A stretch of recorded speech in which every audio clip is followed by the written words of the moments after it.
The Wind in the Willows by Kenneth Grahame. Read for you by Alan Philip Ormond. Chapter 1. The Riverbank. The mole had been working very hard all morning, spring-cleaning his little home, first with brooms, then with dusters, then on ladders and steps and chairs, with a brush and a pail of whitewash, till he had dust in his throat and eyes and splashes of whitewash all over his black fur, and an aching back and weary arms. Spring was moving in the air above and in the earth below and around him, penetrating even his dark and lowly little house with its spirit of divine discontent and longing. It was small wonder, then, that he suddenly flung down his brush on the floor, said, "Bother!" and "Oh, blow!" and also, "Hang spring cleaning!" and bolted out of the house without even waiting to put on his coat. Something up above was calling him imperiously, and he made for the steep little tunnel which answered, in his case, to the gravelled carriage drive owned by animals whose residences are nearer to the sun and air. So he scraped and scratched and scrabbled and scrooged, and then he scrooged again and scrabbled and scratched and scraped, working busily with his little paws and muttering to himself, up we go, till at last, pop, his snout came out into the sunlight, and he found himself rolling in the warm grass of a great meadow. "This is fine," he said to himself. "This is better than whitewashing." The sunshine struck hot on his fur. Soft breezes caressed his heated brow, and after the seclusion of the cellarage he had lived in so long, the carol of happy birds fell on his dulled hearing almost like a shout. Jumping off all his 4 legs at once, in the joy of living and the delight of spring without its cleaning, he pursued his way across the meadow till he reached the hedge on the farther side. "Hold up," said an elderly rabbit at the gap. "6 pence for the privilege of passing by the private road." He was bowled over in an instant by the impatient and contemptuous mole, who trotted along the side of the hedge, chaffing the other rabbits as they peered hurriedly from their holes to see what the row was about. "Onion sauce, he remarked jeeringly, and was gone before they could think of a thoroughly satisfactory reply. Then they all started grumbling at each other. "How stupid you are! Why didn't you tell him?" "Well, why didn't you say? You might have reminded him." And so on in the usual way. But of course it was then much too late, as is always the case. It all seemed too good to be true. Hither and thither through the meadows he rambled busily, along the hedgerows, across the copses, finding everywhere birds building, flowers budding, leaves thrusting, everything happy and progressive and occupied. And instead of having an uneasy conscience pricking him and whispering, "Whitewash," he somehow could only feel how jolly it was to be the only idle dog among all these busy citizens. After all, the best part of a holiday is perhaps not so much to be resting yourself as to see all the other fellows busy working. He thought his happiness was complete when, as he meandered aimlessly along, suddenly he stood by the edge of a full-fed river. Never in his life had he seen a river before.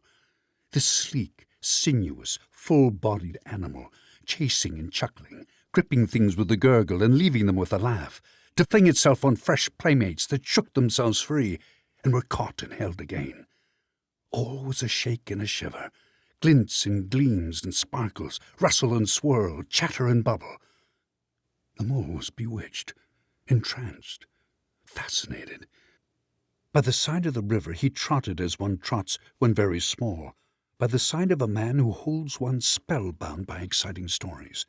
And when tired at last, he sat on the bank, while the river still chattered on to him, a babbling procession of the best stories in the world, sent from the heart of the earth to be told at last to the insatiable sea.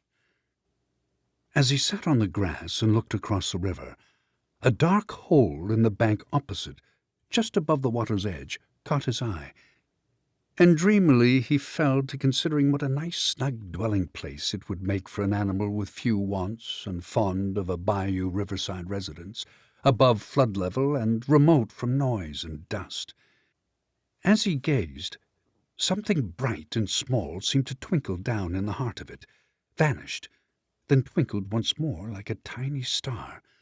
But it could hardly be a star in such an unlikely situation, and it was too glittering and small for a glowworm.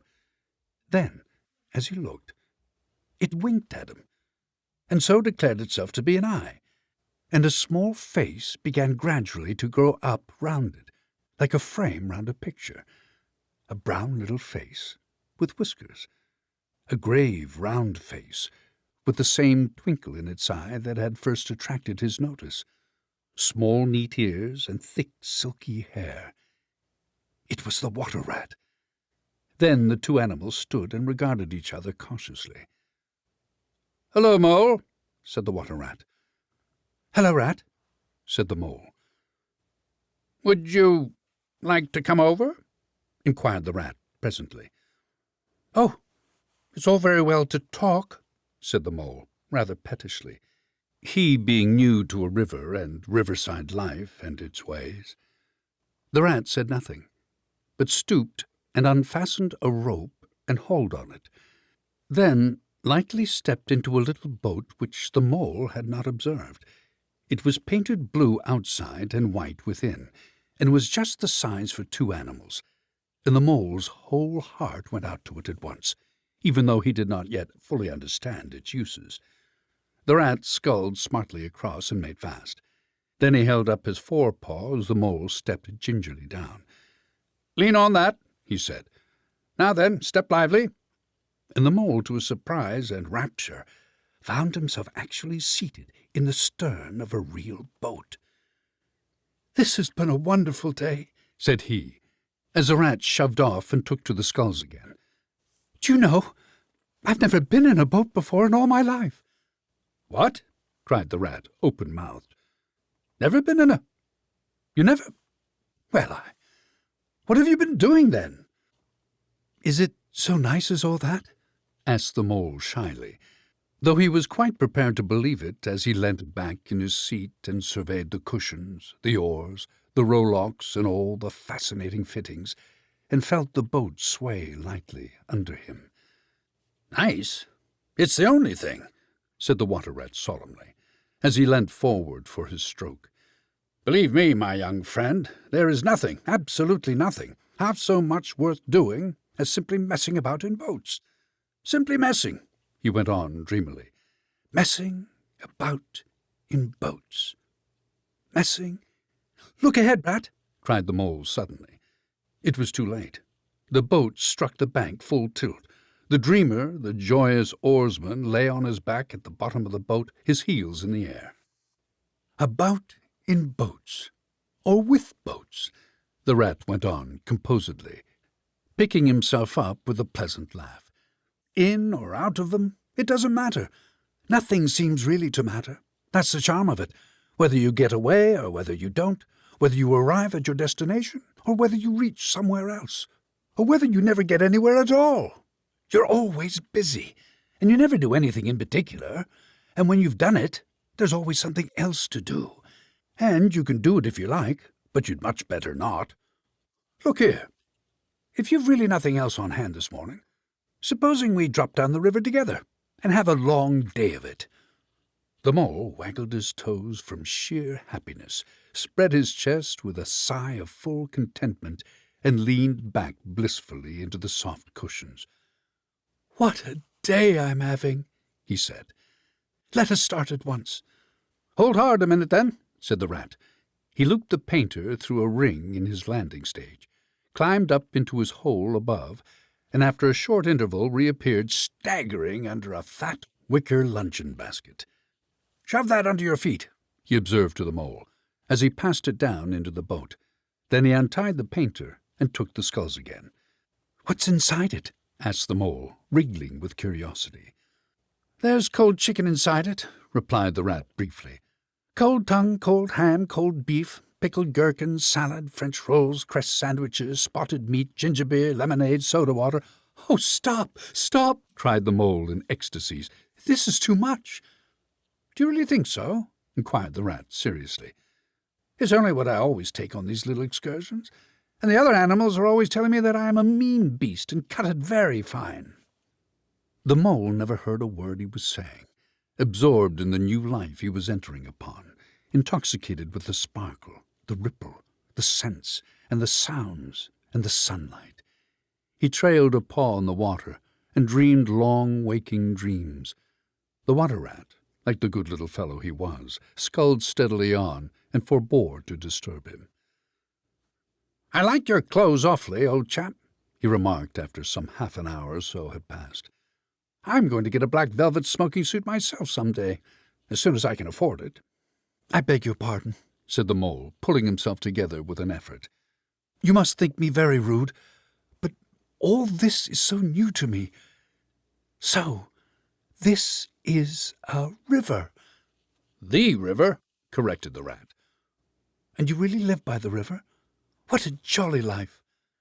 "By it, and with it, and on it, and in it," said the rat. "It's brother and sister to me, and aunts and company, and food and drink, and, naturally, washing. It's my world, and I don't want any other. What it hasn't got is not worth having, and what it doesn't know is not worth knowing. Lord, the times we've had together, whether in winter or summer, spring or autumn, it's always got its fun and its excitements.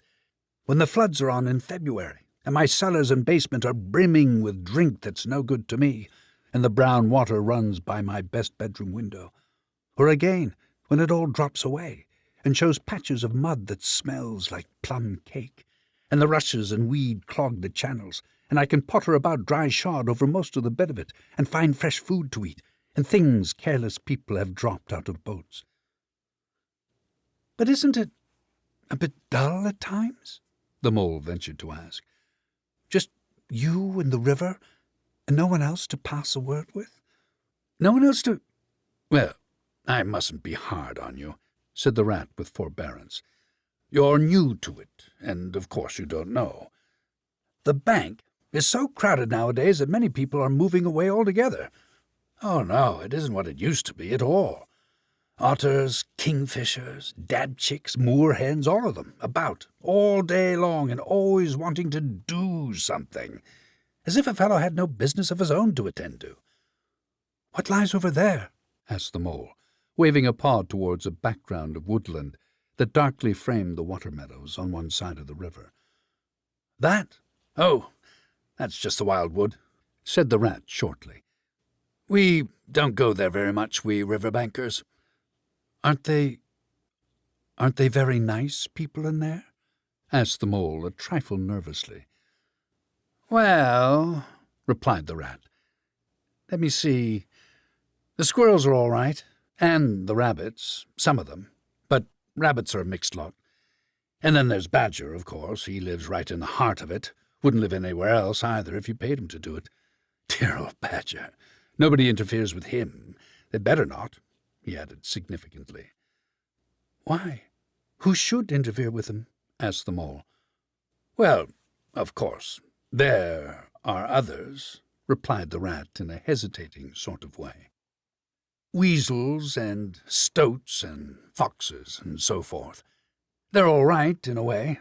I'm very good friends with them, past the time of day when we meet and all that, but they break out sometimes. There's no denying it. And then, well, you can't really trust them, and that's the fact." The mole knew well that it is quite against animal etiquette to dwell on possible trouble ahead, or even to allude to it, so he dropped the subject. "And beyond the wild wood again?" he asked, "where it's all blue and dim, and one sees what may be hills, or perhaps they mayn't, and something like the smoke of towns, or is it only cloud drift?" "Beyond the wild wood comes a wide world," said the rat, "and that's something that doesn't matter, either to you or me. I've never been there, and I'm never going, nor you either, if you've got any sense at all. Don't refer to it again, please. Now then, here's our backwater at last, where we're going to lunch." Leaving the main stream, they now passed into what seemed, at first sight, like a little landlocked lake. Green turf sloped down to either edge. Brown, snaky tree roots gleamed below the surface of the quiet water, while ahead of them, the silvery shoulder and foamy tumble of a weir, arm in arm with a restless, dripping mill wheel that held up in its turn a grey-gabled mill-house, filled the air with a soothing murmur of sound, dull and smothery, yet with little clear voices speaking up cheerfully out of it at intervals. It was so very beautiful that the mole could only hold up both forepaws and gasp, "Oh, my! Oh, my! Oh, my!" The rat brought the boat alongside the bank, made her fast, helped the still awkward mole safely ashore, and swung out the luncheon basket. The mole begged as a favour to be allowed to unpack it all by himself, and the rat was very pleased to indulge him, and to sprawl at full length on the grass and rest, while his excited friend shook out the tablecloth and spread it, took out all the mysterious packets one by one and arranged their contents in due order, still gasping, "Oh, my! Oh, my!" at each fresh revelation. When all was ready, the rat said, "Now, pitch in, old fellow." And the mole was indeed very glad to obey, for he had started his spring cleaning at a very early hour that morning, as people will do, and had not paused for bite or sup, and he had been through a very great deal since that distant time, which now seemed so many days ago. "What are you looking at?" said the rat presently, when the edge of their hunger was somewhat dulled, and the mole's eyes were able to wander off the tablecloth a little. "I am looking," said the mole, "at a streak of bubbles that I see travelling along the surface of the water. That is a thing that strikes me as funny." "Bubbles? Oh," said the rat, and chirped cheerily in an inviting sort of way. A broad, glistening muzzle showed itself above the edge of the bank, and the otter hauled himself out and shook the water from his coat. "Greedy beggars," he observed, making for the provender. "Why didn't you invite me, Ratty?" "This was an impromptu affair," exclaimed the rat. "By the way, my friend, Mr. Mole." "Proud, I'm sure," said the otter, and the two animals were friends forthwith. "Such a rumpus everywhere," continued the otter. "All the world seems out on the river today. I came up this backwater to try to get a moment's peace, and then stumbled upon you fellows. At least, I beg pardon. I don't exactly mean that, you know." There was a rustle behind them, proceeding from a hedge wherein last year's leaves still clung thick, and a stripy head with high shoulders behind it peered forth on them. "Come on, old badger!" shouted the rat. The badger trotted forward a pace or two, then grunted, "Company," and turned his back and disappeared from view. "That's just the sort of fellow he is," observed the disappointed rat. "Simply hates society. Now we shan't see any more of him today." "Well, tell us, who's out on the river?" "Toad's out, for one," replied the otter, "in his brand-new wager boat. New togs, new everything." The two animals looked at each other and laughed. "Once it was nothing but sailing," said the rat. "Then he tired of that and took to punting. Nothing would please him but to punt all day and every day, and a nice mess he made of it. Last year it was houseboating, and we all had to go and stay with him in his houseboat, and pretend we liked it. He was going to spend the rest of his life in a houseboat. It's all the same. Whatever he takes up, he gets tired of it, and starts on something fresh. Such a good fellow, too," remarked the otter reflectively. "But no stability, especially in a boat." From where they sat, they could get a glimpse of the main stream across the island that separated them, and just then a wager boat flashed into view. The rower, a short, stout figure, splashing badly and rolling a good deal, but working his hardest. The rat stood up and hailed him, but Toad, for it was he, shook his head and settled sternly to his work. "He'll be out of the boat in a minute, if he rolls like that," said the rat, sitting down again. "Of course he will," chuckled the otter. "Did I ever tell you that good story about Toad and the lock-keeper? It happened this way. Toad—" An errant mayfly swerved unsteadily athwart the current in the intoxicated fashion affected by young bloods of mayflies seeing life. A swirl of water, and a gloop, and the mayfly was visible no more. Neither was the otter. The mole looked down, The voice was still in his ears, but the turf whereon he had sprawled was clearly vacant, not an otter to be seen, as far as the distant horizon. But again there was a streak of bubbles on the surface of the river. The rat hummed a tune, and the mole recollected that animal etiquette forbade any sort of comment on the sudden disappearance of one's friends at any moment for any reason, or no reason whatever. "Well, well," said the rat, "I suppose we ought to be moving. I wonder which of us had better pack the luncheon basket." He did not speak as if he was frightfully eager for the treat. "Oh, please let me," said the mole. So, of course, the rat let him. Packing the basket was not quite such pleasant work as unpacking the basket. It never is. But the mole was bent on enjoying everything. And although just when he had got the basket packed and strapped up tightly, he saw a plate staring up at him from the grass, and when the job had been done again, the rat pointed out a fork, which anybody ought to have seen, and last of all, behold, the mustard pot, which he had been sitting on without knowing it. Still, somehow, the thing got finished at last without much loss of temper. The afternoon sun was getting low as the rat sculled gently homewards in a dreamy mood, murmuring poetry things over to himself, and not paying much attention to Mole. But the mole was very full of lunch, and self-satisfaction, and pride, and already quite at home in a boat, so he thought, and was getting a bit restless besides, and presently he said, "Ratty, please, I want to row now." The rat shook his head with a smile. "Not yet, my young friend," he said. "Wait till you've had a few lessons. It's not so easy as it looks." The mole was quiet for a minute or two, but he began to feel more and more jealous of Rat, sculling so strongly and so easily along, and his pride began to whisper that he could do it every bit as well.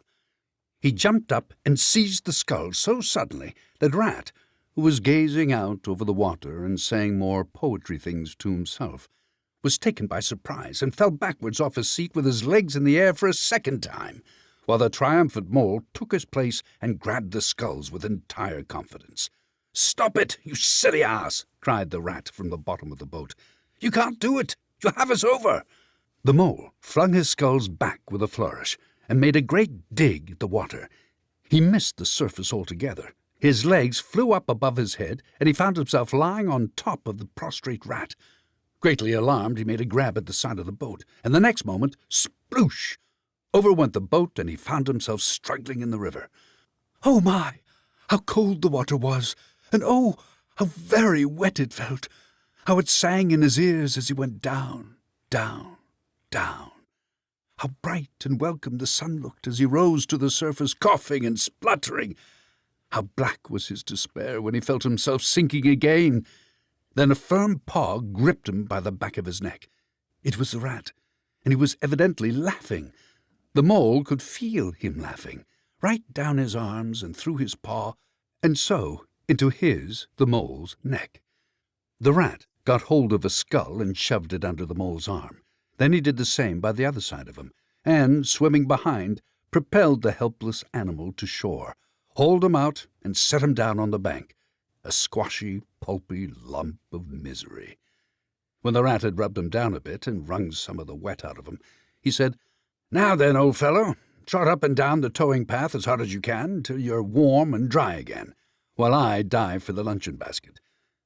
So the dismal mole, wet throughout and ashamed within, trotted until he was fairly dry, while the rat plunged into the water again, recovered the boat, righted her, and made her fast, fetched his floating property to shore by degrees, and finally dived successfully for the luncheon basket, and struggled to land with it. When all was ready for a start once more, the mole, limp and dejected, took his seat in the stern of the boat, and as they set off he said in a low voice, broken with emotion, "Ratty, my generous friend, I'm very sorry, indeed, for my foolish and ungrateful conduct. My heart quite fails me when I think how I might have lost that beautiful luncheon basket. Indeed, I've been a complete ass, and I know it. Will you overlook it this once and forgive me, and let things go on as before?" "That's all right, bless you," responded the rat cheerily. "What's a little wet to a water rat? I'm more in the water than out of it most days. Don't you think any more about it. And look here, I really think you had better come and stop with me for a little time. It's very plain and rough, you know, not like Toad's house at all, but you haven't seen that yet. Still, I can make you comfortable, and I'll teach you to row and to swim, and you'll soon be as handy on the water as any of us." The mole was so touched by this kind manner of speaking that he could find no voice to answer him, and he had to brush away a tear or two with the back of his paw. But the rat kindly looked in another direction, and presently the mole's spirits revived again, and he was even able to give some straight back-talk to a couple of moor-hens who were sniggering to each other about his bedraggled appearance. When they got home, the rat made a bright fire in the parlour, and planted the mole in an armchair in front of it, having fetched down a dressing-gown and slippers for him, and told him river stories till supper-time. Very thrilling stories they were, too, to an earth-dwelling animal like Mole. Stories about weirs and sudden floods and leaping pike and steamers that flung hard bottles. At least, bottles were certainly flung and from steamers, so presumably by them. And about herons, and how particular they were whom they spoke to, and about adventures down drains and night fishings with otter, or excursions far afield with badger. Supper was a most cheerful meal. But very shortly afterwards, a terribly sleepy mole had to be escorted upstairs by his considerate host to the best bedroom, where he soon lay down his head on his pillow in great peace and contentment, knowing that his new-found friend, the river, was lapping the sill of his window. This day was only the first of many similar ones for the emancipated mole, each of them longer and full of interest as the ripening summer moved onward. He learnt to swim and to row, and entered into the joy of running water, and with his ear to the reed stems he caught, at intervals, something of what the wind went whispering so constantly among them. Chapter 2. The Open Road. "Ratty," said the mole suddenly, one bright summer morning, "if you please, I want to ask you a favour." The rat was sitting on the river-bank, singing a little song. He had just composed it himself, so he was very taken up with it, and would not pay proper attention to Mole or anything else. Since early morning he had been swimming in the river, in company with his friends the ducks, and when the ducks stood on their heads suddenly, as ducks will, he would dive down and tickle their necks, just under where their chins would be if ducks had chins, till they were forced to come to the surface again in a hurry, sputtering and angry and shaking their feathers at him, for it is impossible to say quite all you feel when your head is under water. At last they implored him to go away and attend to his own affairs, and leave them to mind theirs. So the rat went away and sat on the river-bank in the sun, and made up a song about them, which he called Duck's Ditty. "All along the backwater through the rushes tall, ducks are a-dabbling up tails all. Ducks' tails, drakes' tails, yellow feet a-quiver, yellow bills all out of sight, busy in the river, slushy green undergrowth where the roach swim. Here we keep our larder, cool and full and dim. Every one for what he likes, we like to be. Heads down, tails up, dabbling free. High in the blue above, swift swirl and call. We are down a-dabbling, up tails all." "I don't know that I think so very much of that little song, Rat," observed the mole cautiously. He was no poet himself, and didn't care who knew it, and he had a candid nature. "Nor don't the ducks neither," replied the rat cheerfully. "They say, why can't fellows be allowed to do what they like, when they like, and as they like, instead of other fellows sitting on banks and watching them all the time and making remarks and poetry and things about them? What nonsense it all is! That's what the ducks say." "So it is, said the mole with great heartiness. "No, it isn't," cried the rat indignantly. "Well, then, it isn't, replied the mole soothingly. "But what I wanted to ask you was, won't you take me to call on Mr. Toad? I've heard so much about him, and I do so want to make his acquaintance." "Why, certainly," said the good-natured rat, jumping to his feet and dismissing poetry from his mind for the day. Get the boat out, and we'll paddle up there at once. It's never the wrong time to call on Toad. Early or late, he's always the same fellow, always good-tempered, always glad to see you, always sorry when you go." "He must be a very nice animal," observed the Mole, as he got into the boat and took the sculls, while the Rat settled himself comfortably in the stern. "He is indeed the best of animals," replied Rat. "So simple, so good-natured, and so affectionate. Perhaps he's not very clever. We can't all be geniuses. And it may be that he is both boastful and conceited, but he has got some great qualities, has Toady." Rounding a bend in the river, they came in sight of a handsome, dignified old house of mellowed red brick, with well-kept lawns reaching down to the water's edge. "There's Toad Hall," said the Rat, "and that creek on the left, where the notice board says 'Private, no landing allowed,' leads to his boathouse, where we'll leave the boat. The stables are over there to the right. That's the banqueting hall you're looking at now. Very old, that is. Toad is rather rich, you know, and this is really one of the nicest houses in these parts, though we never admit as much to Toad."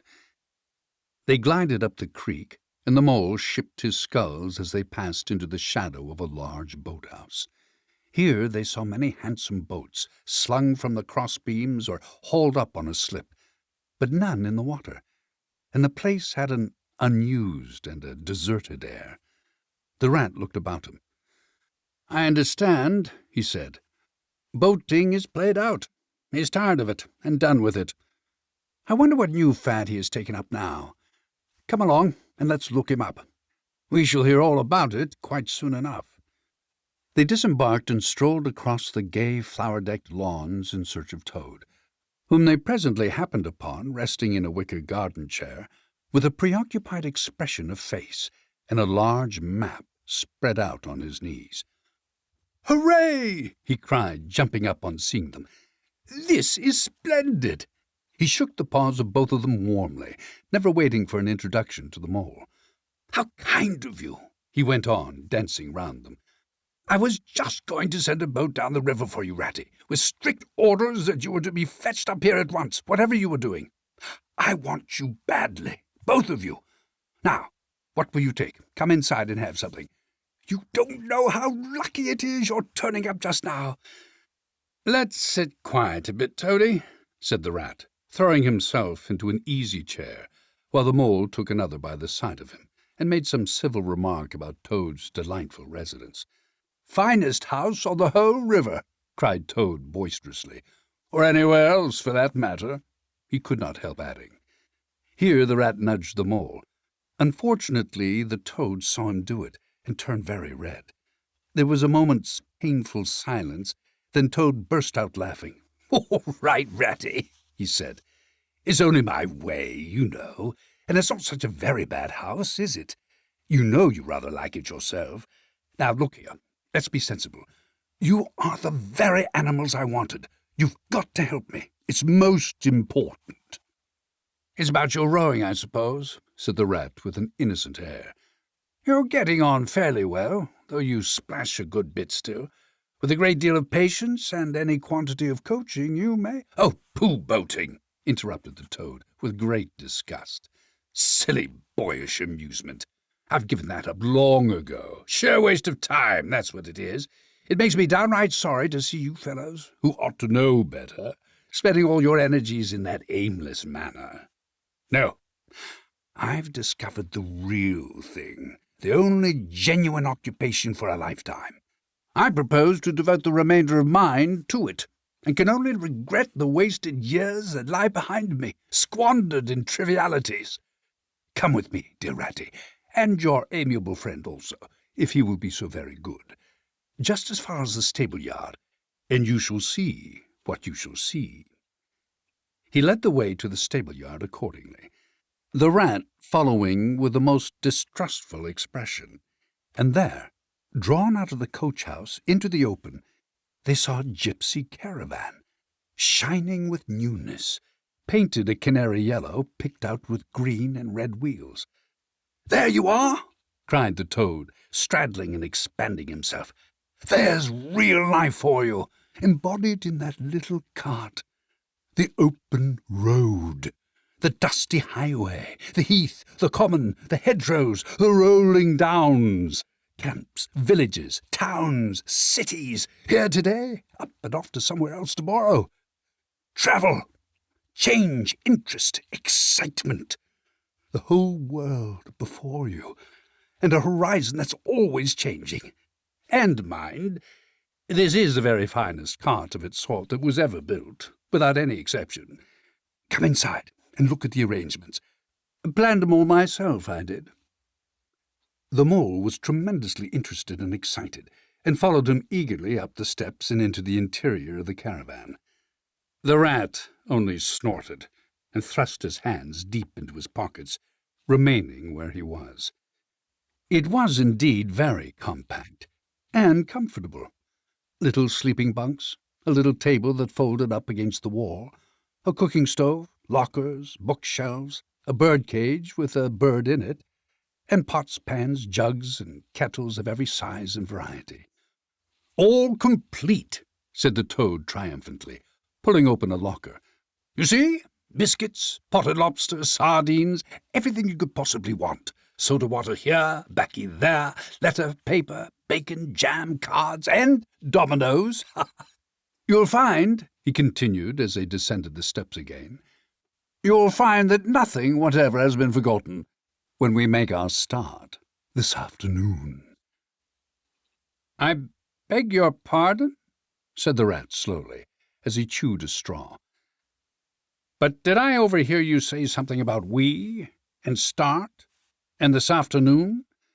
"Now, you dear good old ratty," said Toad imploringly, "don't begin talking in that stiff and sniffy sort of way, because you know you've got to come. I can't possibly manage without you. So, please, consider it settled and don't argue. It's the one thing I can't stand. You surely don't mean to stick to your dull, fusty old river all your life, and just live in a hole, in a bank, and boat? I want to show you the world, and I'm going to make an animal out of you, my boy." "I don't care," said the rat doggedly. "I'm not coming, and that's flat. And I am going to stick to my old river, and live in a hole, and boat, as I've always done. And what's more, Mole's going to stick to me and do as I do. Aren't you, Mole?" "Of course I am," said the mole loyally. "I'll always stick to you, Rat, and what you say is to be has got to be. All the same, it sounds as if it might have been, well, rather fun, you know," he added wistfully. Poor Mole. The life adventurous was so new a thing to him, and so thrilling, and this fresh aspect of it was so tempting. And he had fallen in love at first sight with the canary-coloured cart, and all of its little fitments. The rat saw what was passing in his mind, and wavered. He hated disappointing people, and he was fond of the mole, and would do almost anything to oblige him. Toad was watching both of them closely. "Come along in and have some lunch," he said diplomatically, "and we'll talk it over. We needn't decide anything in a hurry. Of course, I don't really care. I only want to give pleasure to you fellows. Live for others. That's my motto in life." During luncheon, which was excellent, of course, as everything at Toad Hall always was, the toad simply let himself go. Disregarding the rat, he proceeded to play upon the inexperienced mole as on a harp. Naturally a voluble animal, and always mastered by his imagination, he painted the prospects of the trip and the joys of the open life and the roadside in such glowing colours that the mole could hardly sit in his chair for excitement. Somehow, it soon seemed taken for granted by all three of them that the trip was a settled thing, and the rat, though still unconvinced in his mind, allowed his good nature to override his personal objections. He could not bear to disappoint his two friends, who were already deep in schemes and anticipations, planning out each day's separate occupation for several weeks ahead. When they were quite ready, the now triumphant Toad led his companions to the paddock, and set them to capture the old grey horse, who, without having been consulted, and to his own extreme annoyance, had been told off by Toad for the dustiest job in this dusty expedition. He frankly preferred the paddock, and took a deal of catching. Meantime, Toad packed the lockers still tighter with necessities, and hung nose bags, nets of onions, bundles of hay, and baskets from the bottom of the cart. At last the horse was caught and harnessed, and they set off, all talking at once, each animal either trudging by the side of the cart or sitting on the shaft, as the humour took him. It was a golden afternoon. The smell of the dust they kicked up was rich and satisfying. Out of thick orchards on either side of the road, birds called and whistled to them cheerily. Good-natured wayfarers passing them gave them good day, or stopped to say nice things about their beautiful cart, and rabbits, sitting at their front doors in the hedgerows, held up their forepaws and said, "My, oh my, oh my." Late in the evening, tired and happy and miles from home, they drew up on a remote common, far from habitations, turned the horse loose to graze, and ate their simple suppers sitting on the grass by the side of the cart. Toad talked big about all he was going to do in the days to come, while stars grew fuller and larger all around them, and a yellow moon, appearing suddenly and silently from nowhere in particular, came to keep them company and listen to their talk. At last they turned in to their little bunks in the cart, and Toad, kicking out his legs, sleepily said, "Well, good night, you fellows. This is the real life for a gentleman. Talk about your old river." "I don't talk about my river," replied the patient rat. "You know I don't, Toad, but I think about it." He added pathetically in a lower tone, "I think about it all the time." The mole reached out from under his blanket, felt for Rat's paw in the darkness, and gave it a squeeze. "I'll do whatever you like, Ratty," he whispered. "Shall we run away tomorrow morning, quite early, very early, and go back to our dear old hole in the river?" "No, no. We'll see it out," whispered back the rat. "Thanks awfully, but I ought to stick by Toad till this trip is ended. It wouldn't be safe for him to be left to himself. It won't take very long. His fats never do. Good night." The end was indeed nearer than even the rat suspected. After so much open air and excitement, the Toad slept very soundly, and no amount of shaking could rouse him out of bed next morning. So the mole and rat turned to, quietly and manfully, and while the rat saw to the horse and lit a fire and cleaned last night's cups and platters and got things ready for breakfast, the mole trudged off to the nearest village, a long way off, for milk and eggs and various necessities the Toad had, of course, forgotten to provide. The hard work had all been done, and the two animals were resting, thoroughly exhausted, by the time Toad appeared on the scene. Fresh and gay, remarking what a pleasant, easy life it was they were all leading now, after the cares and worries and fatigues of housekeeping at home. They had a pleasant ramble that day over grassy downs and along narrow by-lanes, and camped as before on a common. Only this time the two guests took care that Toad should do his fair share of work. In consequence, when the time came for starting next morning, Toad was by no means so rapturous about the simplicity of the primitive life, and indeed attempted to resume his place in his bunk, whence he was hauled by force. Their way lay, as before, across country by narrow lanes, and it was not till the afternoon that they came out on the high road, their first high road, and there disaster, fleet and unforeseen, sprang out on them. Disaster momentous indeed to their expedition, but simply overwhelming in its effect on the after-career of Toad. They were strolling along the high road easily, the mole by the horse's head, talking to him, since the horse had complained that he was being frightfully left out of it, and nobody considered him in the least. The Toad and the water rat walking behind the cart, talking together, At least Toad was talking, and Rat was saying at intervals, "Yes, precisely. And what did you say to him?"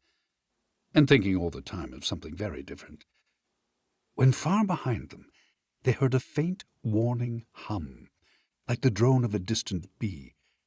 Glancing back, they saw a small cloud of dust and a dark centre of energy advancing on them at incredible speed, while from out of the dust a faint poop-poop wailed like an uneasy animal in pain. Hardly regarding it, they turned to resume their conversation, when, in an instant, as it seemed, the peaceful scene was changed, and with a blast of wind and a whirl of sound that made them jump for the nearest ditch, it was on them. The poop-poop rang with a brazen shout in their ears. They had a moment's glimpse of an interior of glittering plate glass and rich morocco, and the magnificent motor car, immense, breath-snatching, passionate, with its pilot tense and hugging his wheel, possessed all earth and air for the fraction of a second, flung an enveloping cloud of dust that blinded and enwrapped them utterly, and then dwindled to a speck in the far distance, changed back into a droning bee once more. The old grey horse, dreaming as he plodded along of his quiet paddock, in a new, raw situation such as this, simply abandoned himself to his natural emotions, rearing, plunging, backing steadily, in spite of all the mole's efforts at his head and all the mole's lively language directed at his better feelings. He drove the cart backwards, towards the deep ditch at the side of the road. It wavered an instant, then there was a heart-rending crash, and the canary-coloured cart, their pride and their joy, lay on its side in the ditch, an irredeemable wreck. The Rat danced up and down in the road, simply transported with passion. "You villains!" he shouted, shaking both fists. "You scoundrels! You highwaymen! You road hogs! I'll have the law of you! I'll report you! I'll take you through all the courts!" His homesickness had quite slipped away from him, and for the moment he was the skipper of a canary-coloured vessel driven on a shoal by the reckless jockeying of rival mariners, and he was trying to recollect all the fine and biting things he used to say to masters of steam launches when their wash, as they drove too near the bank, used to flood his parlour carpet at home. Toad sat straight down in the middle of the dusty road, his legs stretched out before him, and stared fixedly in the direction of the disappearing motor-car. He breathed short. His face wore a placid, satisfied expression, and at intervals he faintly murmured, "Poop, poop." The mole was busy trying to quiet the horse, which he succeeded in doing after a time. Then he went to look at the cart, on its side in the ditch. It was indeed a sorry sight. Panels and windows smashed, axles hopelessly bent, one wheel off, sardine tins scattered over the wide world, and the bird in the bird-cage sobbing pitifully and calling to be let out. The Rat came to help him, but their unified efforts were not sufficient to right the cart. "Hi, Toad!" they cried. "Come and bear a hand, can't you?" The Toad never answered a word, or budged from his seat in the road, so they went to see what was the matter with him. They found him in a sort of trance, a happy smile on his face, his eyes still fixed on the dusty wake of their destroyer. At intervals he was still heard to murmur, "Poop, poop, poop, poop." The Rat shook him by the shoulder. "Are you coming to help us, Toad?" he demanded sternly. "Glorious, stirring sight," murmured Toad, never offering to move. "The poetry of motion, the real way to travel, the only way to travel. Here today, in next week tomorrow, villages skipped, towns and cities jumped, always somebody else's horizon. Oh, bliss! Oh, poop, poop! Oh, my! Oh, my!" "Oh, stop being an ass, Toad!" cried the Mole despairingly. "And to think I never knew," went on the Toad in a dreamy monotone. "All those wasted years that lie behind me, I never knew, never even dreamt. But now that I know, now that I fully realize, oh, what a flowery tract lies spread before me henceforth! What dust clouds shall spring up behind me as I speed on my reckless way! What carts I shall fling carelessly into the ditch in the wake of my magnificent onset. Horrid little carts, common carts, canary-coloured carts. What are we to do with him? Asked the mole of the water rat. Nothing at all, replied the rat firmly, because there is really nothing to be done. You see, I know him from of old. He is now possessed.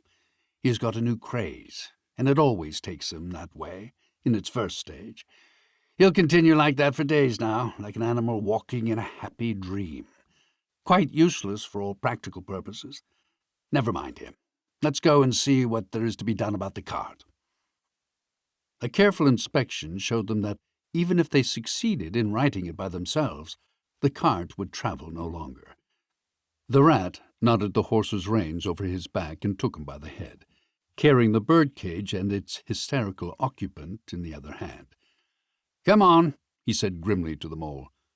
"It's 5 or 6 miles to the nearest town, and we shall just have to walk it. The sooner we make a start, the better."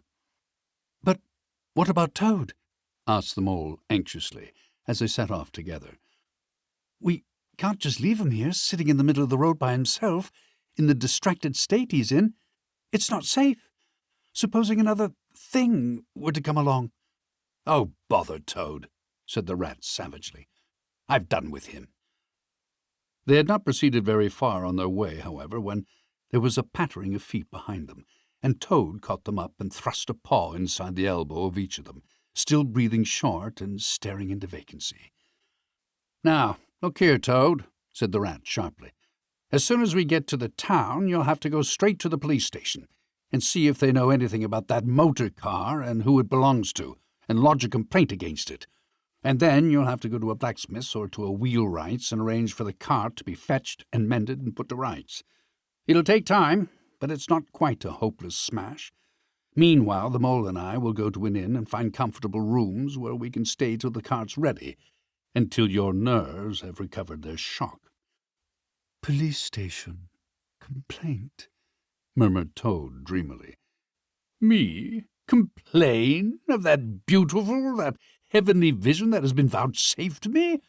Mend the cart? I've done with carts forever. I never want to see the cart or to hear of it again. Oh, Ratty, you can't think how obliged I am to you for consenting to come on this trip. I wouldn't have gone without you, and then I might never have seen that swan, that sunbeam, that thunderbolt. I might never have heard that entrancing sound, or smelt that bewitching smell. I owe it all to you, my best of friends." The rat turned from him in despair. "You see what it is," he said to the mole, addressing him across Toad's head. "He's quite hopeless. I give it up. When we get to the town, we'll go to the railway station, and with luck we may pick up a train there that'll get us back to Riverbank tonight. And if ever you catch me going a-pleasuring with this provoking animal again—" He snorted, and during the rest of that weary trudge addressed his remarks exclusively to Mole. On reaching the town, they went straight to the station and deposited Toad in the second-class waiting-room, giving a porter 2pence to keep a strict eye on him. They then left the horse at an inn-stable and gave what directions they could about the cart and its contents. Eventually, a slow train having landed them at a station not very far from Toad Hall, they escorted the spellbound, sleepwalking Toad to his door, put him inside it, and instructed his housekeeper to feed him, undress him, and put him to bed. Then they got out their boat from the boathouse, sculled down the river home, and at a very late hour sat down to supper in their own cosy riverside parlour, to the rat's great joy and contentment. The following evening the mole, who had risen late and taken things very easy all day, was sitting on the bank fishing, when the rat, who had been looking up his friends and gossiping, came strolling along to find him. "Heard the news?" he said. "There's nothing else being talked about, all along the river bank. Toad went up to town by an early train this morning, and has ordered a large and very expensive motor car." Chapter 3. The Wild Wood. The mole had long wanted to make the acquaintance of the badger. He seemed, by all accounts, to be such an important personage, and though rarely visible, to make his unseen influence felt by everybody about the place. But whenever the mole mentioned his wish to the water rat, he always found himself put off. "It's all right," the rat would say. "Badger'll turn up some day or other. He's always turning up, and then I'll introduce you. The best of fellows. But you must not only take him as you find him, but when you find him." "Couldn't you ask him here for dinner or something?" asked the mole. "He wouldn't come," replied the rat simply. "Badger hates society, and invitations and dinner and all that sort of thing." "Well then, supposing we go and call on him," suggested the mole. "Oh, I'm sure he wouldn't like that at all," said the rat, quite alarmed. "He's so very shy. He'd be sure to be offended. I've never even ventured to call on him at his own home, myself, though I know him so well. Besides, we can't.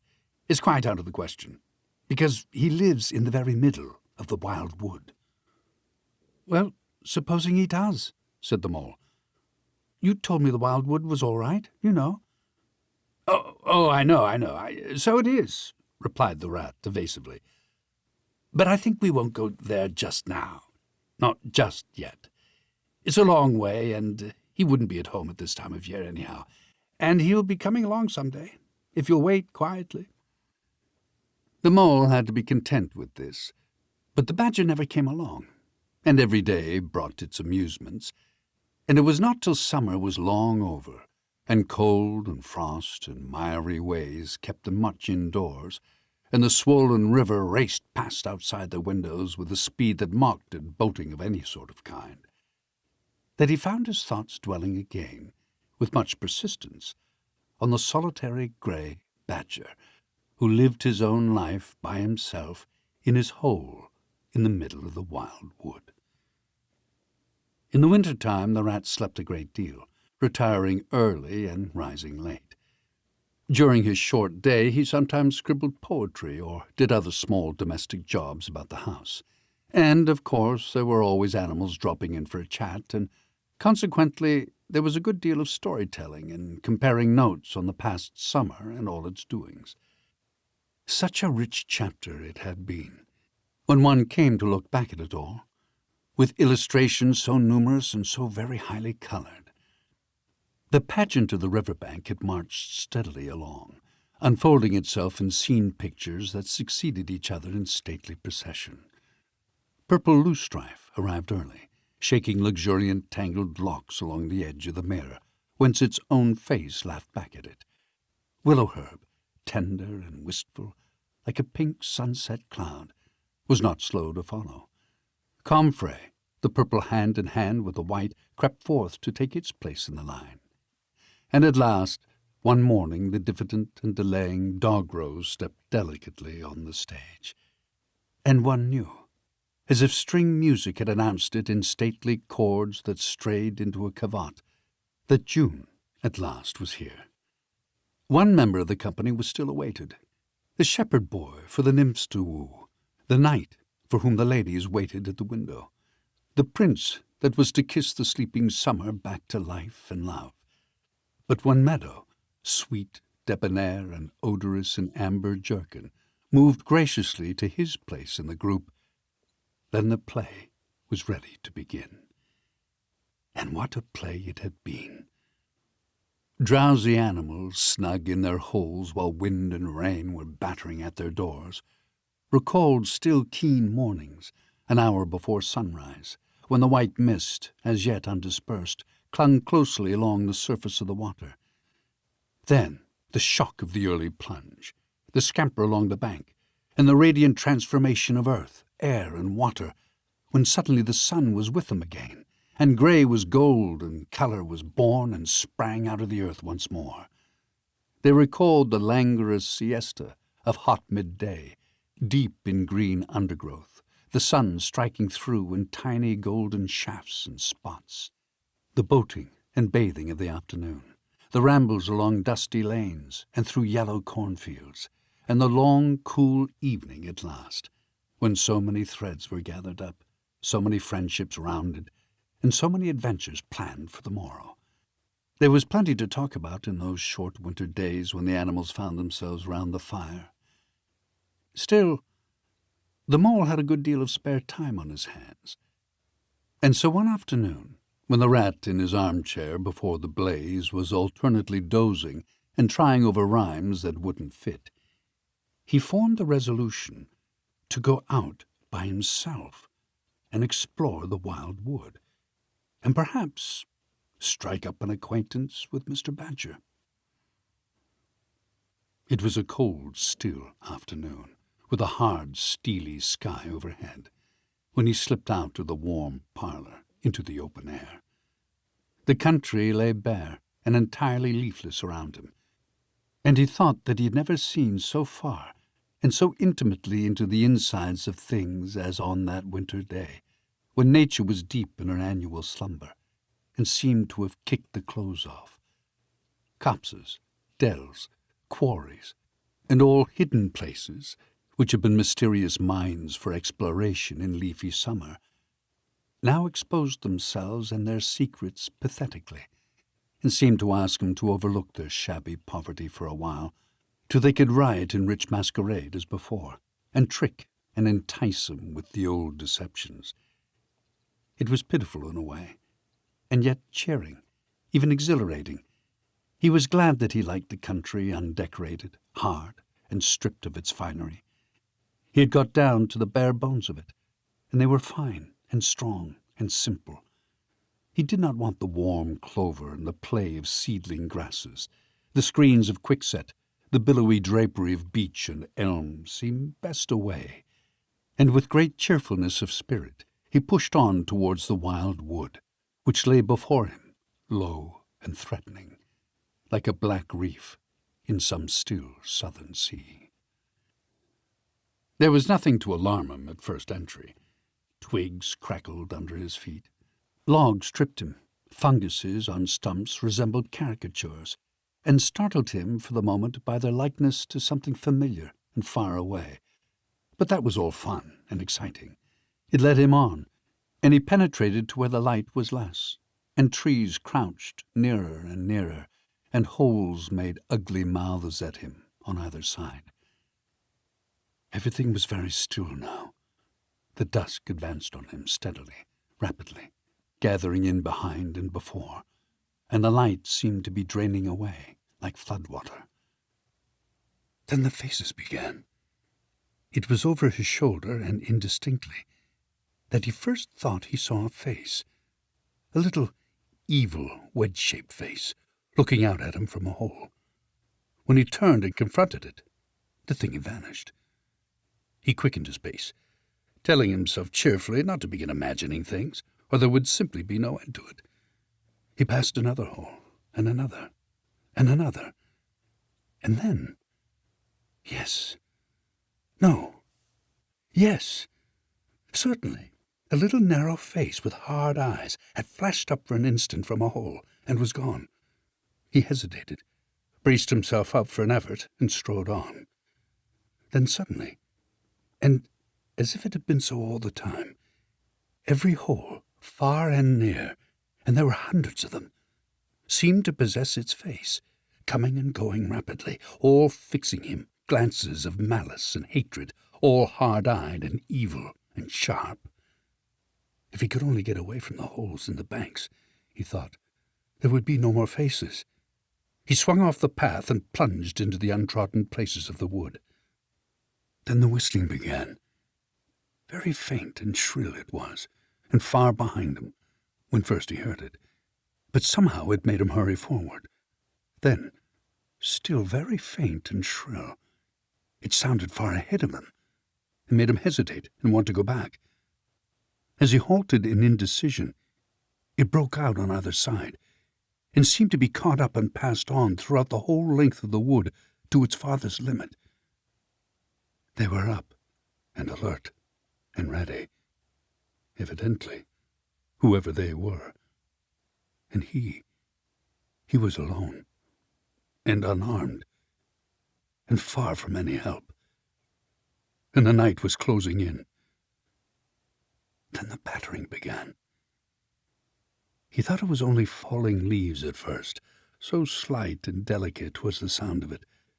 Then, as it grew, it took a regular rhythm, and he knew it for nothing else but the pat, pat, pat of little feet still a very long way off. Was it in front or behind? It seemed to be just one, and then the other, then both. It grew, and it multiplied, till from every quarter, as he listened anxiously, leaning this way and that, it seemed to be coming close in on him. As he stood still to hearken, a rabbit came running hard towards him through the trees. He waited, expecting it to slacken pace or to swerve from him into a different course. Instead, the animal almost brushed him as it dashed past, his face set and hard, his eyes staring.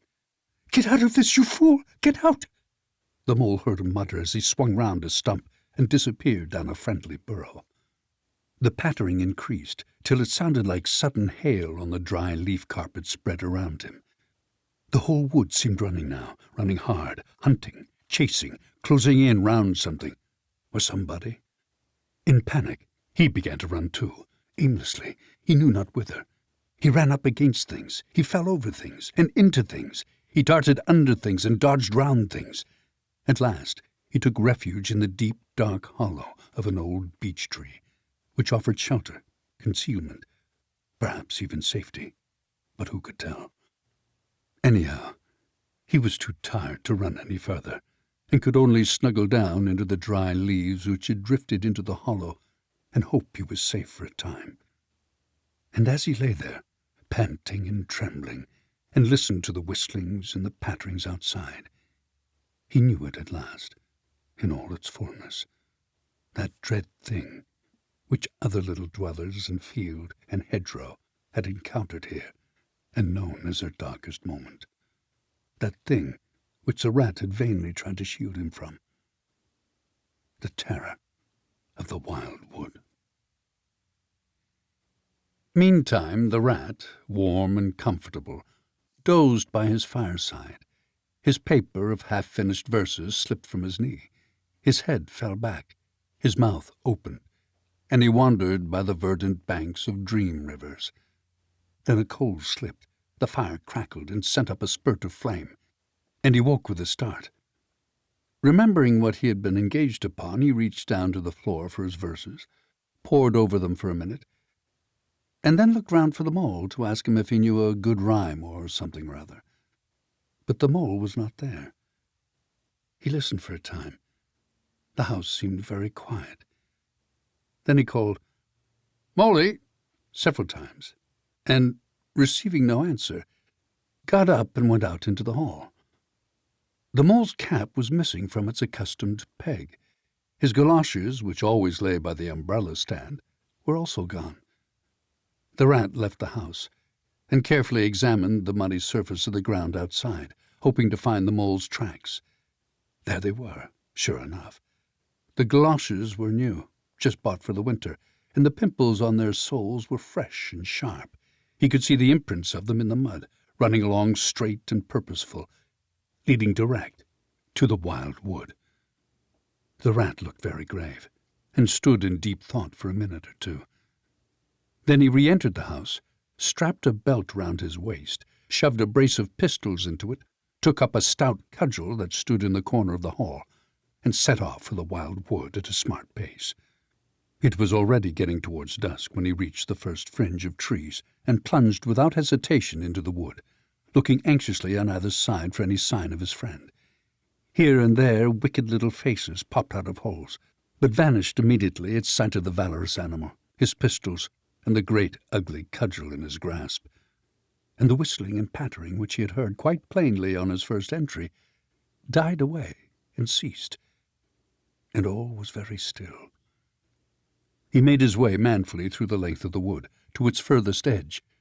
Then, forsaking all paths, he set himself to traverse it, laboriously working over the whole ground, and all the time calling out cheerfully, "Molly! Molly!" Molly, where are you? It's me. It's old Rat." He had patiently hunted through the wood for an hour or more, when at last, to his joy, he heard a little answering cry. Guiding himself by the sound, he made his way through the gathering darkness to the foot of an old beech tree, with a hole in it, and from out of the hole came a feeble voice saying, "Ratty, is that really you?"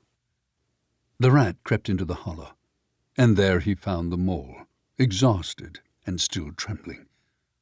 "Oh, Rat," he cried, "I've been so frightened. You can't think." "Oh, I quite understand," said the rat soothingly. "You shouldn't really have gone and done it, Mole. I did my best to keep you from it. We riverbankers, we hardly ever come here by ourselves. If we have to come, we come in couples, at least. Then we're generally all right. Besides, there are 100 things one has to know, which we understand all about, and you don't, as yet.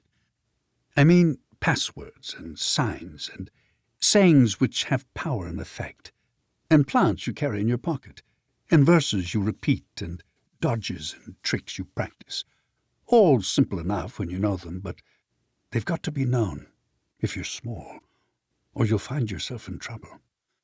Of course, if you were badger or otter, it would be quite another matter." "Surely the brave Mr. Toad wouldn't mind coming here by himself, would he?"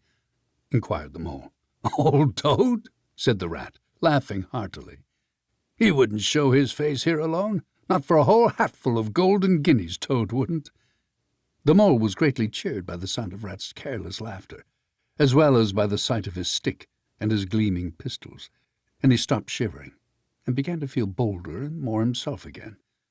"Now then," said the rat presently, "we really must be pulling ourselves together and make a start for home while there's still a little light left. It will never do to spend the night here, you understand. Too cold, for one thing." "Dear Ratty," said the poor mole, "I'm dreadfully sorry, but I'm simply dead beat, and that's a solid fact. You must let me rest here a while longer and get my strength back, if I'm to get home at all." "Oh, all right," said the good-natured rat. "Rest away. It's pretty nearly pitch dark now, anyhow, and there ought to be a bit of moon later." So the mole got well into the dry leaves and stretched himself out, and presently dropped off into sleep, though of a broken and troubled sort, while the rat covered himself up too, as best he might, for warmth, and lay patiently waiting, with a pistol in his paw. When at last the mole woke up, much refreshed and in his usual spirits, the rat said, "Now then, I'll just take a look outside and see if everything's quiet, and then we really must be off." He went to the entrance of their retreat and put his head out. Then the mole heard him saying quietly to himself, "Hello, hello, here is a go." "What's up, Ratty?" asked the mole. "Snow is up," replied the rat briefly, "or rather, down. It's snowing, hard." The mole came and crouched beside him, and, looking out, saw the wood that had been so dreadful to him in quite a changed aspect. Holes, hollows, pools, pitfalls, and other black menaces to the wayfarer were vanishing fast, and a gleaming carpet of fairy was springing up everywhere that looked too delicate to be trodden upon by rough feet. A fine powder filled the air and caressed the cheek with a tingle in its touch, and the black boles of the trees showed up in a light that seemed to come from below. Well, it can't be helped," said the rat, after pondering. "We must make a start, and take our chance, I suppose. The worst of it is, I don't exactly know where we are, and now this snow makes everything look so very different." It did indeed. The mole would not have known that it was the same wood. However, they set out bravely and took the line that seemed most promising, holding on to each other and pretending with invincible cheerfulness that they recognized an old friend in every fresh tree that grimly and silently greeted them, or saw openings, gaps, or paths with a familiar turn in them, in the monotony of white space and black tree trunks that refused to vary. An hour or two later, they had lost all count of time. They pulled up, dispirited, weary, and hopelessly at sea, and sat down on a fallen tree trunk to recover their breath and consider what was to be done. They were aching with fatigue and bruised with tumbles. They had fallen into several holes and got wet through. The snow was getting so deep they could hardly drag their little legs through it, and the trees were thicker and more like each other than ever. There seemed to be no end to this wood, and no beginning, and no difference in it, and, worst of all, no way out. "We can't sit here very long," said the rat. "We shall have to make another push for it, and do something or other. The cold is too awful for anything, and the snow will soon be too deep for us to wade through." He peered about him and considered. "Look here," he went on. "This is what occurs to me. There's a sort of dell down here in front of us, where the ground seems all hilly and humpy and hammocky. We'll make our way down into that and try to find some sort of shelter, a cave or hole with a dry floor to it, out of the snow and the wind, and there we'll have a good rest before we try again. For we're both of us pretty dead beat. Besides, the snow may leave off, or something may turn up." So once more they got to their feet and struggled down into the dell, where they hunted about for a cave or some corner that was dry and a protection from the keen wind and the whirling snow. They were investigating one of the hammocky bits the rat had spoken of, when suddenly the mole tripped up and fell forward on his face with a squeal. "Oh, my leg!" he cried. "Oh, my poor shin!" And he sat up on the snow and nursed his leg in both his front paws. "Poor old mole," said the rat kindly.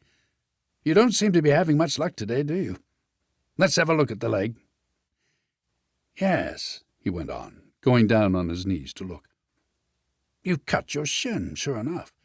Wait till I get out my handkerchief, and I'll tie it up for you." "I must have tripped over a hidden branch or a stump," said the mole miserably. "Oh, my, oh, my."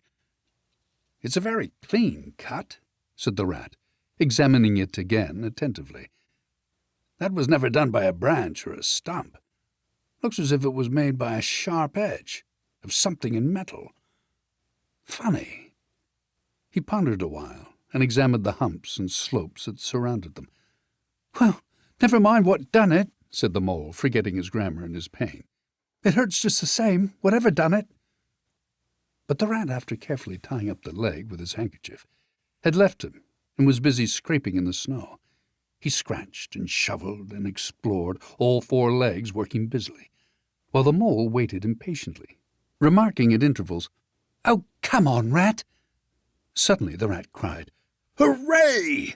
and then, "Hooray, hooray, hooray!" and fell to executing a feeble jig in the snow. "What have you found, Ratty?" asked the mole, still nursing his leg. "Come and see," said the delighted rat as he jigged on. The mole hobbled up to the spot and had a good look. "Well," he said at last, slowly, "I see it, right enough. Seen the same sort of thing before, lots of times. Familiar object, I call it. A door-scraper. Well, what of it? Why dance jigs around a door-scraper?" "But don't you see what it means, you dull-witted animal?" cried the rat impatiently. "Of course I see what it means," replied the mole. "It simply means that some very careless and forgetful person has left his door-scraper lying about in the middle of the wild wood, just where it's sure to trip everybody up. Very thoughtless of him, I call it. When I get home I shall go and complain about it to somebody or other. See if I don't." Oh, dear," cried the rat in despair at his obtuseness. "Here, stop arguing and come and scrape." And he set to work again and made the snow fly in all directions around him. After some further toil, his efforts were rewarded, and a very shabby doormat lay exposed to view. "There! What did I tell you?" exclaimed the rat in great triumph. "Absolutely nothing whatever," replied the mole, with perfect truthfulness. "Well now," he went on, "you seem to have found another piece of domestic litter done for and thrown away, and I suppose you're perfectly happy. Better go ahead and dance your jig around that if you've got to, and get it over. And then, perhaps, we can go on and not waste any more time over rubbish heaps. Can we eat a doormat? Can we sleep under a doormat? or sit on a doormat and sledge home over the snow on it? You exasperating rodent!" "Do you mean to say," cried the excited rat, "that this doormat doesn't tell you anything?" "Really, Rat," said the mole quite pettishly, "I think we've had enough of this folly. Who ever heard of a doormat telling anyone anything? They simply don't do it. They are not that sort at all. Doormats know their place." "Now look here, you thick-headed beast," replied the rat, really angry. "This must stop. Not another word, but scrape. Scrape and scratch and dig and hunt around, especially on the sides of the hummocks, if you want to sleep dry and warm tonight, for it's our last chance." The rat attacked a snowbank beside them with ardor, probing with his cudgel everywhere and then digging with fury, and the mole scraped busily too, more to oblige the rat than for any other reason, for his opinion was that his friend was getting light-headed. Some 10 minutes' hard work, and the point of Rat's cudgel struck something that sounded hollow. He worked till he could get a paw through and feel, then called the mole to come and help him. Hard at it went the two animals, till at last the result of their labours stood full in view of the astonished and hitherto incredulous mole. In the side of what had seemed to be a snowbank stood a solid-looking little door, painted a dark green. An iron bell-pull hung by the side, and below it, on a small brass plate, neatly engraved in square capital letters, they could read by the aid of the moonlight, "Mr. Badger." The mole fell backwards on the snow from sheer surprise and delight. "Rat!" he cried in penitence. "You're a wonder, a real wonder, that's what you are. I see it all now. You argued it out, step by step, in that wise head of yours. From the very moment that I fell and cut my shin, and you looked at the cut, and at once your majestic mind said to itself, 'Door-scraper!' And then you turned and found the very door-scraper that done it. Did you stop there? No. Some people would have been quite satisfied, but not you. Your intellect went on working. 'Let me only just find a doormat,' says you to yourself, and my theory is proved. And of course you found your doormat. You're so clever. I believe you could find anything you liked. Now, says you, that door exists, as plain as if I saw it. There's nothing else remains to be done but to find it. Well, I've read about that sort of thing in books, but I've never come across it before in real life. You ought to go where you'll be properly appreciated. You're simply wasted here among us fellows. If I only had your head, Ratty." "But as you haven't," interrupted the rat rather unkindly, "I suppose you're going to sit on the snow all night and talk? Get up at once and hang on to that bell-pull you see there, and ring hard as you can, while I hammer." While the rat attacked the door with his stick, the mole sprang up at the bell-pull, clutched it, and swung there, both feet well off the ground. And from quite a long way off they could faintly hear a deep-toned bell respond. Chapter 4. Mr. Badger. They waited patiently for what seemed a very long time, stamping in the snow to keep their feet warm. At last they heard the sound of slow, shuffling footsteps approaching the door from the inside. It seemed, as the mole remarked to the rat, like someone walking in carpet-slippers that were too large for him and down at the heel, which was intelligent of Mole, because that was exactly what it was. There was a noise of a bolt shot back, and the door opened a few inches, enough to show a long snout and a pair of sleepy, blinking eyes. "Now, the very next time this happens," said a gruff and suspicious voice, "I shall be exceedingly angry. Who is it this time, disturbing people on such a night? Speak up!" "Oh, Badger," cried the rat. "Let us in, please. It's me, Rat, and my friend Mole, and we've lost our way in the snow." "What, Ratty? My dear little man!" exclaimed the Badger in quite a different voice. "Come along in, both of you, at once. Why, you must be perished. Well, I never. Lost in the snow, and in the wild wood, too, and at this time of night. But come in with you." The two animals tumbled over each other in their eagerness to get inside, and heard the door shut behind them with great joy and relief. The Badger, who wore a long dressing-gown and whose slippers were indeed very down at the heel, carried a flat candlestick in his paw, and had probably been on his way to bed when their summons sounded. He looked kindly down on them and patted both their heads. "This is not the sort of night for small animals to be out," he said paternally. "I'm afraid you've been up to some of your pranks again, Ratty. But come along, come into the kitchen. There's a first-rate fire there, and supper and everything." He shuffled on in front of them, carrying the light, and they followed him, nudging each other in an anticipating sort of way, down a long, gloomy, and to tell the truth, decidedly shabby passage, into a sort of a central hall, out of which they could dimly see other long, tunnel-like passages branching, passages mysterious and without apparent end. But there were doors in the hall as well, stout oaken, comfortable-looking doors. One of these the Badger flung open, and at once they found themselves in all the glow and warmth of a large fire-lit kitchen. The floor was well-worn red brick, and on the wide hearth burnt a fire of logs, between two attractive chimney corners tucked away in the wall, well out of any suspicion of draught. A couple of high-backed settles, facing each other on either side of the fire, gave further sitting accommodations for the sociably disposed.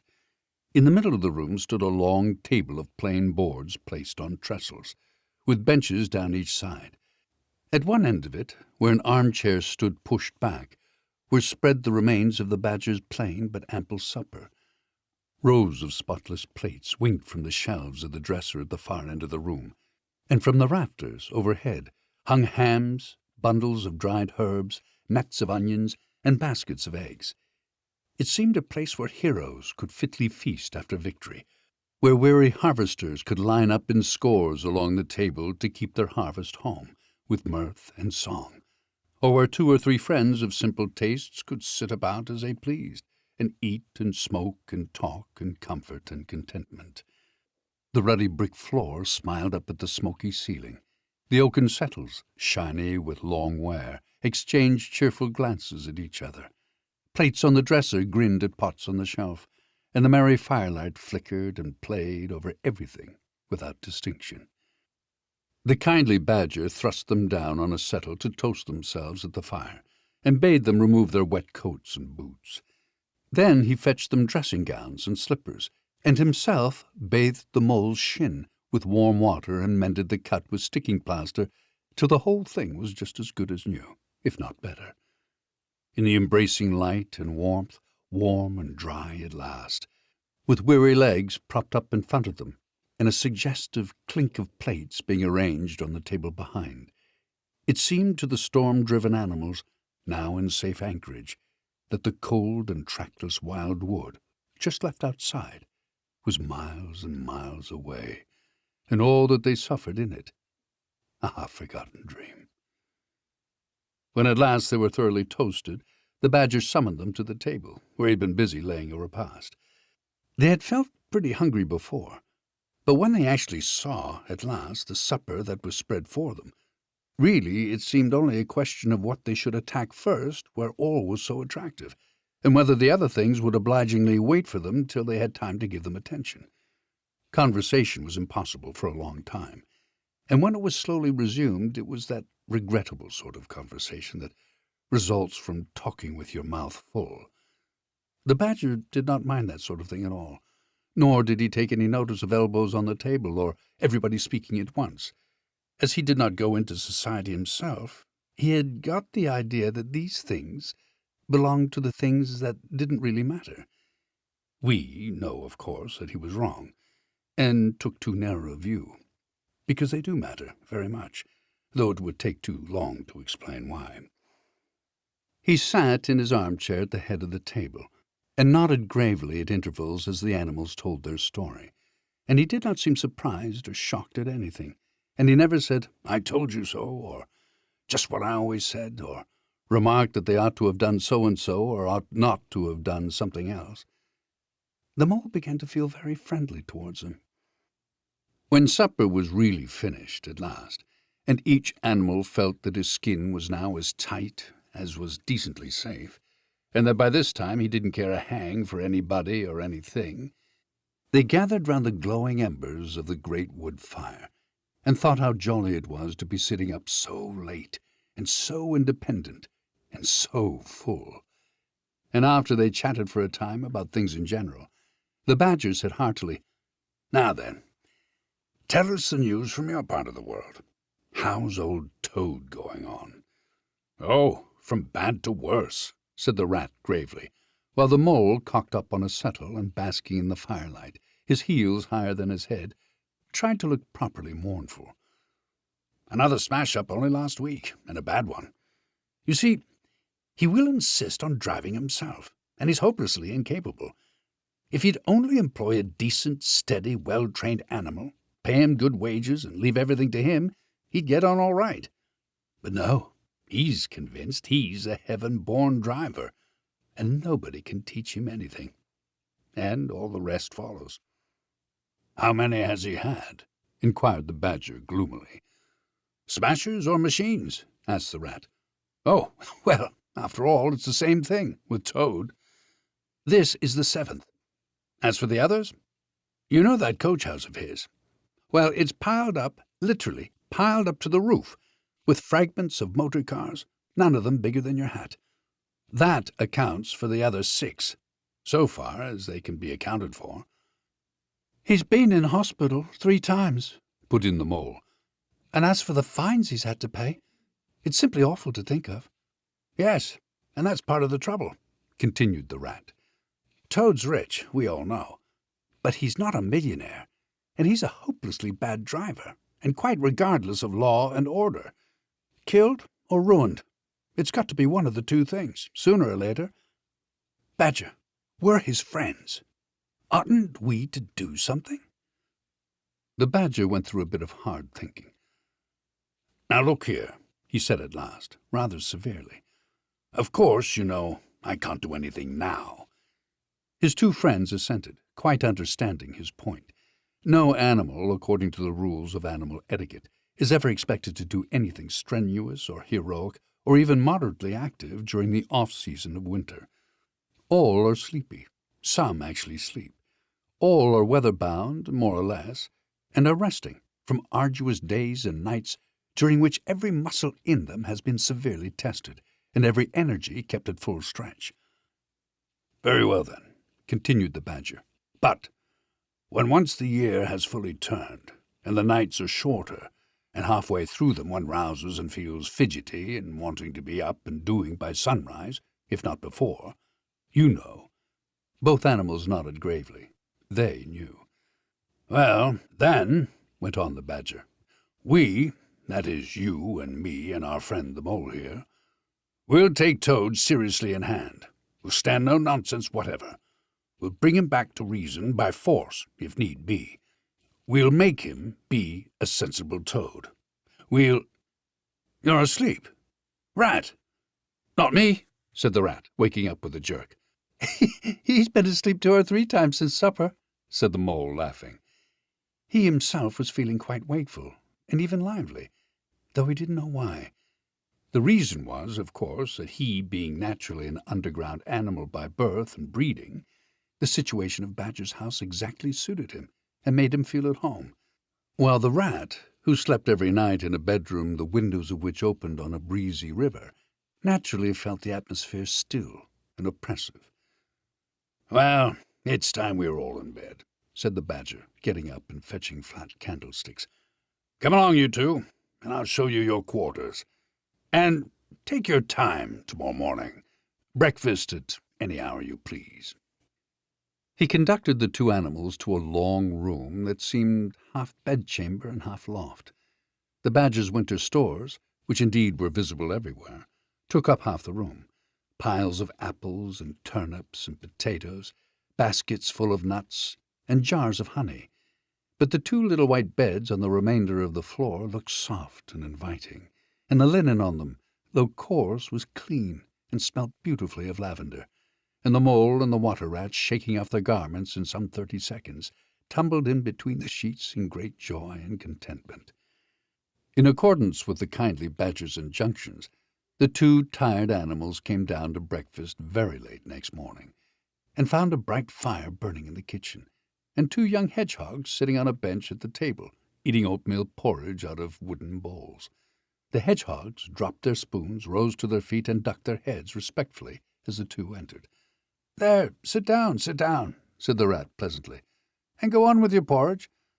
Where have you youngsters come from? Lost your way in the snow, I suppose?" "Yes, please, sir," said the elder of the 2 hedgehogs respectfully. "Me and little Billy here, we was trying to find our way to school. Mother would have us go, was the weather ever so, and of course we lost ourselves, sir, and Billy he got frightened and took and cried, being young and faint-hearted, and at last we happened up against Mr. Badger's back door, and made so bold as to knock, sir, for Mr. Badger, he's a kind-hearted gentleman, as everyone knows." "I understand," said the rat, cutting himself some rashers from a side of bacon, while the mole dropped some eggs into a saucepan. "And what's the weather like outside? You needn't sir me quite so much," he added. "Oh, terrible bad, sir, terrible deep the snow is," said the hedgehog. "No getting out for the likes of you gentlemen today." "Where's Mr. Badger?" inquired the mole as he warmed the coffee-pot before the fire. "The master's gone into his study, sir," replied the hedgehog, "and he said as how he was going to be particular busy this morning, and on no account was he to be disturbed." This explanation, of course, was thoroughly understood by everyone present. The fact is, as already set forth, when you live a life of intense activity for 6 months of the year, and of comparative or actual somnolence for the other 6, during the latter period you cannot be continually pleading sleepiness when there are people about or things to be done. The excuse gets monotonous. The animals well knew that Badger, having eaten a hearty breakfast, had retired to his study and settled himself in an armchair with his legs up on another and a red cotton handkerchief over his face, and was being busy in the usual way at this time of the year. The front door-bell clanged loudly, and the rat, who was very greasy with buttered toast, sent Billy, the smaller hedgehog, to see who it might be.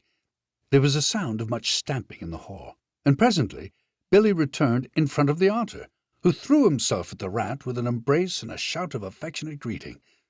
"Get off!" sputtered the rat with his mouth full. "I thought I should find you here all right," said the otter cheerfully. "They were all in a great state of alarm along river-bank when I arrived this morning. Rat never came home all night, nor mole either. Something dreadful must have happened, they said. And the snow had covered up all your tracks, of course. But I knew that when people were in any fix they mostly went to Badger, or else Badger got to know of it somehow. So I came straight off here, through the wild wood and the snow. My, it was fine, coming through the snow as the red sun was rising and showing against the black tree trunks. As you went along in the stillness, every now and then masses of snow slid off the branches, suddenly with a flop, making you jump and run for cover. Snow castles and snow caverns had sprung up out of nowhere in the night, and snow bridges, terraces, ramparts. I could have stayed and played with them for hours. Here and there, great branches had been torn away by the sheer weight of the snow, and robins perched and hopped on them in their perky, conceited way, just as if they had done it themselves. A ragged string of wild geese passed overhead, high on the grey sky, and a few rooks whirled over the trees, inspected, and flapped off homewards with a disgusted expression. But I met no sensible being to ask the news of. About halfway across, I came on a rabbit sitting on a stump, cleaning his silly face with his paws. He was a pretty scared animal when I crept up behind him and placed a heavy forepaw on his shoulder. I had to cuff his head once or twice to get any sense out of it at all. At last, I managed to extract from him that Mole had been seen in the wild wood last night by one of them. It was the talk of the burrows, he said, how Mole, Mr. Rat's particular friend, was in a bad fix, how he had lost his way, and they were up and out hunting and were chivvying him round and round. "Then why didn't you do something?" I asked. "You mayn't be blessed with brains, but there are hundreds and hundreds of you, big stout fellows as fat as butter, and your burrows running in all directions, and you could have taken 'em in and made 'em safe and comfortable, or tried to, at all events." "What, us?" he merely said. "Do something, us rabbits?" So I cuffed him again and left him. There was nothing else to be done. At any rate, I had learnt something, and if I'd had the luck to meet any of them, I'd have learnt something more. Or they would." "Weren't you at all, nervous?" asked the mole, some of yesterday's terror coming back to him at the mention of the wild wood. "Nervous?" The otter showed a gleaming set of strong white teeth as he laughed. "I'd give him nerves if any of them tried anything on with me. Here, Mole, fry me some slices of ham like the good little chap you are. I'm frightfully hungry, and I've got any amount to say to Ratty here. Haven't seen him for an age." So the good-natured mole, having cut some slices of ham, set the hedgehogs to fry it, and returned to his own breakfast, while the otter and the rat, their heads together, eagerly talked river shop, which is long shop and talk that is endless, running on like the babbling river itself. A plate of fried ham had just been cleared and sent back for more, when the badger entered, yawning and rubbing his eyes, and greeted them all in his quiet, simple way, with kind inquiries for every one. "It must be getting on for luncheon time," he remarked to the otter. "Better stop and have it with us. You must be hungry this cold morning." "Rather," replied the otter, winking at them all. "The sight of these greedy young hedgehogs stuffing themselves with fried ham makes me feel positively famished." The hedgehogs, who were just beginning to feel hungry again after their porridge and after working so hard at their frying, looked timidly up at Mr. Badger, but were too shy to say anything. "Here, you two youngsters be off home to your mother," said the badger kindly. "I'll send someone with you to show you the way. You won't want any dinner today, I'll be bound." He gave them sixpence apiece and a pat on the head, and they went off with much respectful swinging of caps and touching of forelocks. Presently they all sat down to luncheon together.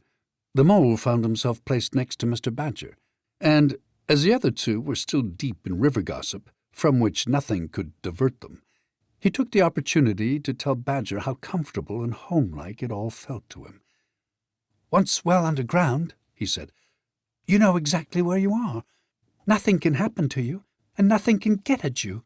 You're entirely your own master, and you don't have to consult anybody or mind what they say. Things go on all the same overhead, and you let 'em, and don't bother about 'em. When you want to, up you go, and there the things are, waiting for you." The badger simply beamed on him. "That's exactly what I say," he replied. "There's no security or peace and tranquility except underground.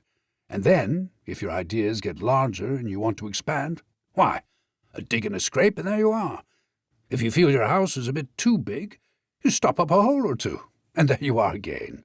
No builders, no tradesmen, no remarks passed on you by fellows looking over your wall, and, above all, no weather. Look at Rat now. A couple of feet of flood water and he's got to move into hired lodgings, uncomfortable, inconveniently situated, and horribly expensive. Take Toad. I say nothing against Toad Hall, quite the best house in these parts, as a house. But supposing a fire breaks out, where's Toad? Supposing tiles are blown off, or walls sink or crack, or windows get broken, where's Toad? Supposing the rooms are draughty. I hate a draught myself. Where's Toad? No, up and out of doors is good enough to roam about and get one's living in, but underground to come back to at last. That's my idea of home." The mole assented heartily, and the badger in consequence got very friendly with him. "When lunch is over," he said, "I'll take you all around this little place of mine. I can see you'll appreciate it. You understand what domestic architecture ought to be, you do." After luncheon, accordingly, when the other two had settled themselves into the chimney-corner and had started a heated argument on the subject of eels, the badger lighted a lantern and bade the mole to follow him. Crossing the hall, they passed down one of the principal tunnels, and the wavering light of the lantern gave glimpses on either side of rooms both large and small, some mere cupboards, others nearly as broad and imposing as Toad's dining hall. A narrow passage at right angles led them into another corridor, and here the same thing was repeated. The mole was staggered at the size, the extent, the ramifications of it all, at the length of the dim passages, the solid vaultings of the crammed store-chambers, the masonry everywhere, the pillars, the arches, the pavements. "How on earth, Badger," he said at last, "did you ever find time and strength to do all this? It's astonishing." "It would be astonishing indeed," said the Badger simply, "if I had done it. But as a matter of fact, I did none of it. Only cleaned out the passages and chambers, as far as I had need of them. There's lots more of it, all round about. I see you don't understand, and I must explain it to you.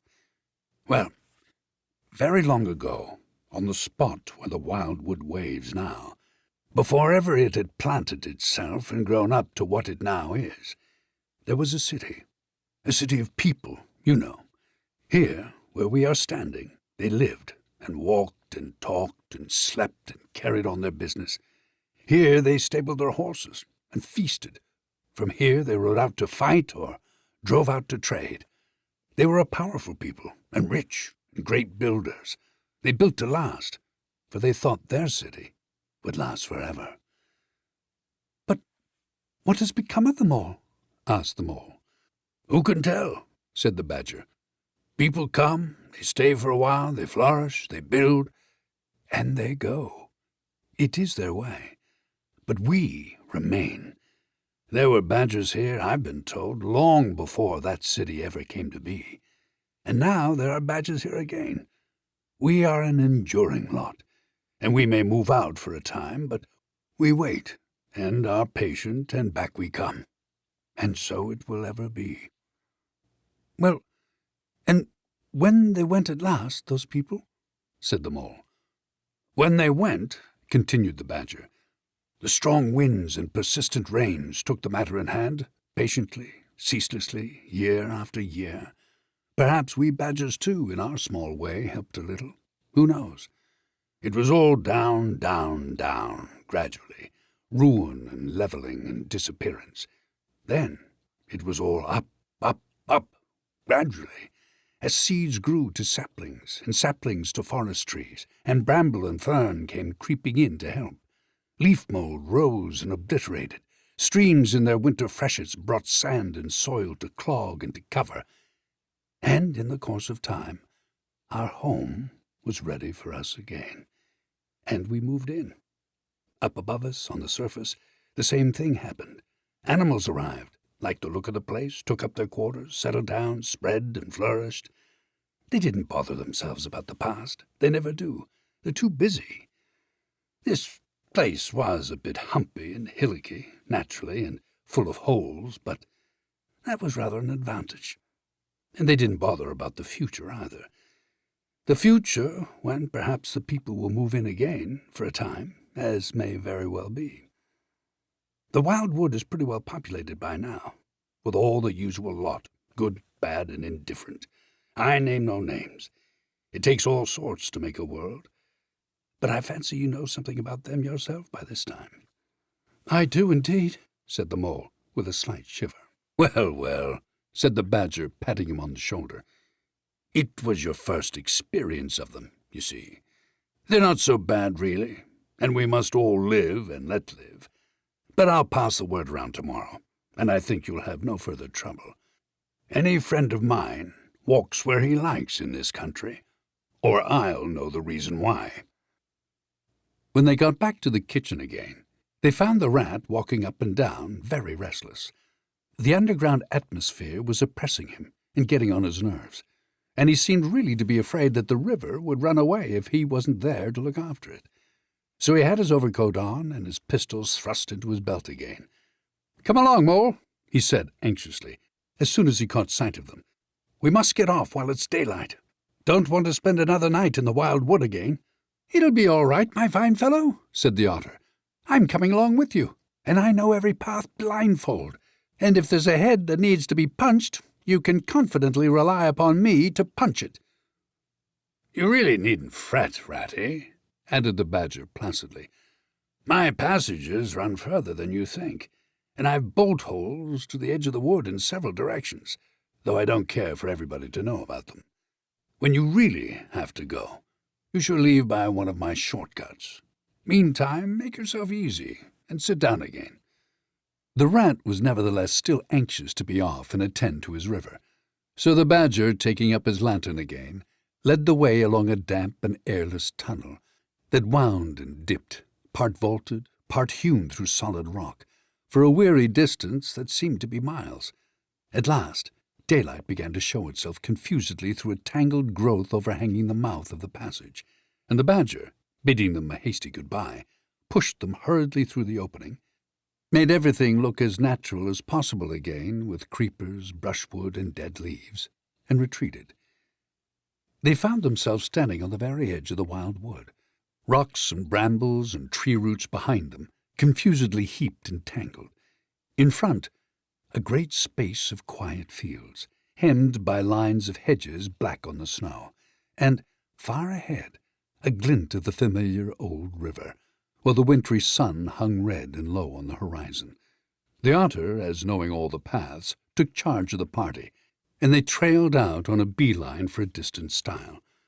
Pausing there for a moment and looking back, they saw the whole mass of the wild wood, dense, menacing, compact, grimly set in vast white surroundings. Simultaneously, they turned and made swiftly for home, for firelight and the familiar things it played on, for the voice, sounding cheerily outside their window, of the river that they knew and trusted in all its moods, that never made them afraid, with any amazement. As he hurried along, eagerly anticipating the moment when he would be at home again among the things he knew and liked, the Mole saw clearly that he was an animal of tilled field and hedgerow, linked to the ploughed furrow, the frequented pasture, the lane of evening lingerings, the cultivated garden plot. For others, the asperities, the stubborn endurance, or the clash of actual conflict that went with nature in the rough. He must be wise, must keep to the pleasant places in which his lines were laid, and which held adventure enough, in their way, to last for a lifetime. Chapter 5. Dulce Domum. The sheep ran huddling together against the hurdles, blowing out thin nostrils and stamping with delicate forefeet, their heads thrown back, and a light steam rising from the crowded sheep pen into the frosty air, as the two animals hastened by in high spirits, with much chatter and laughter. They were returning across country after a long day's outing with Otter, hunting and exploring on the wide uplands, where certain streams tributary to their own river had their first small beginnings, and the shades of the short winter day were closing in on them, and they had still some distance to go.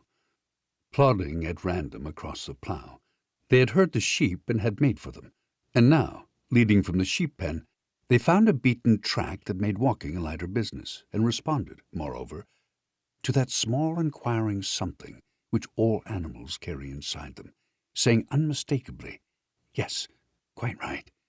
This leads home."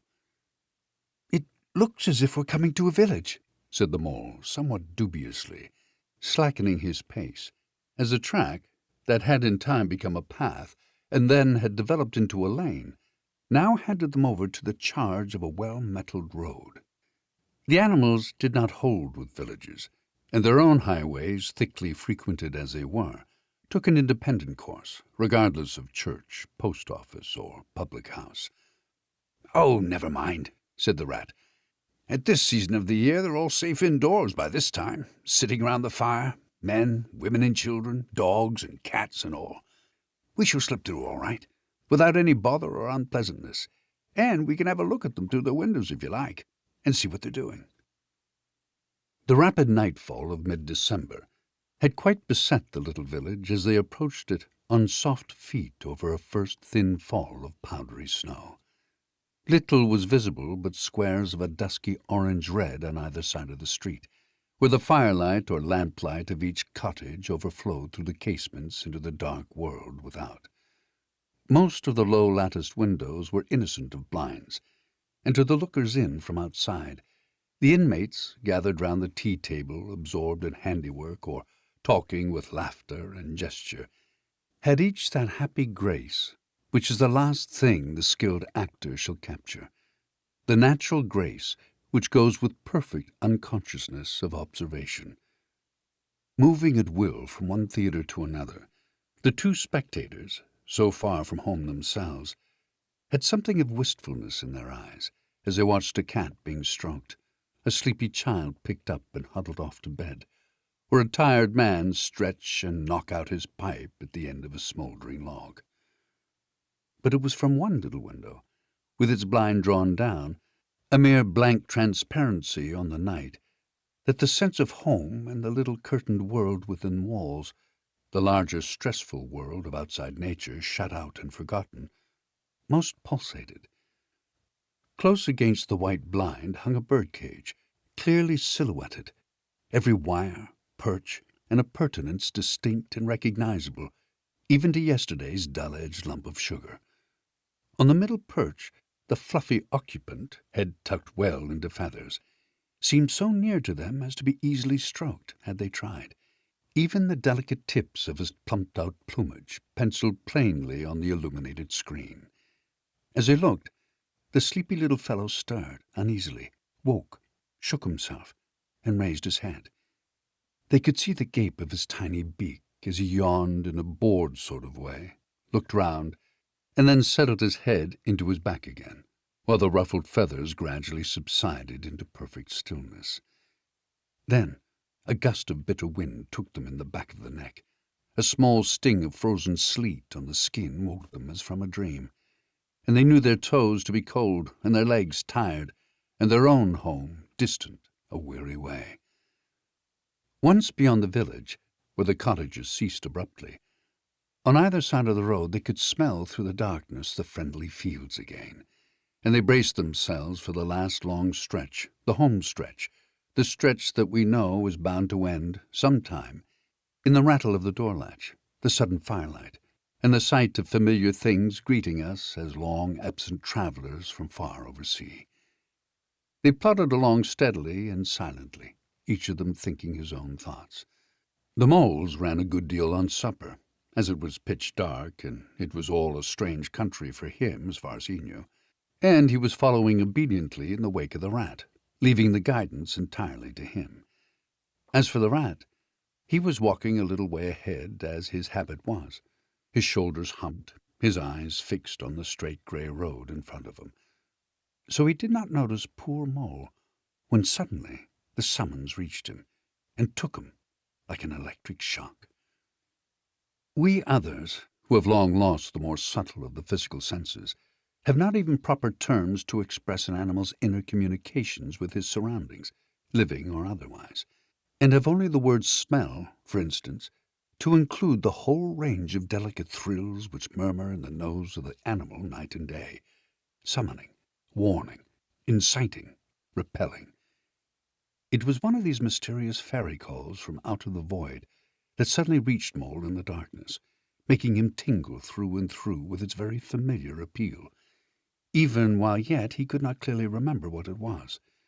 He stopped dead in his tracks, his nose searching hither and thither in its efforts to recapture the fine filament, the telegraphic current that had so strongly moved him. A moment, and he had caught it again, and with it, this time, came the recollection in fullest flood. Home! That was what was meant.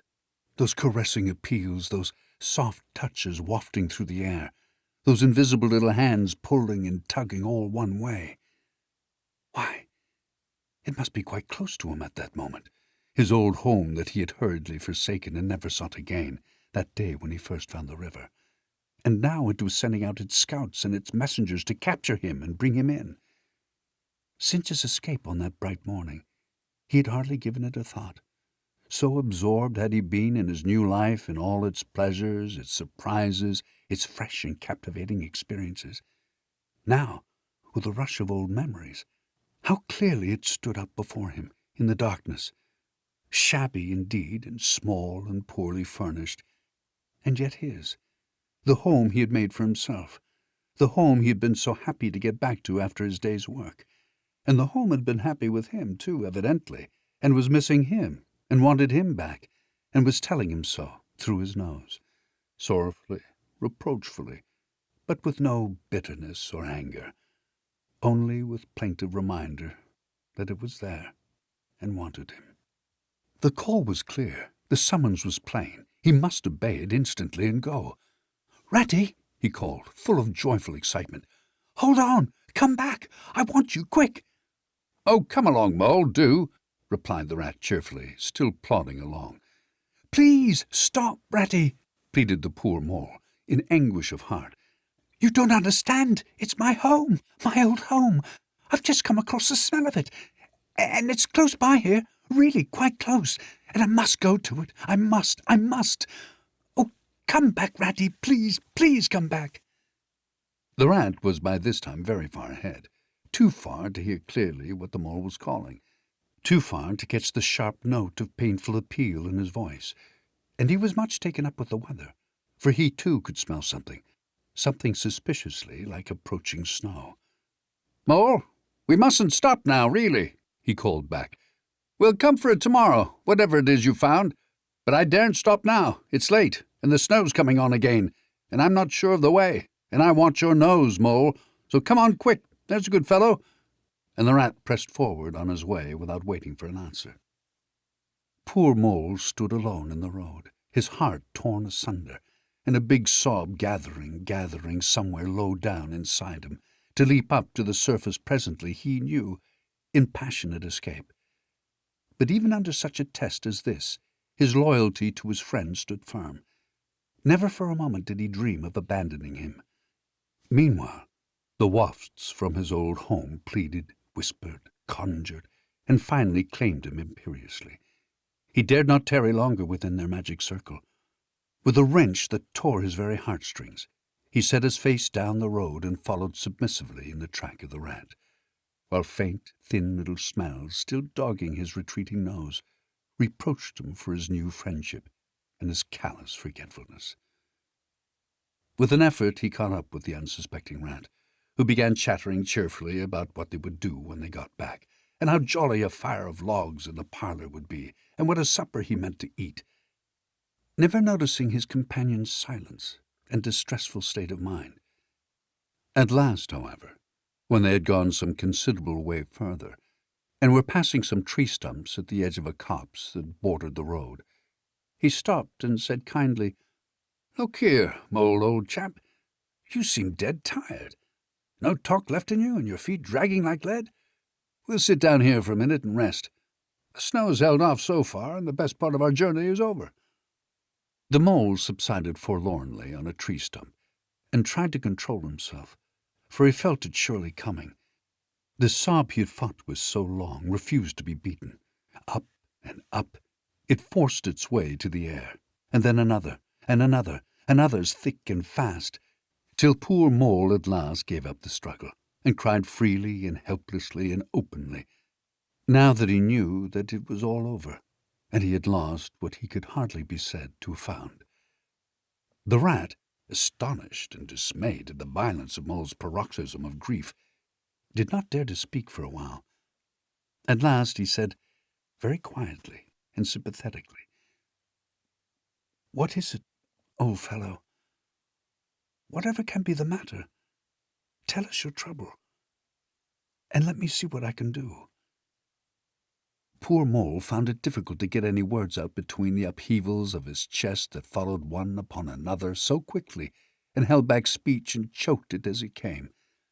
I know it's a shabby, dingy little place," he sobbed forth at last, brokenly. "Not like your cosy quarters, or Toad's magnificent hall, or Badger's great house. But it was my own little home, and I was fond of it, and I went away and forgot all about it. And then I smelt it suddenly, on the road, when I called, and you wouldn't listen, Rat, and everything came back to me with a rush, and I wanted it. Oh dear, and when you wouldn't turn back, Ratty, and I had to leave it, though I was smelling it all the time, I thought my heart would break. We might have just gone and had one look at it, Ratty, only one look. It was close by. But you wouldn't turn back, Ratty. You wouldn't turn back. Oh dear, oh dear." The recollection brought fresh waves of sorrow, and sobs again took full charge of him, preventing further speech. The rat stared straight in front of him, saying nothing, only patting Mole gently on the shoulder. After a time he muttered gloomily, I see it all now. What a pig I have been. A pig. That's me. Just a pig. A plain pig." He waited till Mole's sobs became gradually less stormy and more rhythmical. He waited till at last sniffs were frequent and sobs only intermittent.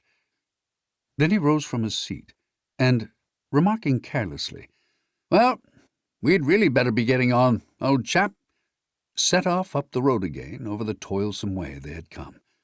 "Wherever are you going to, Ratty?" cried the tearful Mole, looking up in alarm. "We're going to find that home of yours, old fellow," replied the Rat pleasantly. "So you'd better come along, for it will take some finding, and we shall want your nose." "Oh, come back, Ratty, do," cried the Mole, getting up and hurrying after him. "It's no good, I tell you. It's too late and too dark, and the place is too far off, and the snow is coming, and I never meant to let you know I was feeling that way about it. It was all an accident and a mistake, and think of the riverbank and your supper." "Hang riverbank, and supper too," said the Rat heartily. "I tell you, I'm going to find this place now, if I stay out all night. So cheer up, old chap, and take my arm, and we'll very soon be back there again." Still snuffling, pleading, and reluctant, Mole suffered himself to be dragged back along the road by his imperious companion, who by a flow of cheerful talk and anecdote endeavoured to beguile his spirits back and make the weary way seem shorter. When at last it seemed to the Rat that they must be nearing that part of the road where the Mole had been held up, he said, "Now, no more talking. Business. Use your nose, and give your mind to it." They moved on in silence for some little way, when suddenly the Rat was conscious, through his arm that was linked in Mole's, of a faint sort of electric thrill that was passing down that animal's body. Instantly he disengaged himself, fell back a pace, and waited, all attention. The signals were coming through.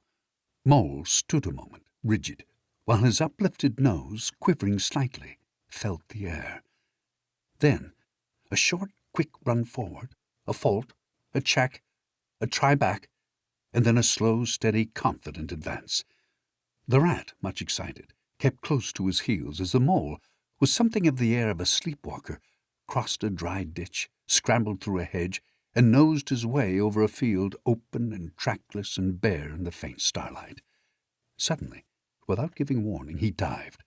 But the Rat was on the alert, and promptly followed him down the tunnel to which his unerring nose had faithfully led him. It was close and airless, and the earthy smell was strong, and it seemed a long time to Rat ere the passage ended and he could stand erect and stretch and shake himself. The Mole struck a match, and by its light the Rat saw that they were standing in an open space, neatly swept and sanded underfoot, and directly facing them was Mole's little front door, with Mole End painted in Gothic lettering over the bell-pull at the side.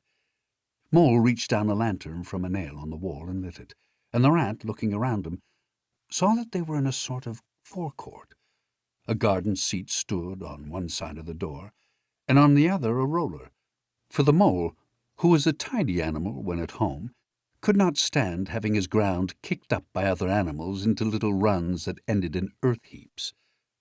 On the walls hung wire baskets with ferns in them, alternating with brackets carrying plaster statuary, Garibaldi and the infant Samuel, and Queen Victoria, and other heroes of modern Italy. Down on one side of the forecourt ran a skittle alley, with benches along it with little wooden tables marked with rings that hinted at beer mugs. In the middle was a small round pond containing goldfish, and surrounded by a cockleshell border. Out of the centre of the pond rose a fanciful erection clothed in more cockleshells, and topped by a large silvered glass ball that reflected everything all wrong and had a very pleasing effect. Mole's face beamed at the sight of all these objects so dear to him, and he hurried Rat through the door, lit a lamp in the hall, and took one glance round his old home. He saw the dust lying thick on everything, saw the cheerless, deserted look of the long-neglected house, and its narrow, meagre dimensions, its worn and shabby contents, and collapsed again on a hall chair, his nose in his paws. "Oh, Ratty," he cried dismally, Why ever did I do it? Why did I bring you to this poor, cold little place on a night like this, when you might have been at Riverbank by this time, toasting your toes before a blazing fire with all your own nice things about you?" The rat paid no heed to his doleful self-reproaches. He was running here and there, opening doors, inspecting rooms and cupboards, and lighting lamps and candles and sticking them up everywhere. "What a capital little house this is," he called out cheerily. "So compact, so well planned, everything here and everything in its place. We'll make a jolly night of it. The first thing we want is a good fire. I'll see to that. I always know where to find things. So, this is the parlour. Splendid. Your own idea? Those little sleeping bunks on the wall? Capital. Now, I'll fetch the wood and the coals, and you get a duster, Mole. You'll find one in the drawer of the kitchen table. And try to smarten things up a bit. Bustle about, old chap." Encouraged by his inspiring companion, the Mole roused himself and dusted and polished with energy and heartiness, while the rat, running to and fro with armfuls of fuel, soon had a cheerful blaze roaring up the chimney. He hailed the Mole to come and warm himself. But Mole promptly had another fit of the blues, dropping down on a couch in dark despair, and burying his face in his duster. "Rat," he moaned, "how about your supper, you poor, cold, hungry, weary animal? I've nothing to give you. Nothing. Not a crumb." "What a fellow you are for giving in," said the rat reproachfully. "Why, only just now I saw a sardine opener on the kitchen dresser, quite distinctly. And everybody knows that means there are sardines about somewhere in the neighbourhood. Rouse yourself, pull yourself together, and come with me and forage." They went and foraged accordingly, hunting through every cupboard and turning out every drawer. The result was not so very depressing after all, though of course it might have been better. A tin of sardines, a box of Captain's biscuits nearly full, and a German sausage encased in silver paper. "There's a banquet for you," observed the rat as he arranged the table. "I know some animals who would give their ears to be sitting down to supper with us tonight." "No bread," groaned the Mole dolorously. "No butter, no—" "No pâté de foie gras, no champagne," continued the rat, grinning. "And that reminds me, what's that little door at the end of the passage? Your cellar, of course. Every luxury in this house. Just you wait a minute." He made for the cellar door and presently reappeared, somewhat dusty, with a bottle of beer in each paw and another under each arm. "Self-indulgent beggar you seem to be, Mole," he observed. "Deny yourself nothing. This is really the jolliest little place I ever was in. Now, wherever did you pick up those prints? Make the place look so homelike, they do. No wonder you're so fond of it, Mole. Tell us all about it, and how you came to make it what it is."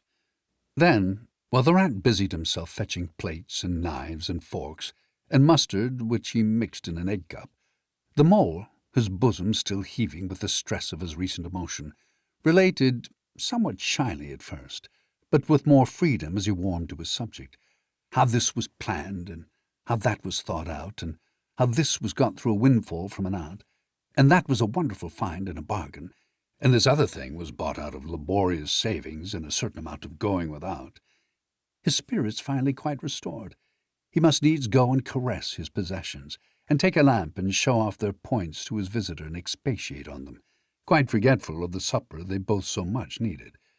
Rat, who was desperately hungry but strove to conceal it, nodding seriously, examining with a puckered brow and saying, "Wonderful," and "Most remarkable," at intervals when the chance for an observation was given him. At last the rat succeeded in decoying him to the table, and had just got seriously to work with a sardine opener, when sounds were heard from the forecourt without, sounds like the scuffling of small feet in the gravel and a confused murmur of tiny voices, while broken sentences reached them. "Now, all on a line. Hold the lantern up a bit, Tommy. Clear your throats first. No coughing after I say 1, 2, 3. Where's young Bill? Here, come on, do. We're all awaiting." "What's up?" inquired the rat, pausing in his labours. "I think it must be the field mice," replied the Mole, with a touch of pride in his manner. "They go round carol-singing regularly at this time of year.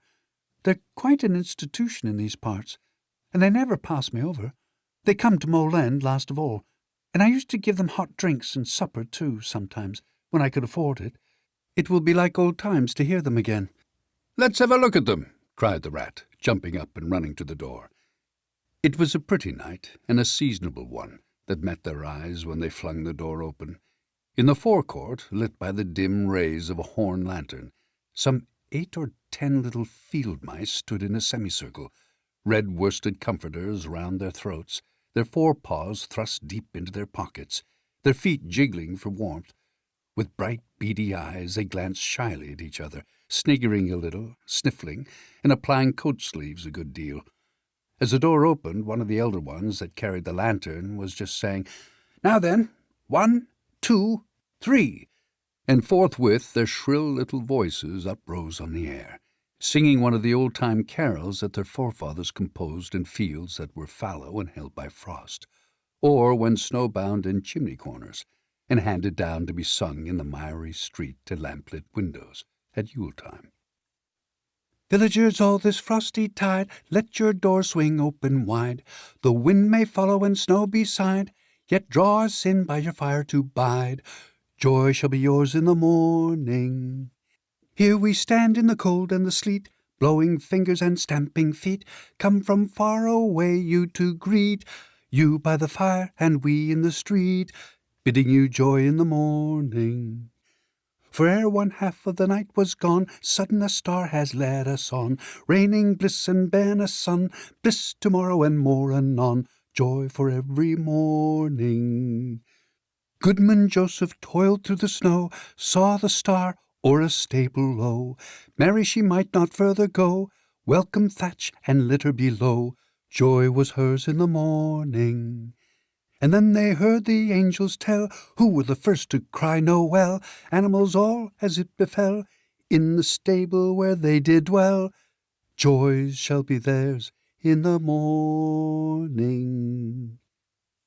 The voices ceased. The singers, bashful but smiling, exchanged sidelong glances, and silence succeeded. But for a moment only.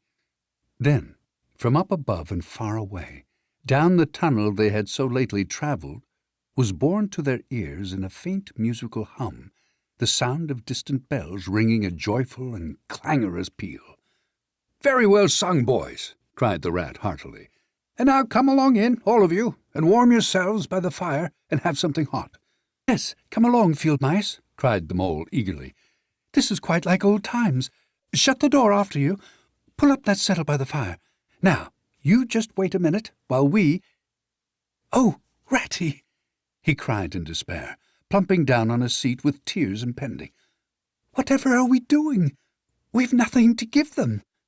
"You leave that to me," said the masterful rat. "Here, you with the lantern, come over this way. I want to talk to you. Now, tell me, are there any shops open at this hour of the night?" "Why, certainly, sir," replied the field mouse respectfully. "At this time of the year our shops keep open to all sorts of hours." "Then look here," said the rat.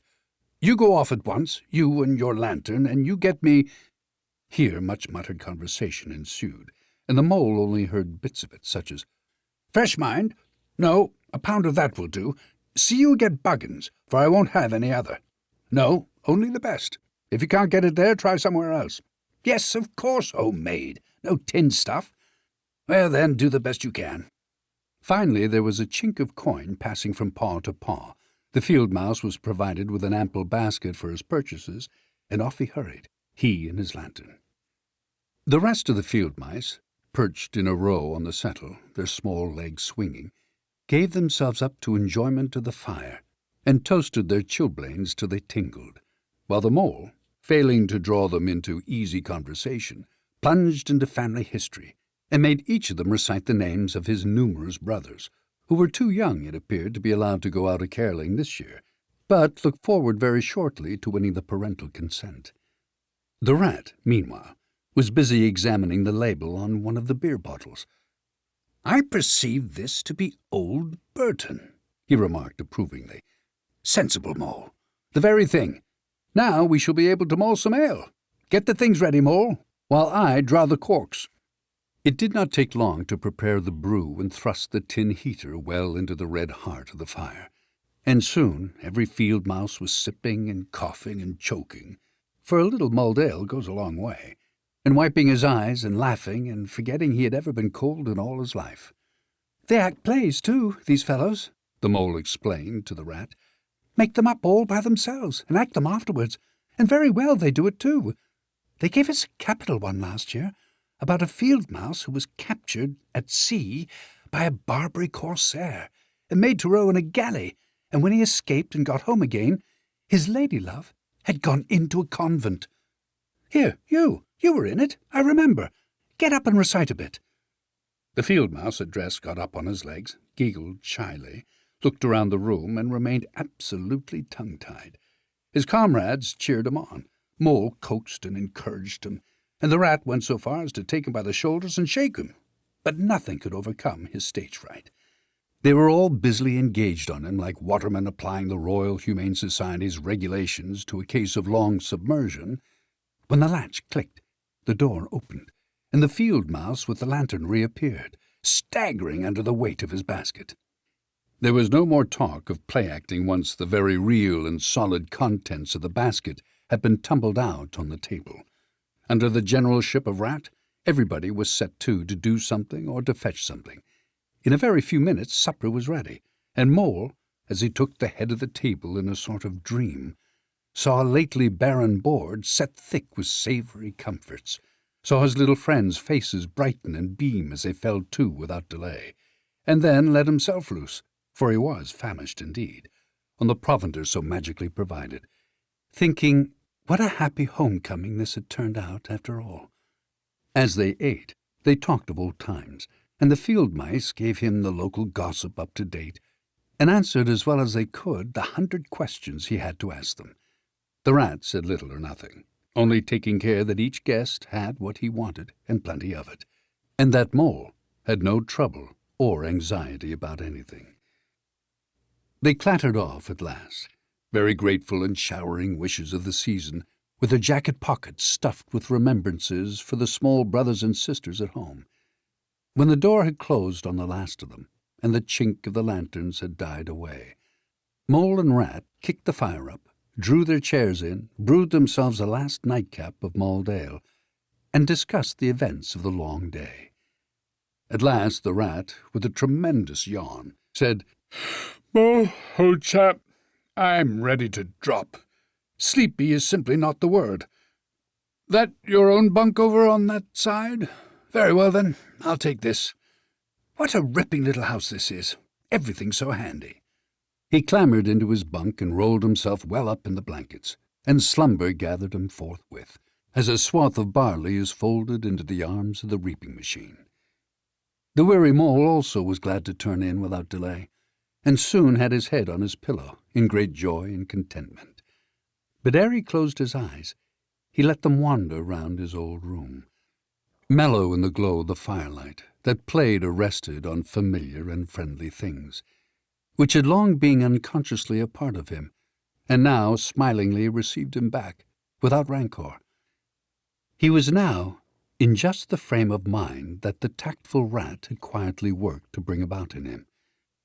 He saw clearly how plain and simple, how narrow even, it all was, but clearly, too, how much it all meant to him, and the special value of some such anchorage in one's existence. He did not at all want to abandon the new life and its splendid spaces, to turn his back on sun and air and all they offered him, and creep home and stay there. The upper world was all too strong. It called to him still, even down there, and he knew he must return to the larger stage. But it was good to think he had this to come back to, this place which was all his own, these things which were so glad to see him again, and could always be counted upon for the same simple welcome. Chapter 6. Mr. Toad. It was a bright morning in the early part of summer. The river had resumed its wonted banks and its accustomed pace, and a hot sun seemed to be pulling everything green and bushy and spiky up out of the earth towards him, as if by strings. The Mole and the Water Rat had been up since dawn, very busy on matters connected with boats and the opening of the boating season, painting and varnishing, mending paddles, repairing cushions, hunting for missing boat hooks, and so on, and were finishing breakfast in their little parlour and eagerly discussing their plans for the day, when a heavy knock sounded at the door. "Bother," said the Rat, all over egg. "See who it is, Mole, like a good chap, since you're finished." The Mole went to attend the summons, and the Rat heard him utter a cry of surprise. Then he flung the parlour door open and announced with much importance, "Mr. Badger." This was a wonderful thing indeed, that the Badger should pay a formal call on them, or indeed on anybody. He generally had to be caught, if you wanted him badly, as he slipped quietly along a hedgerow of an early morning or a late evening, or else hunted up in his own house in the middle of the wood, which was a serious undertaking. The Badger strode heavily into the room, and stood looking at the two animals with an expression full of seriousness. The Rat let his egg-spoon fall on the tablecloth, and sat open-mouthed. "The hour has come," said the Badger at last, with great solemnity. "What hour?" asked the Rat uneasily, glancing at the clock on the mantelpiece. "Whose hour, you should rather say," replied the Badger. "Why, Toad's hour. The hour of Toad. I said I would take him in hand as soon as the winter was well over, and I'm going to take him in hand today." "Toad's hour, of course," cried the Mole delightedly. "Hooray! I remember now. We'll teach him to be a sensible Toad." "This very morning," continued the Badger, taking an armchair, "as I learnt last night from a trustworthy source, another new and exceptionally powerful motor car will arrive at Toad Hall on approval or return. At this very moment, perhaps, Toad is busy arraying himself in those singularly hideous habiliments so dear to him, which transform him from a comparatively good-looking Toad to an object which throws any decent-minded animal that comes across it into a violent fit. We must be up and doing, ere it is too late. You two animals will accompany me instantly to Toad Hall, and the work of rescue shall be accomplished." "Right you are," cried the Rat, starting up. "We'll rescue the poor unhappy animal. We'll convert him. He'll be the most converted Toad that ever was, before we've done with him." They set off up the road on their mission of mercy, Badger leading the way. Animals, when in company, walk in a proper and sensible manner, in single file, instead of sprawling all across the road and being of no use or support to each other in case of sudden trouble or danger. They reached the carriage-drive of Toad Hall, to find, as the Badger had anticipated, a shiny new motor car of great size, painted a bright red, Toad's favourite colour, standing in front of the house. As they neared the door, it was flung open, and Mr. Toad, arrayed in goggles, cap, gaiters, and enormous overcoat, came swaggering down the steps, drawing on his gauntleted gloves. "Hello! Come on, you fellows!" he cried cheerfully on catching sight of them. "You're just in time to come with me for a jolly... jolly..." His hearty accents faltered and fell away as he noticed the stern, unbending look on the countenances of his silent friends, and his invitation remained unfinished. The Badger strode up the steps. "Take him inside," he said sternly to his companions. Then, as Toad was hustled through the door, struggling and protesting, he turned to the chauffeur in charge of the new motor car. "I'm afraid you won't be wanted today," he said. "Mr. Toad has changed his mind. He will not require the car. Please understand that this is final. You needn't wait." Then he followed the others inside and shut the door. "Now then," he said to Toad, when the four of them stood together in the hall, "first of all, take those ridiculous things off." "Shan't," replied Toad, with great spirit. "What is the meaning of this gross outrage? I demand an instant explanation." "Take them off, then, you two," ordered the Badger briefly. They had to lay Toad on the floor, kicking and calling all sorts of names, before they could get to work properly. Then the Rat sat on him, and the Mole got his motor clothes off him bit by bit, and they stood him up on his legs again. A good deal of his blustering spirit seemed to have evaporated with the removal of his fine panoply. Now that he was merely Toad, and no longer the terror of the highway, he giggled feebly, and looked from one another appealingly, seeming quite to understand the situation. "You knew it must come to this, sooner or later, Toad," the Badger explained severely. "You've disregarded all the warnings we've given you. You've gone on squandering the money your father left you. And you're getting us animals a bad name in the district by your furious driving, and your smashes, and your rows with the police. Independence is all very well, but we animals never allow our friends to make fools of themselves beyond a certain limit, and that limit you've reached. Now, you're a good fellow in many respects, and I don't want to be too hard on you. I'll make one more effort to bring you to reason. You will come with me into the smoking room, and there you will hear some facts about yourself, and we'll see whether you come out of that room the same Toad that you went in." He took Toad firmly by the arm, led him into the smoking room, and closed the door behind them. "That's no good," said the Rat contemptuously. "Talking to Toad'll never cure him. He'll say anything." They made themselves comfortable in armchairs and waited patiently. Through the closed door they could just hear the long, continuous drone of the Badger's voice, rising and falling in waves of oratory, and presently they noticed that the sermon began to be punctuated at intervals by long-drawn sobs, evidently proceeding from the bosom of Toad, who was a soft-hearted and affectionate fellow, very easily converted, for the time being, to any point of view. After some 3/4 of an hour the door opened, and the Badger reappeared, solemnly leading by the paw a very limp and dejected Toad. His skin hung baggily about him, his legs wobbled, and his cheeks were furrowed by the tears so plentifully called forth by the Badger's moving discourse. "Sit down there, Toad," said the Badger kindly, pointing to a chair. "My friends," he went on, "I am pleased to inform you that Toad has at last seen the error of his ways. He is truly sorry for his misguided conduct in the past, and he has undertaken to give up motor cars entirely and forever. I have his solemn promise to that effect." "That is very good news," said the Mole gravely. "Very good news indeed," observed the Rat dubiously. If only... He was looking very hard at Toad as he said this, and could not help thinking he perceived something vaguely resembling a twinkle in that animal's still sorrowful eye. "There's only one more thing to be done," continued the gratified Badger.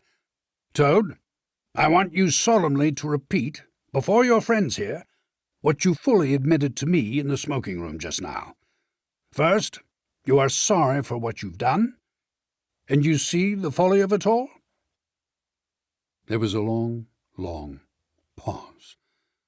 Toad looked desperately this way and that, while the other animals waited in grave silence. At last he spoke. "No," he said, a little sullenly, but stoutly. "I'm not sorry, and it wasn't folly at all. It was simply glorious." "What?" cried the Badger, greatly scandalized. "You backsliding animal! Didn't you tell me just now, in there—" "Oh, yes, in there," said the Toad impatiently. "I'd have said anything in there. You're so eloquent, dear Badger, and so moving, and so convincing, and put all your points so frightfully well. You can do what you like with me in there, and you know it. But I've been searching my mind since, and going over things in it, and I find that I'm not a bit sorry, or repentant, really. So it's no earthly good saying I am now, is it?" "Then you don't promise," said the Badger, "never to touch a motor car again?" "Certainly not," replied Toad emphatically. "On the contrary, I faithfully promise that the very first motor car I see, poop, poop, off I go in it." "Told you so, didn't I?" observed the Rat to the Mole. "Very well, then," said the Badger firmly, rising to his feet. "Since you won't yield to persuasion, we'll try what force can do. I feared it would come to this all along. You've often asked us three to come and stay with you, Toad, in this handsome house of yours. Well, now we're going to. When we've converted you to a proper point of view, we may quit, but not before. Take him upstairs, you two, and lock him up in his bedroom, while we arrange matters between ourselves." "It's for your own good, Toady, you know," said the Rat kindly, as Toad, kicking and struggling, was hauled up the stairs by his two faithful friends. "Think what fun we shall have together, just as we used to, when you've got over this painful attack of yours. We'll take great care of everything for you, till you're well, Toad," said the Mole. "And we'll see your money isn't wasted, as it has been." "No more of those regrettable incidents with the police, Toad," said the Rat, as they thrust him into his bedroom. "And no more weeks in hospital, being ordered about by female nurses, Toad," added the Mole, turning the key on him. They descended the stair, Toad shouting abuse at them through the keyhole, and the three friends then met in conference on the situation. "It's going to be a tedious business," said the Badger, sighing. "I've never seen Toad so determined. However, we will see it out. He must never be left an instant unguarded.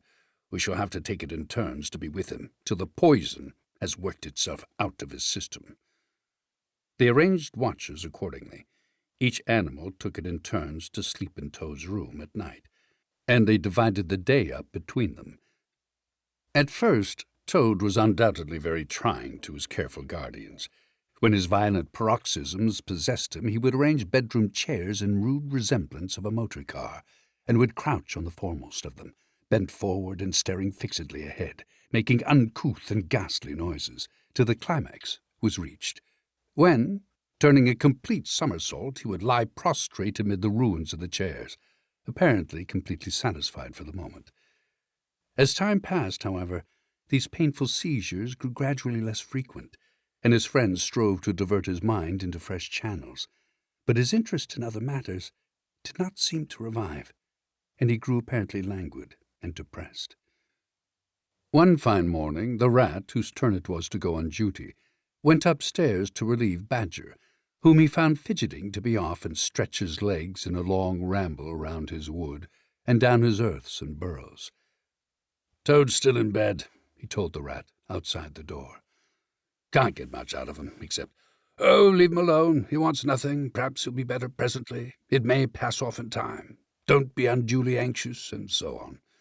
Now, you look out, Rat. When Toad's quiet and submissive, and playing at being the hero of a Sunday school prize, then he's at his artfullest. There's sure to be something up. I know him. Well, now, I must be off." "How are you today, old chap?" inquired the Rat cheerfully, as he approached Toad's bedside. He had to wait some minutes for an answer. At last a feeble voice replied, "Thank you so much, dear Ratty. So good of you to inquire. But first, tell me how you are yourself, and the excellent Mole." "Oh, we're all right," replied the Rat. "Mole," he added incautiously, "is going out for a run round with Badger. They'll be out till luncheon time. So you and I will spend a pleasant morning together, and I'll do my best to amuse you. Now jump up, there's a good fellow, and don't lie moping there on a fine morning like this." "Dear kind Rat," murmured Toad, "how little you realize my condition, and how very far I am from jumping up, now, if ever. But do not trouble about me. I hate being a burden to my friends, and I do not expect to be one much longer. Indeed, I almost hope not." "Well, I hope not, too," said the Rat heartily. "You've been a fine bother to us all this time, and I'm glad to hear it's going to stop. And in weather like this, and the boating season just beginning, it's too bad of you, Toad. It isn't the trouble we mind, but you're making us miss such an awful lot." "I'm afraid it is the trouble you mind, though," replied the Toad languidly. "I can quite understand it. It's natural enough. You're tired of bothering about me. I mustn't ask you to do anything further. I'm a nuisance, I know." "You are, indeed," said the Rat. "But I tell you, I'd take any trouble on earth for you, if only you'd be a sensible animal." "If I thought that, Ratty," murmured Toad, more feebly than ever, "then I would beg you, for the last time, probably, to step round to the village as quickly as possible. Even now it may be too late, and fetch the doctor. But don't you bother, it's only a trouble, and perhaps we may as well let things take their course." "Why, what do you want a doctor for?" inquired the Rat, coming closer and examining him. He certainly lay very still and flat, and his voice was weaker, and his manner much changed. "Surely you have noticed of late," murmured Toad. "But no, why should you? Noticing things is only a trouble. Tomorrow, indeed, you may be saying to yourself, 'Oh, if only I'd noticed sooner, if only I'd done something.' But no, it's a trouble. Never mind. Forget that I asked." "Well, look here, old man," said the Rat, beginning to get rather alarmed. "Of course I'll fetch a doctor to you, if you really think you want one. But you can hardly be bad enough for that, yet. Let's talk about something else." "I fear, dear friend," said Toad, with a sad smile, "that talk can do little in a case like this, or doctors either, for that matter. Still, one must grasp at the slightest straw. And, by the way, while you are about it, I hate to give you additional trouble, but I happen to remember that you will pass the door. Would you mind at the same time asking the lawyer to step up?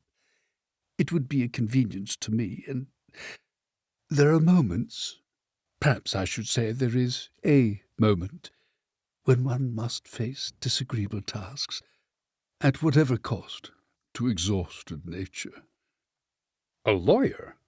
Oh, he must be really bad," the affrighted Rat said to himself as he hurried from the room, not forgetting, however, to lock the door carefully behind him.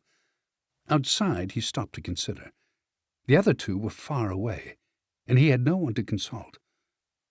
"It's best to be on the safe side," he said on reflection. "I've known Toad fancy himself frightfully bad before, without the slightest reason, but I've never heard him ask for a lawyer. If there's nothing really the matter, the doctor will tell him he's an old ass and cheer him up, and that will be something gained. I'd better humour him and go. It won't take very long." So he ran off to the village on his errand of mercy. The Toad, who had hopped lightly out of bed as soon as he heard the key turned in the lock, watched him eagerly from the window till he disappeared down the carriage drive. Then, laughing heartily, he dressed as quickly as possible in the smartest suit he could lay hands on at the moment, filled his pockets with cash, which he took from a small drawer in the dressing-table, and next, knotting the sheets from his bed together and tying one end of the improvised rope round the central mullion of the handsome tutor window which formed such a feature of his bedroom, he scrambled out, slid lightly to the ground, and, taking the opposite direction to the Rat, marched off light-heartedly, whistling a merry tune.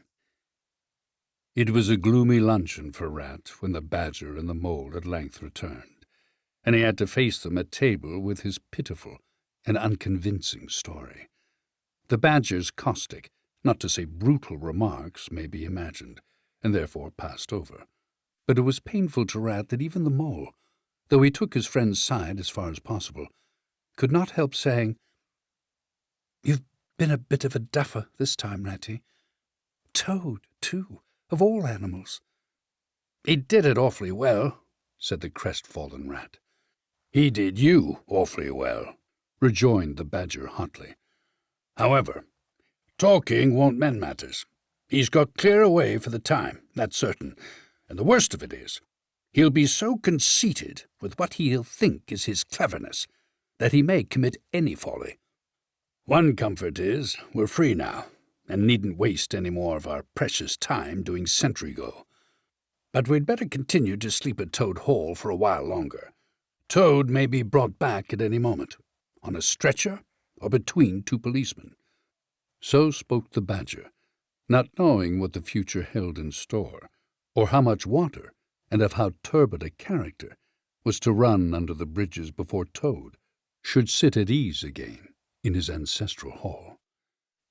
Meanwhile, Toad, gay and irresponsible, was walking briskly along the highroad some miles from home. At first he had taken bypaths and crossed many fields, and changed his course several times in case of pursuit, but now, feeling by this time safe from recapture, and the sun smiling brightly on him, and all nature joining in a chorus of approval to the song of self-praise that his own heart was singing to him, He almost danced along the road in his satisfaction and conceit. "Smart piece of work, that," he remarked to himself, chuckling. "Brain against brute force, and brain came out on top, as it's bound to do. Poor old Ratty. My, won't he catch it when the badger gets back? A worthy fellow, Ratty, with many good qualities, but very little intelligence, and absolutely no education. I must take him in hand some day, and see if I can make something of him." Filled full of conceited thoughts such as these, he strode along with his head in the air, till he reached a little town, where the sign of the Red Lion swinging across the road halfway down the main street reminded him that he had not breakfasted that day, and that he was exceedingly hungry after his long walk. He marched into the inn, ordered the best luncheon that could be provided at so short a notice, and sat down to eat it in the coffee-room. He was about halfway through his meal when an only too familiar sound approaching down the street made him start and fall a-trembling all over. The poop-poop drew nearer and nearer. The car could be heard to turn into the inn yard and come to a stop, and Toad had to hold on to the leg of the table to conceal his overmastering emotion. Presently the party entered the coffee-room, hungry, talkative, and gay, voluble on their experiences of the morning and the merits of the chariot that had brought them along so well. Toad listened eagerly, all ears for a time. At last he could stand it no longer. He slipped out of the room quietly, paid his bill at the bar, and as soon as he got outside, sauntered round quietly to the inn yard. "There cannot be any harm," he said to himself, "in my only just looking at it." The car stood in the middle of the yard, quite unattended, the stable helps and other hangers-on being all at their dinner. Toad walked slowly round it, inspecting, criticizing, musing deeply. "I wonder," he said to himself presently, "I wonder if this sort of car starts easily." The next moment, hardly knowing how it came about, he found he had hold of the handle and was turning it. As a familiar sound broke forth, the old passion seized on Toad and completely mastered him, body and soul.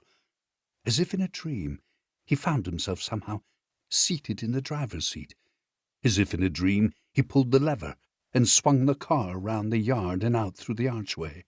And, as if in a dream, all sense of right and wrong, or fear of obvious consequences, seemed temporarily suspended. He increased his pace, and as the car devoured the street and leapt forth on the high road through the open country, he was only conscious that he was Toad once more. Toad at his best and highest. Toad the terror, the traffic queller, the lord of the lone trail, before whom all must give way or be smitten into nothingness and everlasting night. He chanted as he flew, and the car responded with sonorous drone. The miles were eaten up under him as he sped he knew not whither, fulfilling his instincts, living his hour, reckless of what might come to him. "To my mind," observed the chairman of the bench of magistrates cheerfully, "the only difficulty that presents itself in this otherwise very clear case is how we can possibly make it sufficiently hot for the incorrigible rogue and hardened ruffian whom we see cowering in the dock before us. Let me see. He has been found guilty on the clearest evidence. First, of stealing a valuable motor car.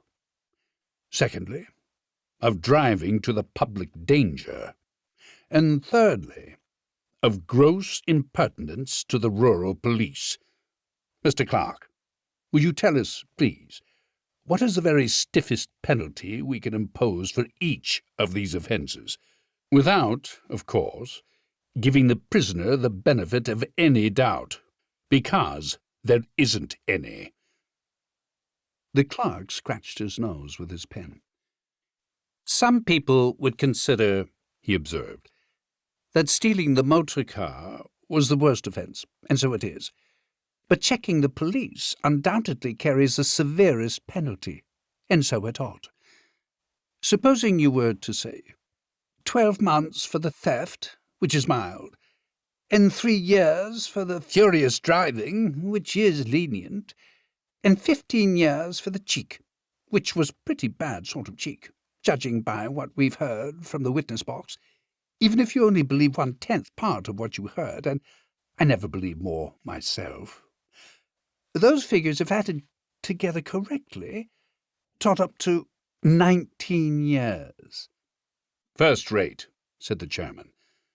So you'd better make it around 20 years, and be on the safe side, concluded the clerk. An excellent suggestion, said the chairman approvingly. Prisoner, pull yourself together and try to stand up straight. It's going to be 20 years for you this time, and mind, if you appear before us again, upon any charge whatever, we shall have to deal with you very seriously.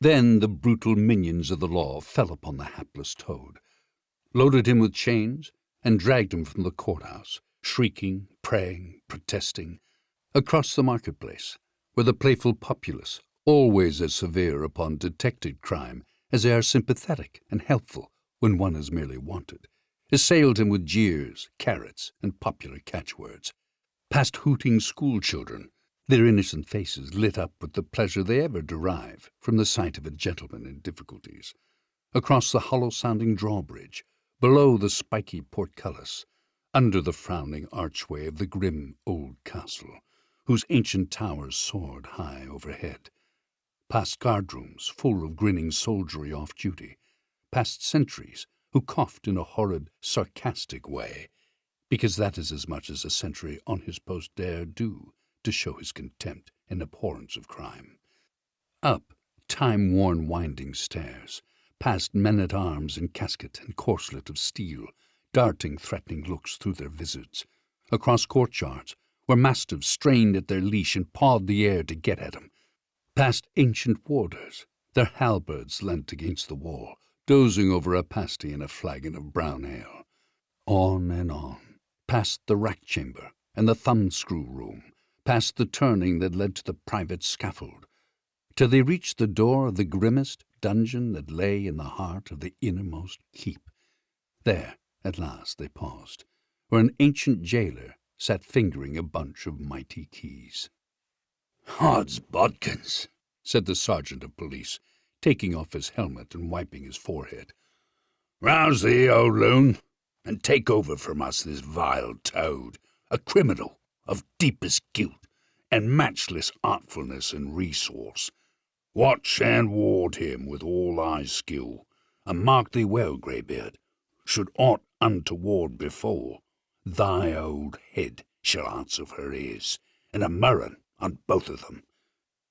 The jailer nodded grimly, laying his withered hand on the shoulder of the miserable Toad. The rusty key creaked in the lock, the great door clanged behind them, and Toad was a helpless prisoner in the remotest dungeon of the best guarded keep of the stoutest castle in all the length and breadth of merry England. Chapter 7. The Piper at the Gates of Dawn. The willow-wren was twittering his thin little song, hidden himself in the dark selvage of the river-bank.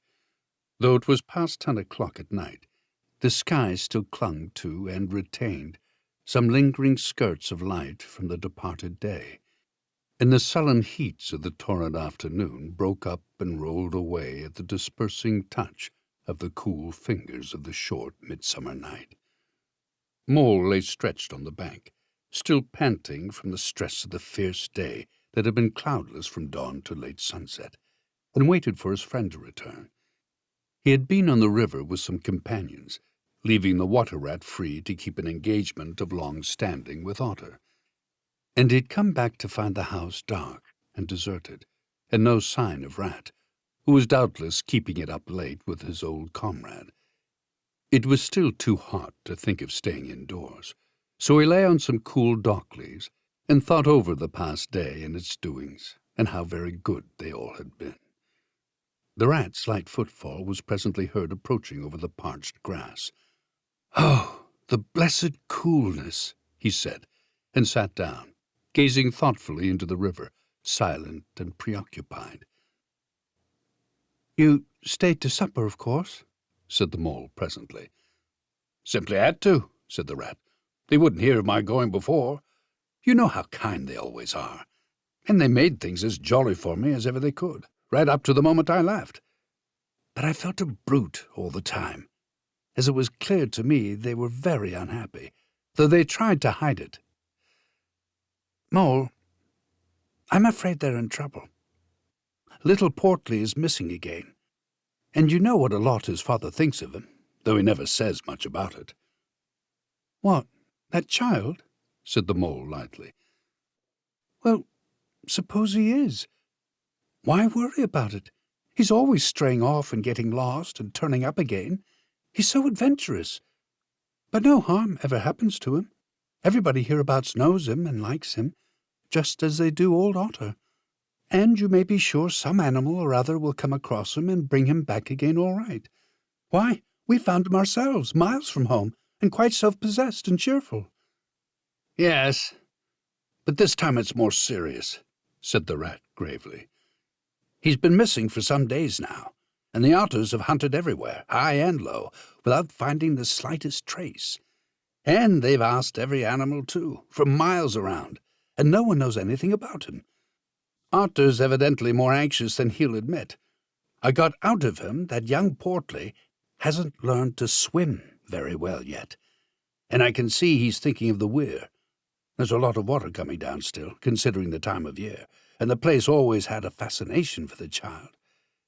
And then there are, well, traps and things. You know.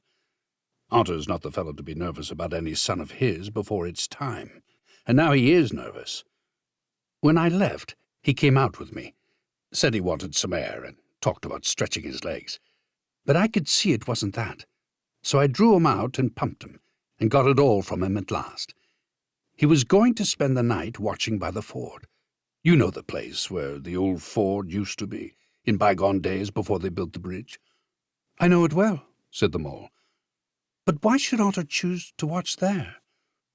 "Well, it seems that it was there he gave Portly his first swimming lesson," continued the Rat, "from that shallow gravelly spit near the bank. And it was there he used to teach him fishing, and there young Portly caught his first fish, of which he was so very proud. The child loved the spot, and Otter thinks that if he came wandering back from wherever he is, if he is anywhere by this time, poor little chap, he might make for the ford he was so fond of. Or if he came across it, he'd remember it well, and stop there and play, perhaps. So Otter goes there every night and watches, on the chance, you know, just on the chance." They were silent for a time, both thinking of the same thing. The lonely, heart-sore animal crouched by the ford, watching and waiting the long night through, on the chance. Well, said the Rat presently, "I suppose we ought to be thinking about turning in." But he never offered to move. "Rat," said the Mole, "I simply can't go and turn in, and go to sleep and do nothing, even though there doesn't seem to be anything to be done. We'll get the boat out and paddle up the stream. The moon will be up in an hour or so, and then we will search as well as we can. Anyhow, it will be better than going to bed and doing nothing." "Just what I was thinking myself," said the Rat. "It's not the sort of night for bed anyhow, and daybreak is not so very far off, and then we may pick up some news from him from early risers as we go along." They got the boat out, and the Rat took the sculls, paddling with caution. Out in midstream there was a clear, narrow track that faintly reflected the sky. But wherever shadows fell on the water from bank, bush, or tree, they were as solid to all appearance as the banks themselves, and the Mole had to steer with judgment accordingly. Dark and deserted as it was, the night was full of small noises, song and chatter and rustling, telling of the busy little population who were up and about, plying their trades and vocations through the night, till sunshine should fall on them at last, and send them off to their well-earned repose. The water's own noises, too, were more apparent than by day. its gurglings and cloops more unexpected and near at hand. And constantly they started at what seemed a sudden clear call from an actual articulate voice. The line of the horizon was clear and hard against the sky, and in one particular quarter it showed black against a silvery climbing phosphorescence that grew and grew. At last, over the rim of the waiting earth, the moon lifted with slow majesty till it swung clear of the horizon and rode off, free of moorings. And once more they began to see surfaces, meadows widespread, and quiet gardens, and the river itself from bank to bank, all softly disclosed, all washed clean of mystery and terror, all radiant again as by day, but with a difference that was tremendous. Their old haunts greeted them again in other raiment, as if they had slipped away and put on this pure new apparel, and come quietly back, smiling as they shyly waited to see if they could be recognized again under it. Fastening their boat to a willow, the friends landed in this silent silver kingdom, and patiently explored the hedges, the hollow trees, the runnels and their little culverts, the ditches and dry waterways. Embarking again and crossing over, they worked their way up the stream in this manner, while the moon, serene and detached in a cloudless sky, did what she could, though so far off, to help them in their quest, till her hour came, and she sank earthwards reluctantly and left them, and mystery once more held field and river. Then a change began slowly to declare itself. The horizon became clearer, field and tree came more into sight, and somehow with a different look. The mystery began to drop away from them. A bird piped suddenly and was still, and a light breeze sprang up and set the reeds and bulrushes rustling. Rat, who was in the stern of the boat, while Mole sculled, sat up suddenly and listened with a passionate intenseness. Mole, who with gentle strokes was just keeping the boat moving while he scanned the banks with care, looked at him with curiosity. "It's gone," sighed the rat, sinking back in his seat again. "So beautiful and strange and new. Since it was to end so soon, I almost wish I had never heard it. For it has roused a longing in me that is pain, and nothing seems worth while but just to hear that sound once more, and to go on listening to it forever. No, there it is again," he cried, alert once more. Entranced, he was silent for a long space, spellbound. "Now it passes on, and I begin to lose it," he said presently. "Oh, Mole, the beauty of it, the merry bubble and joy, the thin, clear, happy call of the distant piping. Such music I never dreamed of, and the call in it is stronger even than the music is sweet. Row on, Mole, row, for the music and the call must be for us." The Mole, greatly wondering, obeyed. "I hear nothing myself," he said, "but the wind playing in the reeds and rushes and osiers." The rat never answered, if indeed he heard. Rapt, transported, trembling, he was possessed in all his senses by this new divine thing that caught up his helpless soul and swung and dandled it, a powerless but happy infant in a strong, sustaining grasp. In silence, Mole rowed steadily, and soon they came to a point where the river divided, a long backwater branching off to one side. With a slight movement of his head, Rat, who had long dropped the rudder lines, directed the rower to take the backwater. The creeping tide of light gained and gained, and now they could see the colour of the flowers that gemmed the water's edge. "Clearer and nearer still," cried the rat joyously. "Now you must surely hear it. Ah, at last I see you do." Breathless and transfixed, the Mole stopped rowing, as a liquid run of that glad piping broke on him like a wave, caught him up, and possessed him utterly. He saw the tears on his comrade's cheeks, and bowed his head and understood. For a space they hung there, brushed by the purple loosestrife that fringed the bank. Then the clear, imperious summons that marched hand in hand with the intoxicating melody imposed its will on Mole, and mechanically he bent to his oars again, and the light grew steadily stronger, but no bird sang, as they were wont to do at the approach of dawn. And but for the heavenly music, all was marvellously still. On either side of them, as they glided onwards, the rich meadow grass seemed that morning of a freshness and a greenness unsurpassable. Never have they noticed the roses so vivid, the willow herbs so riotous, the meadow sweet so odorous and pervading. Then the murmur of the approaching weir began to hold the air, and they felt a consciousness that they were nearing the end, whatever it might be, that surely awaited their expedition. A wide half-circle of foam and glinting lights and shining shoulders of green water, the great weir closed the backwater from bank to bank, troubled all the quiet surface with twirling eddies and floating foam streaks, and deadened all other sounds with its solemn and soothing rumble. In midmost of the stream, embraced in the weir's shimmering arm-spread, a small island lay anchored, fringed close with widow and silver birch and alder. Reserved, shy, but full of significance, it hid whatever it might hold behind a veil, keeping it till the hour should come, and, with the hour, those who were called and chosen. Slowly, but with no doubt or hesitation whatever, and in something of a solemn expectancy, the two animals passed through the broken, tumultuous water, and moored their boat at the flowery margin of the island.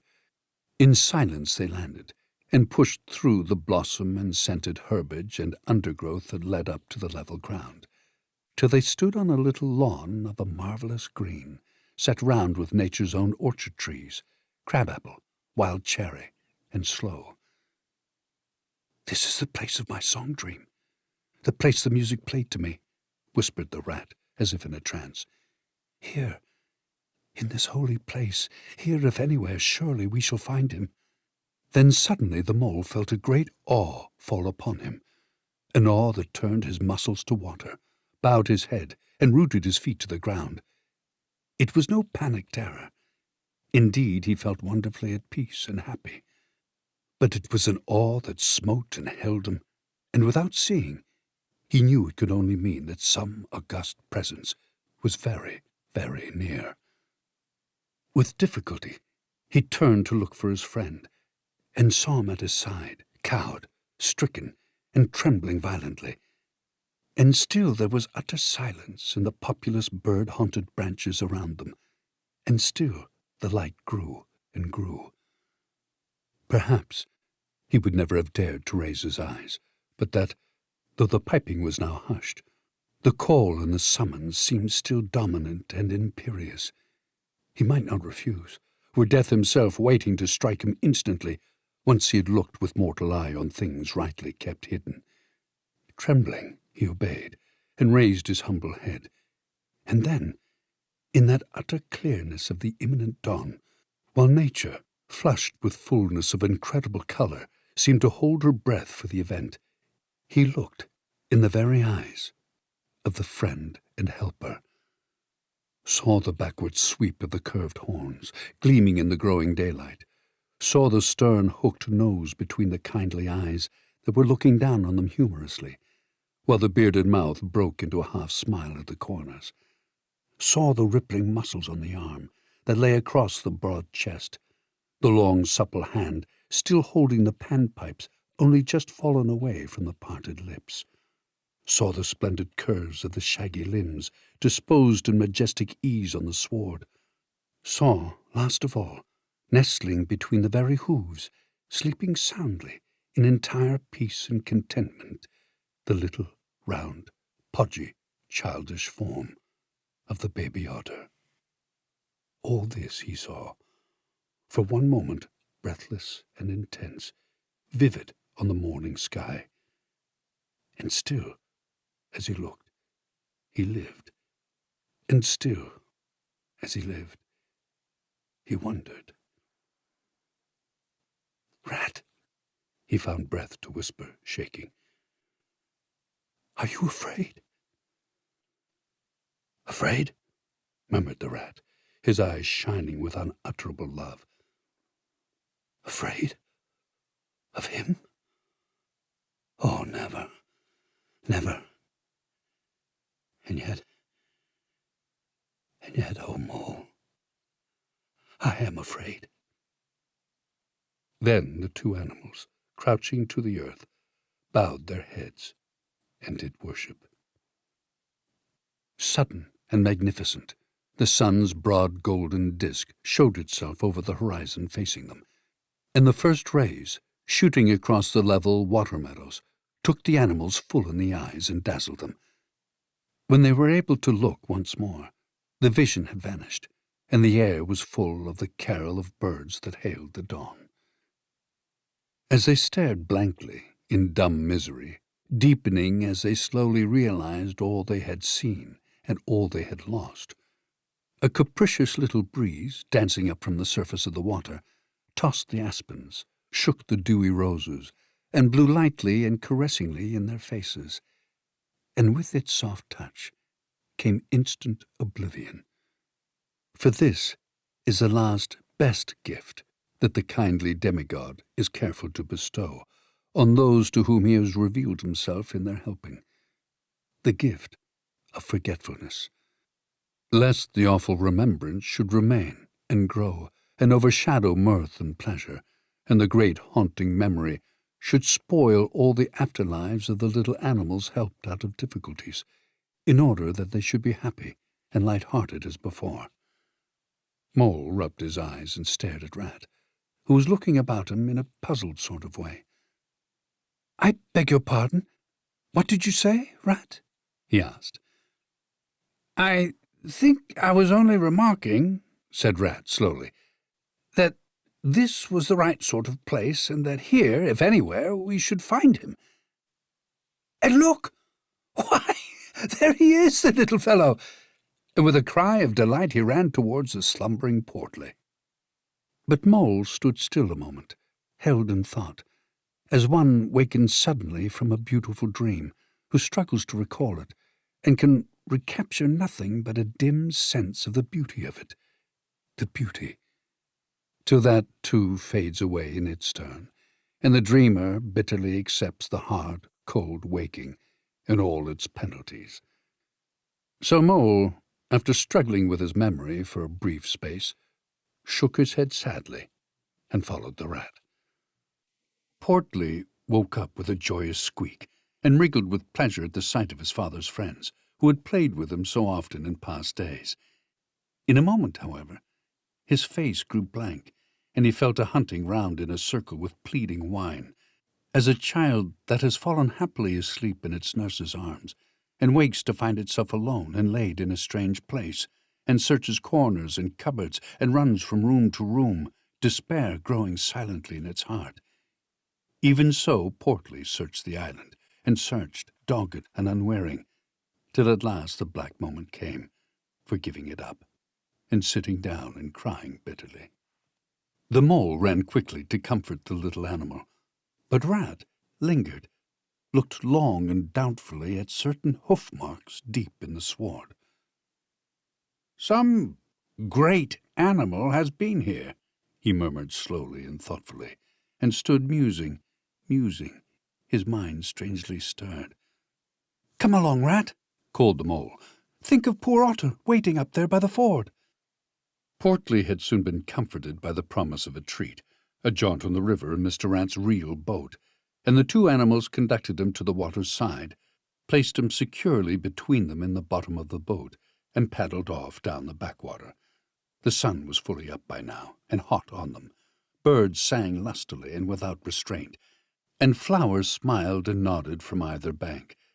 But somehow, so thought the animals, with less of richness and blaze of colour than they seemed to remember seeing quite recently somewhere. They wondered where. The main river reached again, they turned the boat's head upstream, towards the point where they knew their friend was keeping his lonely vigil. As they drew near the familiar ford, the Mole took the boat in to the bank, and they lifted Portly out and set him on his legs on the towpath, gave him his marching orders and a friendly farewell pat on the back, and shoved him out into midstream. They watched the little animal as he waddled along the path contentedly and with importance, watched him till they saw his muzzle suddenly lift, and his wattle break into a clumsy amble as he quickened his pace, with shrill whines and wiggles of recognition. Looking up the river, they could see Otter start up, tense and rigid, from out of the shadows where he crouched in dumb patience, and could hear his amazed and joyous bark as he bounded up through the osiers on the path.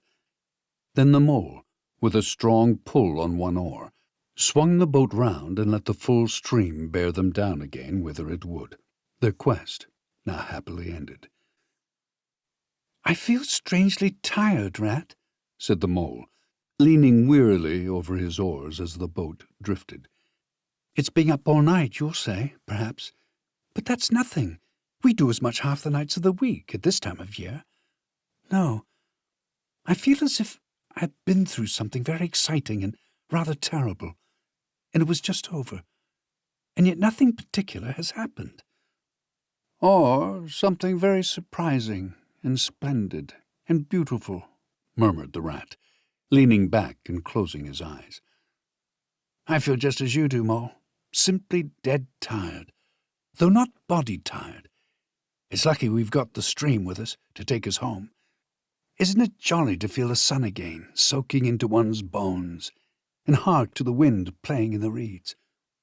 It's like music, far-away music," said the mole, nodding drowsily. "So I was thinking," murmured the rat, dreamful and languid. "Dance music, the lilting sort that runs on without a stop, but with words in it too. It passes into words and out of them again. I catch them at intervals. Then it is dance music once more, and then nothing but the reeds, soft, thin whispering." "You hear better than I," said the mole sadly. "I cannot catch the words." "Let me try and give you them," said the rat softly, his eyes still closed. "Now it is turning into words again, faint but clear. Lest the awe should dwell, and turn your frolic to fret, you shall look on my power at the helping hour, but then you shall forget." Now the reeds take it up. "Forget, forget," they sigh, and it dies away in a rustle and a whisper. Then the voice returns. "Lest limbs be reddened and rent, I spring the trap that is set. As I loose the snare, you may glimpse me there, for surely you shall forget. Row nearer, more, nearer to the reeds. It is hard to catch, and grows each minute fainter. Helper and healer I cheer. Small waifs in the woodland wet. Strays I find in it, wounds I bind in it, bidding them all forget. Nearer, Mole, nearer.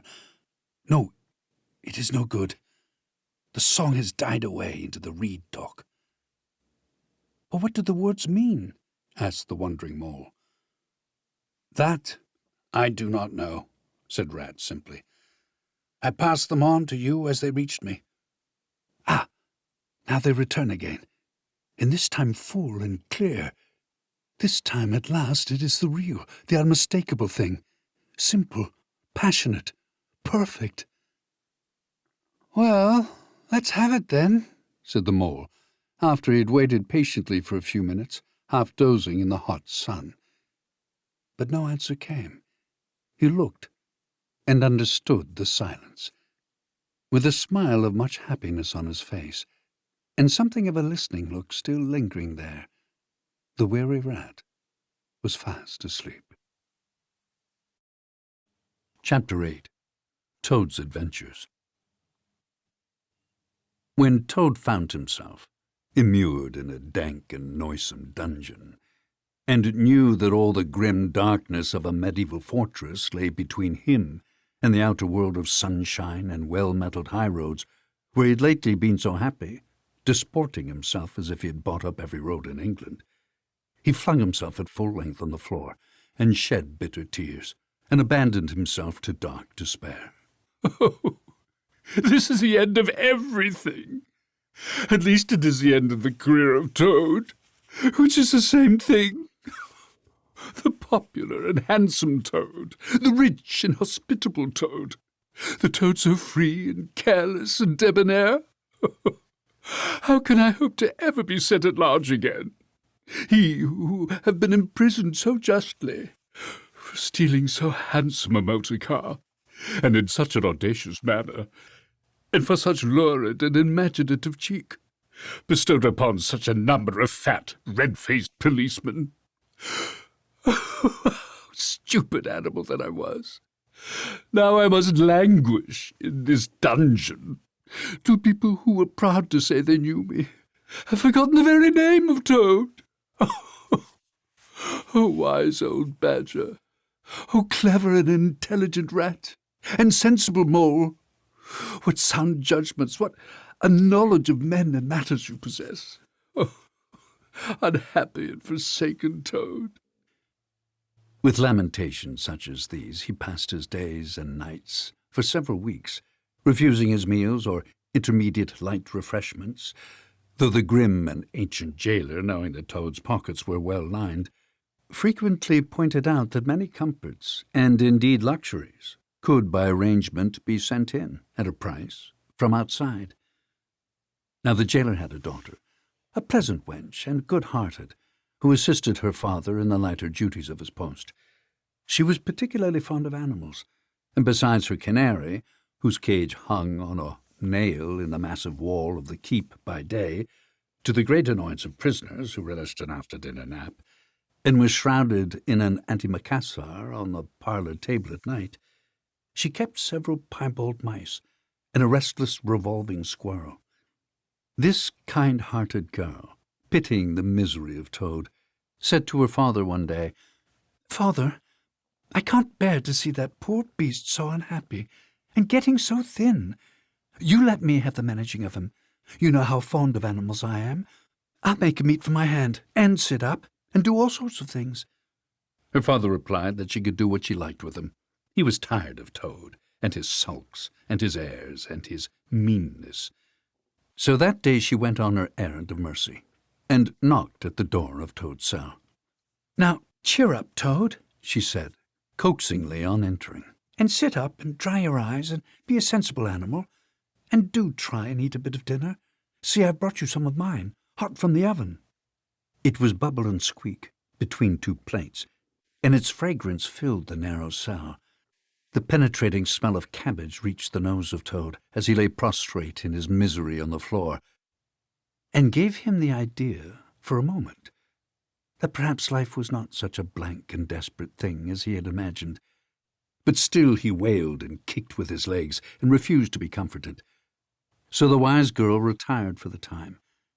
But, of course, a good deal of the smell of hot cabbage remained behind, as it will do, and Toad, between his sobs, sniffed and reflected, and gradually began to think of new and inspiring thoughts, of chivalry and poetry, and deeds still to be done, of broad meadows and cattle browsing in them, raked by sun and wind, of kitchen gardens and straight herb borders, and warm snapdragon beset by bees, and of the comforting clink of dishes set down on the table at Toad Hall, and the scrape of chair legs on the floor as everyone pulled himself close up to his work. The air of the narrow cell took on a rosy tinge. He began to think of his friends, and how they would surely be able to do something, of lawyers, and how they would have enjoyed his case, and what an ass he had been not to get in a few. And lastly, he thought of his own great cleverness and resource, and all that he was capable of, if he only gave his great mind to it. And the cure was almost complete. When the girl returned, some hours later, she carried a tray with a cup of fragrant tea steaming on it, and a plate piled up with very hot buttered toast, cut thick, very brown on both sides, with the butter running through the holes in it in great golden drops, like honey from the honeycomb.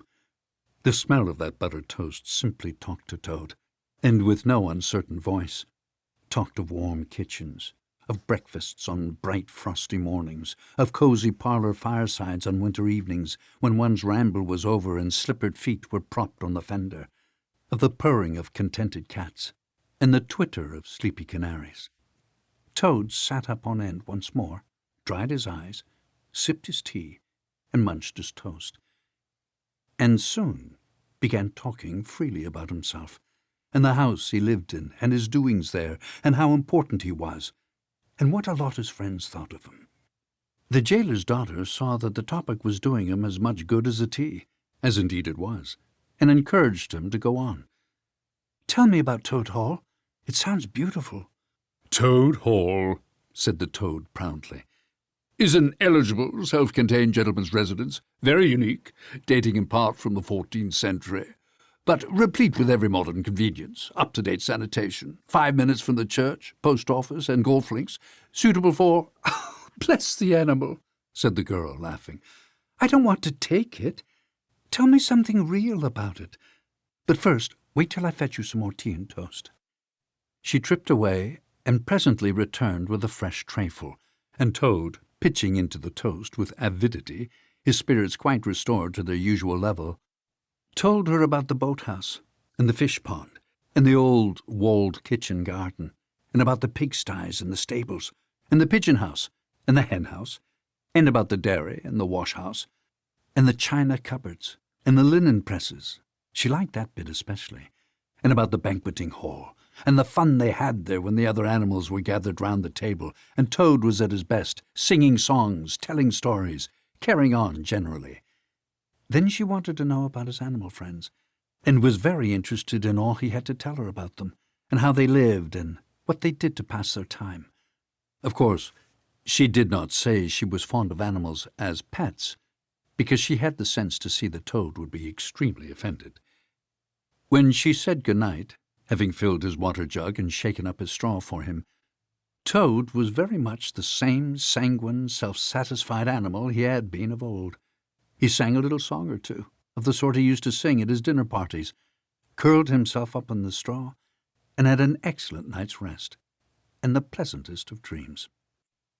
They had many interesting talks together after that, as the dreary days went on, and the jailer's daughter grew very sorry for Toad, and thought it a great shame that a poor little animal should be locked up in prison for what seemed to her a very trivial offence. Toad, of course, in his vanity, thought that her interest in him proceeded from a growing tenderness, and he could not help half regretting that the social gulf between them was so very wide, for she was a comely lass, and evidently admired him very much.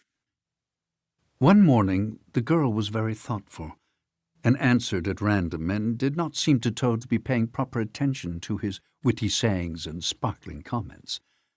"Toad," she said presently, "just listen, please. I have an aunt who is a washerwoman."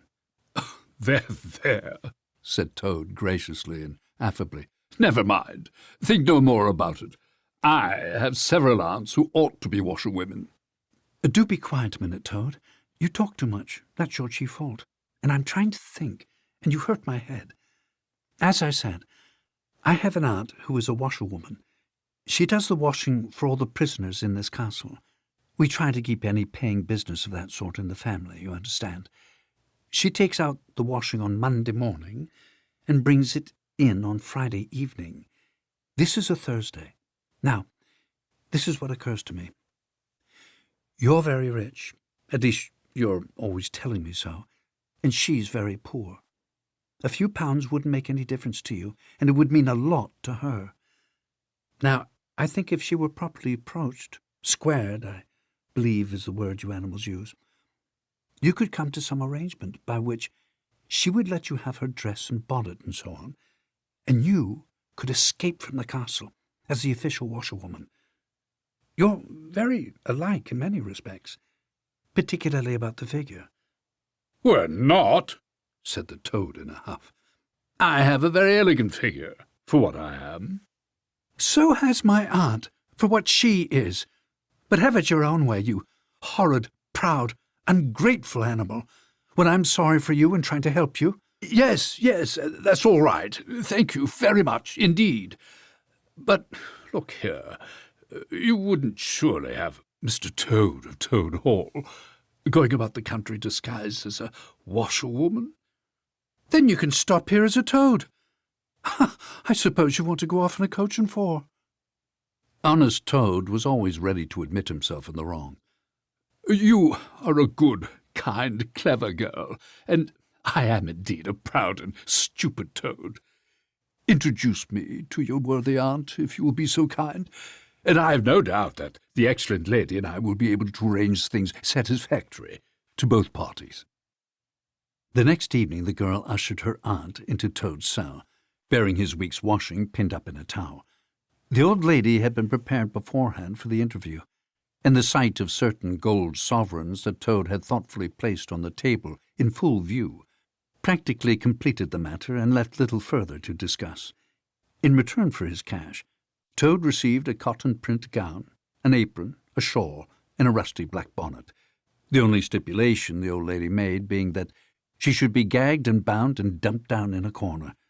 By this not very convincing artifice, she explained, aided by picturesque fiction which she could supply herself, she hoped to retain her situation, in spite of the suspicious appearance of things.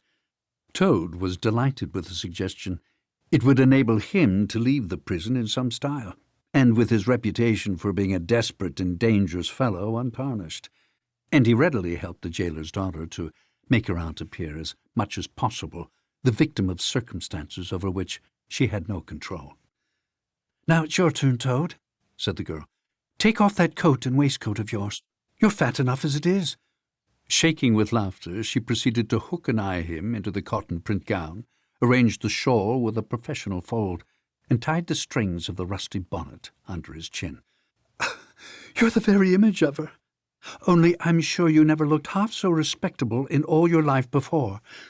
Now goodbye, Toad, and good luck. Go straight down the way you came up, and if anyone asks anything of you, as they probably will, being but men, you can chafe back a bit, of course, but remember, you're a widow woman, quite alone in the world, with a character to lose." With a quaking heart, but as firm a footstep as he could command, Toad set forth cautiously on what seemed to be a most harebrained and hazardous undertaking. But he was soon agreeably surprised to find how easy everything was made for him, and a little humbled at the thought that both his popularity and the sex that seemed to inspire it were really another's. The washerwoman's squat figure in its familiar cotton print seemed a passport for every barred door and grim gateway. Even when he hesitated, uncertain as to the right turning to take, he found himself helped out of his difficulty by the warder at the next gate, anxious to be off to his tea, summoning him to come along sharp and not keep him waiting there all night. The chaff and the humorous sallies to which he was subjected, and to which, of course, he had to provide prompt and effective reply, formed indeed his chief danger, for Toad was an animal with a strong sense of his own dignity, and the chaff was mostly, he thought, poor and clumsy, and the humour of the sallies entirely lacking. However, he kept his temper, though with great difficulty, suited his retorts to his company and his supposed character, and did his best not to overstep the limits of good taste. It seemed hours before he crossed the last courtyard, rejected the pressing invitations from the last guard-room, and dodged the outspread arms of the last warder, pleading with simulated passion for just one farewell embrace.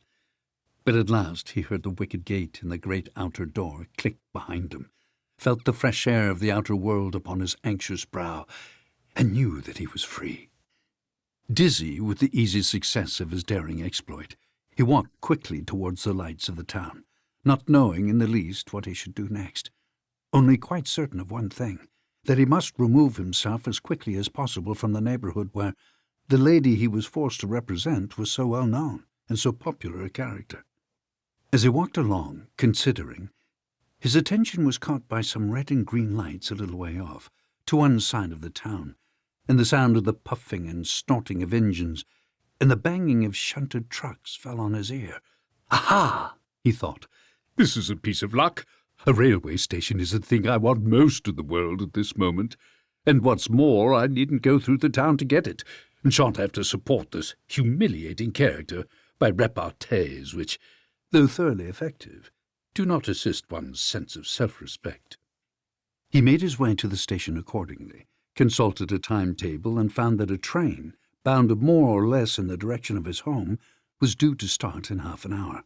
"More luck," said Toad, his spirits rising rapidly, and went off to the booking office to buy his ticket. He gave the name of the station that he knew to be nearest to the village of which Toad Hall was a principal feature, and mechanically put his fingers, in search of the necessary money, where his waistcoat pocket should have been. But here the cotton gown, which had nobly stood by him so far, and which he had basely forgotten, intervened, and frustrated his efforts.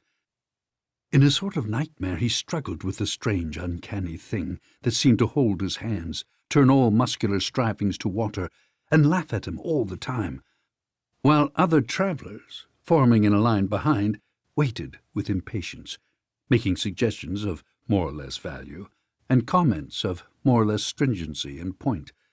At last, somehow, he never rightly understood how, he burst the barriers, attained the goal, arrived at where all waistcoat pockets are eternally situated, and found not only no money, but no pocket to hold it, and no waistcoat to hold the pocket. To his horror, he recollected that he had left both coat and waistcoat behind him in his cell, and with them his pocketbook, money, keys, watch, matches, pencil case, all that makes life worth living, all that distinguishes the many-pocketed animal, the lord of creation, from the inferior one-pocketed or no-pocketed productions that hop or trip about permissively, unequipped for the real contest.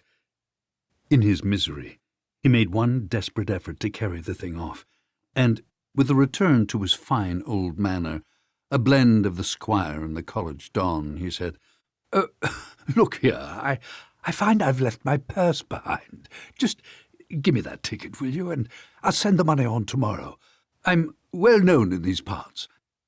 The clerk stared at him, and the rusty black bonnet a moment, and then laughed. "I should think you were pretty well known in these parts, if you tried this game on often. Here, stand away from the window, please, ma'am. You're obstructing the other passengers." An old gentleman who had been prodding him in the back for some moments here thrust him away, and, what was worse, addressed him as his good woman, which angered Toad more than anything that had occurred that evening. Baffled and full of despair, he wandered blindly down the platform where the train was standing, and tears trickled down each side of his nose. It was hard, he thought, to be within sight of safety and almost of home, and to be balked by the want of a few wretched shillings, and by the pettifogging mistrustfulness of paid officials. Very soon his escape would be discovered. The hunt would be up. He would be caught, reviled, loaded with chains, dragged back again to prison and bread and water and straw. His guards and penalties would be doubled. And oh, what sarcastic remarks the girl would make. What was to be done? He was not swift of foot. His figure was unfortunately recognizable. Could he not squeeze under the seat of a carriage? He had seen this method adopted by schoolboys when the journey money provided by thoughtful parents had been diverted to other and better ends. As he pondered, he found himself opposite the engine, which was being oiled, wiped, and generally caressed by its affectionate driver, a burly man with a oil can in one hand and a lump of cotton waste in the other. "Hello, Mother. What's the trouble? You don't look particularly cheerful." "Oh, sir," said Toad, crying afresh, "I'm a poor unhappy washerwoman, and I've lost all my money, and I can't pay for a ticket, and I must get home tonight somehow. And whatever am I to do? I don't know. Oh, dear, oh, dear." "Well, that's a bad business indeed. Lost your money, eh? And can't get home? And you've got kids, too, waiting for you, I dare say." "Oh, any amount of them. And they'll be hungry, and playing with matches, and upsetting lamps, and the little innocents, and quarrelling, and going on generally. Oh, dear, oh, dear." "Well, I'll tell you what I'll do. You're a washerwoman to your trade, says you. Very well, that's that. And I'm an engine driver, as you well may see. And there's no denying it's terribly dirty work. Uses up a power of shirts, it does, till my missus is fair tired of washing 'em. If you'll wash a few shirts for me when you get home and send 'em along, I'll give you a ride on my engine. It's against the company's regulations, but we're not so very particular in these out-of-the-way parts." The Toad's misery turned to rapture as he eagerly scrambled up into the cab of the engine. Of course, he had never washed a shirt in his life, and couldn't if he tried. And anyhow, he wasn't going to begin. But he thought, "When I get safely home to Toad Hall and have money again and pockets to put it in, I will send the engine driver enough to pay for quite a quantity of washing, and that will be the same thing, or better." The guard waved his welcome flag. The engine driver whistled a cheerful response, and the train moved out of the station. As speed increased, and Toad could see on either side of him real fields and trees and hedges and cows and horses all flying past him, and as he thought how every minute was bringing him nearer to Toad Hall and sympathetic friends and money to chink in his pocket and a soft bed to sleep in and good things to eat, and praise and admiration at the recital of his adventures and his surpassing cleverness, he began to skip up and down and shout and sing snatches of song, to the great astonishment of the engine driver, who had come across washerwomen before at long intervals, but never one at all like this. They had covered many and many a mile, and Toad was already considering what he would have for supper as soon as he got home, when he noticed that the engine driver, with a puzzled expression on his face, was leaning over the side of the engine and listening hard. Then he saw him climb on to the coals and gaze out over the top of the train. Then he returned and said to Toad, "It's very strange. We're the last train running in this direction tonight, yet I could be sworn that I heard another following us." Toad ceased his frivolous antics at once. He became grave and depressed, and a dull pain in the lower part of his spine, communicating itself to his legs, made him want to sit down and try desperately not to think of all the possibilities. By this time the moon was shining brightly, and the engine driver, steadying himself on the coal, could command a view of the line behind them for a long distance. Presently he called out, "I can see it clearly now. It is an engine, on our rails, coming along at a great pace. It looks as if we are being pursued." The miserable Toad, crouching in the coal dust, tried hard to think of something to do, with dismal want of success. "They're gaining on us fast, and the engine is crowded with the queerest lot of people.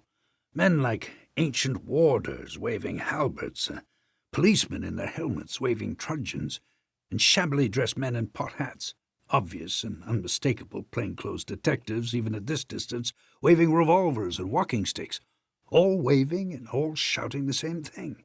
Stop! Stop! Stop! Then Toad fell on his knees among the coals, and raising his clasped paws in supplication, cried, "Save me! Only save me, dear kind Mr. Engine Driver, and I will confess everything. I am not a simple washerwoman, as I seem to be. I have no children waiting for me, innocent or otherwise. I am a Toad, the well-known and popular Mr. Toad, a landed proprietor. I have just escaped, by my great daring and cleverness, from a loathsome dungeon into which my enemies have flung me. And if those fellows on that engine recapture me, it will be chains and bread and water and straw and misery once more for poor, unhappy, innocent Toad." The engine driver looked down upon him very sternly. "Now tell the truth. What were you put in prison for?" "It was nothing very much," said poor Toad, colouring deeply. "I only borrowed a motor car while the owners were at lunch. They had no need of it at the time. I didn't mean to steal it, really, but people, especially magistrates, take such harsh views of thoughtless and high-spirited actions." The engine driver looked very grave and said, "I fear that you have been indeed a wicked Toad, and by rights I ought to give you up to offended justice. But you are evidently in sore trouble and distress, so I will not desert you. I don't hold with motor cars, for one thing, and I don't hold with being ordered about by policemen when I'm on my own engine, for another. And the sight of an animal in tears always makes me feel queer and soft-hearted. So cheer up, Toad. I'll do my best, and we may beat them yet." They piled on more coals, shoveling furiously. The furnace roared, the sparks flew, the engine leapt and swung, but still their pursuers slowly gained. The engine driver, with a sigh, wiped his brow with a handful of cotton waste. "I'm afraid it's no good, Toad. You see, they're running light, and they had the better engine. There's just one thing left for us to do, and it's your only chance, so attend very carefully to what I tell you. A short way ahead of us is a long tunnel, and on the other side of that, the line passes through a thick wood. Now, I will put on all the speed I can while we are running through the tunnel, but the other fellows will slow down a bit, naturally for fear of an accident. When we are through, I will shut off steam and put on brakes as hard as I can. And the moment it's safe for you to do so, you must jump and hide in the wood before they get through the tunnel and see you. Then I will go full speed ahead, and they can chase me if they like, or for as long as they like, and as far as they like. Now mind, and be ready to jump when I tell you." They piled on more coals, and the train shot into the tunnel, and the engine rushed and roared and rattled, till at last they shot out at the other end into fresh air and the peaceful moonlight, and saw the wood lying dark and helpful upon either side of the line. The driver shut off steam and put on brakes. Toad got down on the step, and as the train slowed down to almost a walking pace, he heard the driver call out, "Now, jump!" Toad jumped, rolled down a short embankment, picked himself up, unhurt, scrambled into the wood, and hid. Peeping out, he saw his train get up speed again and disappear at a great pace. Then, out of the tunnel burst the pursuing engine, roaring and whistling, her motley crew waving their various weapons and shouting, "Stop! Stop! Stop!" When they were past, Toad had a hearty laugh, for the first time since he was thrown into prison. But he soon stopped laughing when he came to consider that it was now very late and dark and cold, and he was in an unknown wood, with no money and no chance of supper, and still far from friends and home. And the dead silence of everything, after the roar and rattle of the train, was something of a shock. He dared not leave the shelter of the trees, so he struck into the wood, with the idea of leaving the railway as far as possible behind him. After so many weeks within walls, he found the wood strange and unfriendly, and inclined, he thought, to make fun of him. Nightjars sounding their mechanical rattle made him think that the wood was full of searching warders closing in on him. An owl swooping noiselessly toward him brushed his shoulder with its wing, making him jump with the horrid certainty that it was a hand, then flitted off, moth-like, laughing its low "hoo, hoo, hoo," which Toad thought was very poor taste. Once he met a fox who stopped, looked him up and down in a sarcastic sort of way, and said, "Hello, washerwoman. Half a pair of socks and a pillowcase short this week. Mind it doesn't occur again," and swaggered off, sniggering. The Toad looked about for a stone to throw at him, but could not succeed in finding one, which vexed him more than anything.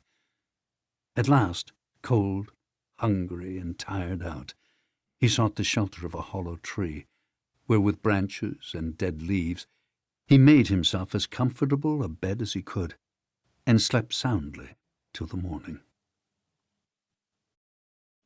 Chapter 9. Wayfarers All. The water-rat was restless, and he did not exactly know why. To all appearance the summer's pomp was still at fullest height, and although in the tilled acres green had given way to gold, though rowans were reddening and the woods were dashed here and there with a tawny fierceness, yet light and warmth and colour were still present in undiminished measure, clean of any chilly premonitions of the passing year. But the constant chorus of the orchards and hedges had shrunk to a casual evensong from a few yet unwearied performers. The robin was beginning to assert himself once more, and there was a feeling in the air of change and departure. The cuckoo, of course, had long been silent, but many another feathered friend, for months a part of the familiar landscape and its small society, was missing too, and it seemed that the ranks thinned steadily day by day. Rat, ever observant of all winged movement, saw that it was taking daily a southing tendency. and even as he lay in bed at night, he thought he could make out, passing in the darkness overhead, the beat and quiver of impatient pinions, obedient to the peremptory call. Nature's grand hotel has its season, like the others, as the guests one by one pack, pay, and depart, and the seats at the table d'hôte shrink pitifully at each succeeding meal, as suites of rooms are closed, carpets taken up, and waiters sent away. Those boarders who are staying on en pension until the next year's full reopening cannot help being somewhat affected by all these flittings and farewells, this eager discussion of plans, routes, and fresh quarters, this daily shrinkage in the stream of comradeship. One gets unsettled, depressed, and inclined to be querulous. Why this craving for change? Why not stay on quietly here, like us, and be jolly? You don't know this hotel out of the season, and what fun we have among ourselves, we fellows who remain and see the whole interesting year out. All very true, no doubt, the others always reply. We quite envy you, and some other year perhaps, but just now we have engagements, and there's the bus at the door. Our time is up. So they depart, with a smile and a nod, and we miss them, and feel resentful. The rat was a self-sufficing sort of animal, rooted to the land, and whoever went, he stayed. Still, he could not help noticing what was in the air, and feeling some of its influence in his bones. It was difficult to settle down to anything seriously, with all this flitting going on, leaving the waterside where rushes stood thick and tall in a stream that was becoming sluggish and low. He wandered country wards, crossed a field or two of pasturage already looking dusty and parched, and thrust into the great sea of wheat, yellow, wavy, and murmurous, full of quiet motion and small whisperings. Here he often loved to wander through the forest of stiff, strong stalks that carried their own golden sky away over his head, a sky that was always dancing, shimmering, softly talking, or swaying strongly to the passing wind and recovering itself with a toss and a merry laugh. Here, too, he had many small friends, a society complete in itself, leading full and busy lives, but always with a spare moment to gossip and exchange news with a visitor. Today, however, they were civil enough. The field mice and harvest mice seemed preoccupied. Many were digging and tunneling busily. Others gathered together in small groups, examined plans and drawings of small flats, stated to be desirable and compact, and situated conveniently near the stores. Some were hauling out dusty trunks and dress baskets. Others were already elbow-deep packing their belongings, while everywhere piles and bundles of wheat, oats, barley, beech mast, and nuts lay about ready for transport. "Here's old Ratty," they cried as soon as they saw him. "Come and bear a hand, Rat, and don't stand about idle." "What sort of games are you up to?" said the rat severely. "You know it isn't time to be thinking of winter quarters yet, by a long way." "Oh, yes, we know that," explained a field mouse rather shamefacedly. "But it's always as well to be in good time, isn't it?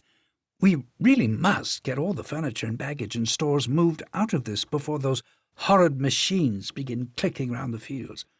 And then, you know, the best flats get picked up so quickly nowadays. And if you're late, you have to put up with anything. And they want such a lot of doing up, too, before they're fit to move into. Of course, we're early, we know that, but we're only just making a start." "Oh, bother starts," said the rat. "It's a splendid day. Come for a row, or a stroll along the hedges, or a picnic in the woods, or something." "Well, I think not today, thank you," replied the field mouse hurriedly. "Perhaps some other day, when we've more time." The rat, with a snort of contempt, swung round to go, tripped over a hat-box, and fell with undignified remarks. "If people would be more careful," said a field mouse rather stiffly, "and look where they're going, people wouldn't hurt themselves and forget themselves. Mind that hold, all rat. You'd better sit down somewhere. In an hour or two we may be more free to attend to you." "You won't be free, as you call it, much this side of Christmas. I can see that," retorted the rat grumpily, as he picked his way out of the field. He returned somewhat despondently to his river again, his faithful, steady-going old river, which never packed up, flitted, or went into winter quarters. In the osiers which fringed the bank he spied a swallow sitting. Presently it was joined by another, and then by a third, and the birds, fidgeting restlessly on their bough, talked together earnestly and low. "What, already?" said the rat, strolling up to them.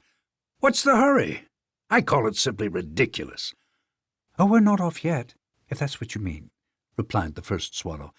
"We're only making plans and arranging things, talking it over, you know, what route we're taking this year and where we'll stop and so on. That's half the fun."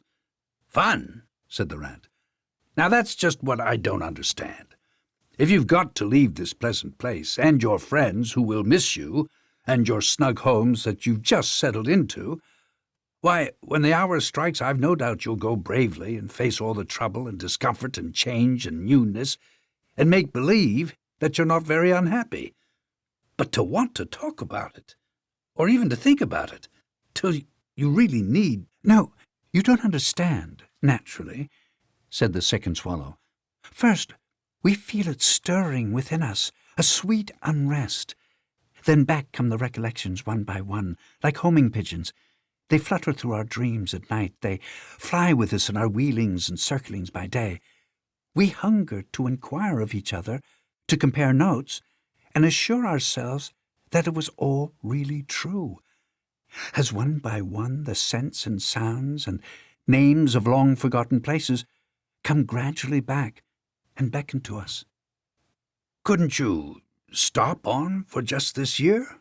suggested the water rat wistfully. "We'll all do our best to make you feel at home. You've no idea what good times we have here while you are far away." "I tried stopping on 1 year," said the third swallow. "I'd grown so fond of the place that when the time came, I hung back and let the others go on without me. For a few weeks it was all well enough. But afterwards, oh, the weary length of the nights, the shivering sunless days, the air so clammy and chill, and not an insect in an acre of it. No, it was no good. My courage broke down, and one cold, stormy night I took wing, flying well inland on account of the strong easterly gales. It was snowing hard as I beat through the passes of the great mountains, and I had a stiff fight to win through. But never shall I forget the blissful feeling of the hot sun again on my back, as I sped down to the lakes that lay so blue and placid below me, and the taste of my first fat insect. The past was like a bad dream. The future was all happy holiday as I moved southwards, week by week, easily, lazily, lingering as long as I dared, but always heeding the call. No, I had my warning. Never again did I think of disobedience." "Ah, yes, the call of the south, twittered the other two dreamily. "Its songs, its hues, its radiant air. Oh, do you remember?" And, forgetting the rat, they slid into passionate reminiscence, while he listened fascinated, and his heart burned within him. In himself, too, he knew that it was vibrating at last, that chord hitherto dormant and unsuspected. The mere chatter of these southern-bound birds, their pale and second-hand reports, had yet power to awaken this wild new sensation and thrill him through and through with it. What would one moment of the real thing work in him, one passionate touch of the real southern sun, one waft of the authentic odour? With closed eyes he dared to dream a moment, in full abandonment, and when he looked again, the river seemed steely and chill, the green fields grey and lightless. Then his loyal heart seemed to cry out on his weaker self for its treachery. "Why do you ever come back then at all?" he demanded of the swallows jealously. "What do you find to attract you to this poor, drab little country?" "And do you think," said the first swallow, "that the other call is not for us too, in its due season? The call of lush meadow, grass, wet orchards, warm, insect-hunted ponds, of browsing cattle, of haymaking, and all the farm buildings clustering around the house of the perfect eaves? And do you suppose asked the second one, "that you are the only living thing that craves with a hungry longing to hear the cuckoo's note again?" "In due time," said the third, "we shall be homesick once more for quiet water lilies swaying on the surface of an English stream. But today, all that seems pale and thin and very far away. Just now, our blood dances to other music." They all fell a twittering amongst themselves once more, and this time their intoxicating babble was of violet seas, tawny sands, and lizard-hunted walls. Restlessly the rat wandered off once more, climbed the slope that rose gently from the north bank of the river, and lay looking out towards the great ring of downs that barred his vision further southwards. His simple horizon, hitherto his mountains or the moon, his limit behind which lay nothing he had cared to see or to know. Today, to him gazing south with a new-born need stirring in his heart, the clear sky over their long, low outline seemed to pulsate with promise. Today the unseen was everything, the unknown the only real fact of life. On this side of the hills was now the real blank. On the other lay the crowded and coloured panorama that his inner eye was seeing so clearly. What seas lay beyond, green, leaping and crested, what sun-bathed coasts, along which the white villas glittered against the olive woods, what quiet harbours, thronged with gallant shipping, bound for purple islands of wine and spice, islands set low in languorous waters. He rose and descended riverwards once more, then changed his mind and sought the side of the dusty lane. There, lying half buried in the thick, cool underhedge tangle that bordered it, he could muse on the metalled road and all the wondrous world that it led to, on all the wayfarers, too, that might have trodden it, and the fortunes and adventures they had gone to seek or found unseeking, out there, beyond. Footsteps fell on his ear, and the figure of one that walked somewhat wearily came into view, and he saw that it was a rat, and a very dusty one. The wayfarer, as he reached him, saluted with a gesture of courtesy that had something foreign about it, hesitated a moment, then with a pleasant smile turned from the track and sat down by his side in the cool herbage. He seemed tired, and the rat let him rest unquestioned, understanding something of what was in his thoughts, knowing, too, the value all animals attach at times to mere silent companionship, when the weary muscles slacken and the mind marks time. The wayfarer was lean and keen-featured, and somewhat bowed at the shoulders. His paws were thin and long, his eyes much wrinkled at the corners, and he wore small gold earrings in his neatly set, well-shaped ears. His knitted jersey was of a faded blue. His breeches, patched and stained, were based on a blue foundation, and his small belongings that he carried were tied up in a blue cotton handkerchief. When he had rested a while, the stranger sighed, snuffed the air, and looked about him. "That was clover, that warm whiff on the breeze," he remarked. "And those are cows I hear cropping the grass behind us, and blowing softly between mouthfuls. There is a sound of distant reapers, and yonder rises a blue line of cottage smoke against the woodland. The river runs somewhere close by, for I hear the call of a moorhen. And I see by your build that you're a freshwater mariner. Everything seems asleep, and yet going on all the time. It is a goodly life that you lead, friend, no doubt the best in the world, if only you are strong enough to lead it." "Yes, it's the life, the only life to live," responded the water-rat dreamily, and without his usual whole-hearted conviction. "I did not say exactly that," replied the stranger cautiously. "But no doubt it's the best. I've tried it, and I know. And because I've just tried it, 6 months of it, and know it's the best, here am I, footsore and hungry, tramping away from it, tramping southward, toward the old call, back to the old life, the life which is mine, and which will not let me go. Is this then yet another of them? Mused the rat. And where have you just come from? He asked. He hardly dared to ask where he was bound for. He seemed to know the answer only too well. Nice little farm, replied the wayfarer, briefly. Up along in that direction. He nodded northwards. Never mind about it. I had everything I could want, everything I had any right to expect of life, and more. And here I am. Glad to be here all the same, though. Glad to be here. So many miles further on the road. So many hours nearer to my heart's desire. His shining eyes held fast to the horizon, and he seemed to be listening to some sound that was wanting from that inland acreage, vocal as it was with the cheerful music of pasturage and farmyard. You are not one of us, said the water-rat, nor yet a farmer, nor even, I should judge, of this country. Right, replied the stranger. I'm a seafaring rat, I am, and the port I originally hail from is Constantinople. Though I'm sort of a foreigner there, too, in a manner of speaking. You will have heard of Constantinople, friend? A fair city and an ancient and glorious one.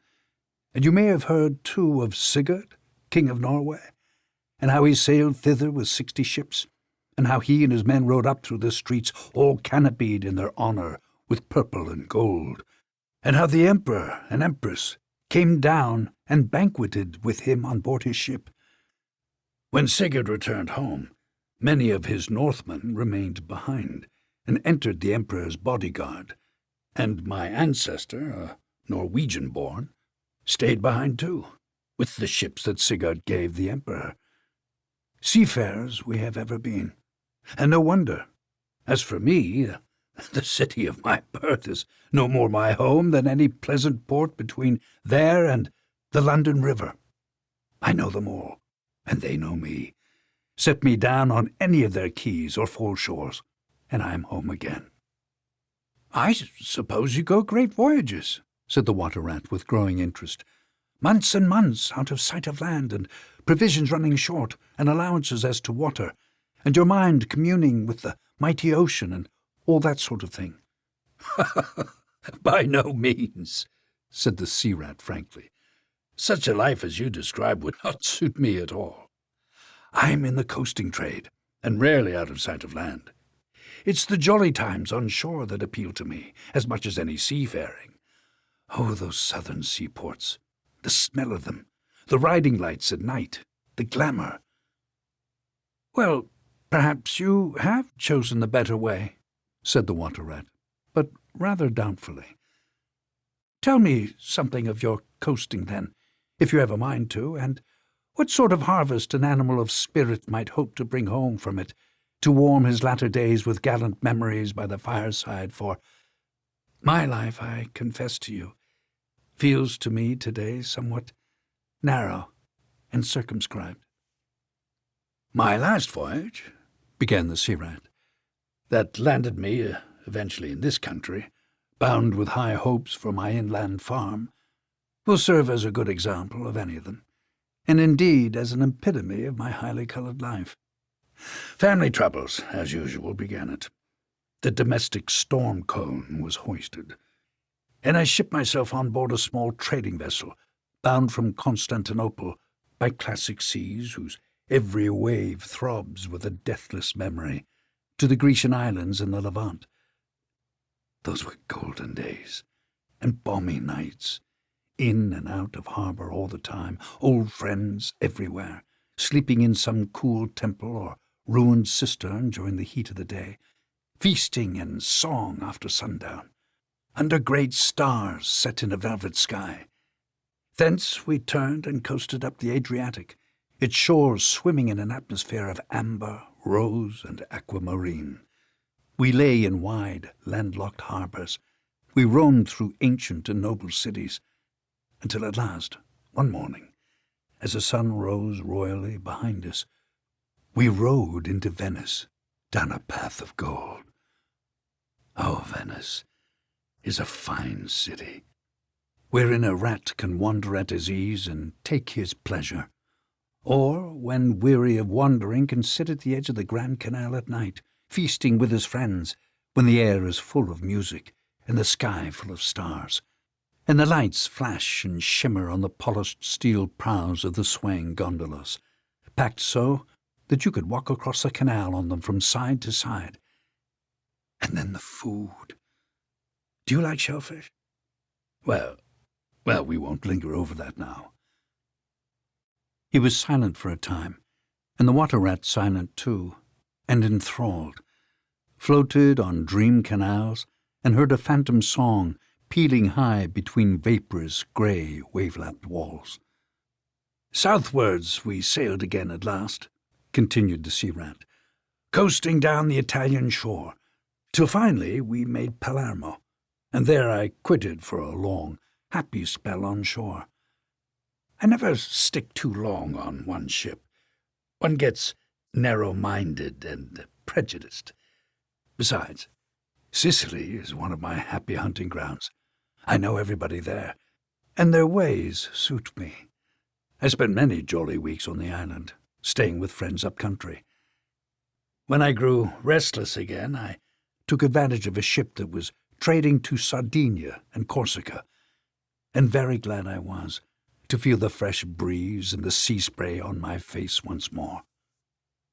But isn't it very hot and stuffy down in the hold, I think you call it? Asked the water rat. The seafarer looked at him with the suspicion of a wink. I'm an old hand, he remarked with much simplicity. The captain's cabin is good enough for me. It's a hard life, by all accounts, murmured the rat, sunk in deep thought. For the crew it is, replied the seafarer gravely, again with the ghost of a wink. From Corsica, he went on, I made use of a ship that was taking wine to the mainland. We made a lasso in the evening, lay to, hauled up our wine casks, and hove them overboard and tied one to the other by a long line. Then the crew took to the boats and rowed shorewards, singing as they went, and drawing after them the long bobbing procession of casks like a mile of porpoises. On the sands they had horses waiting, which dragged the casks up the steep street of the little town with a fine rush and clatter and scramble. When the last cask was in, we went and refreshed and rested, and sat late into the night, drinking with our friends. And next morning I took to the great olive woods for a spell and a rest, for now I had done with islands for the time, and ports and shipping were plentiful. So I led a lazy life among the peasants, lying and watching them work, or stretched high on the hillside with the blue Mediterranean far below me. And so at length, by easy stages, and partly on foot, partly by sea, to Marseille, and the meeting of old shipmates, and the visiting of great ocean-bound vessels, and feasting once more. Talk of shellfish. Why, sometimes I dream of the shellfish of Marseille, and wake up crying. That reminds me, said the polite water rat. You happened to mention that you were hungry, and I ought to have spoken earlier, of course. Will you stop and take your midday meal with me? My hole is close by. It is some time past noon, and you are very welcome to whatever there is. Now, I call that kind and brotherly of you, said the sea rat. I was indeed hungry when I sat down, and ever since I inadvertently happened to mention shellfish, my pangs have been extreme. But couldn't you fetch it along out here? I'm none too fond of going under hatches, unless I'm obliged to, and then, while we eat, I could tell you more concerning my voyages and the pleasant life I lead. At least it is very pleasant to me, and by your attention I judge it commends itself to you. Whereas if we go indoors, it is 100 to 1 that I shall presently fall asleep. That is indeed an excellent suggestion, said the water rat, and hurried off home. There he got out the luncheon basket and packed a simple meal, in which, remembering the stranger's origin and preferences, he took care to include a yard of long French bread, a sausage, out of which the garlic sang, some cheese which lay down and cried, and a long-necked, straw-coloured flask, wherein lay bottled sunshine, shed and garnered on far southern slopes. Thus laden, he returned with all speed, and blushed for pleasure at the old seaman's commendations of his taste and judgment, as together they unpacked the basket and laid out the contents on the grass by the roadside.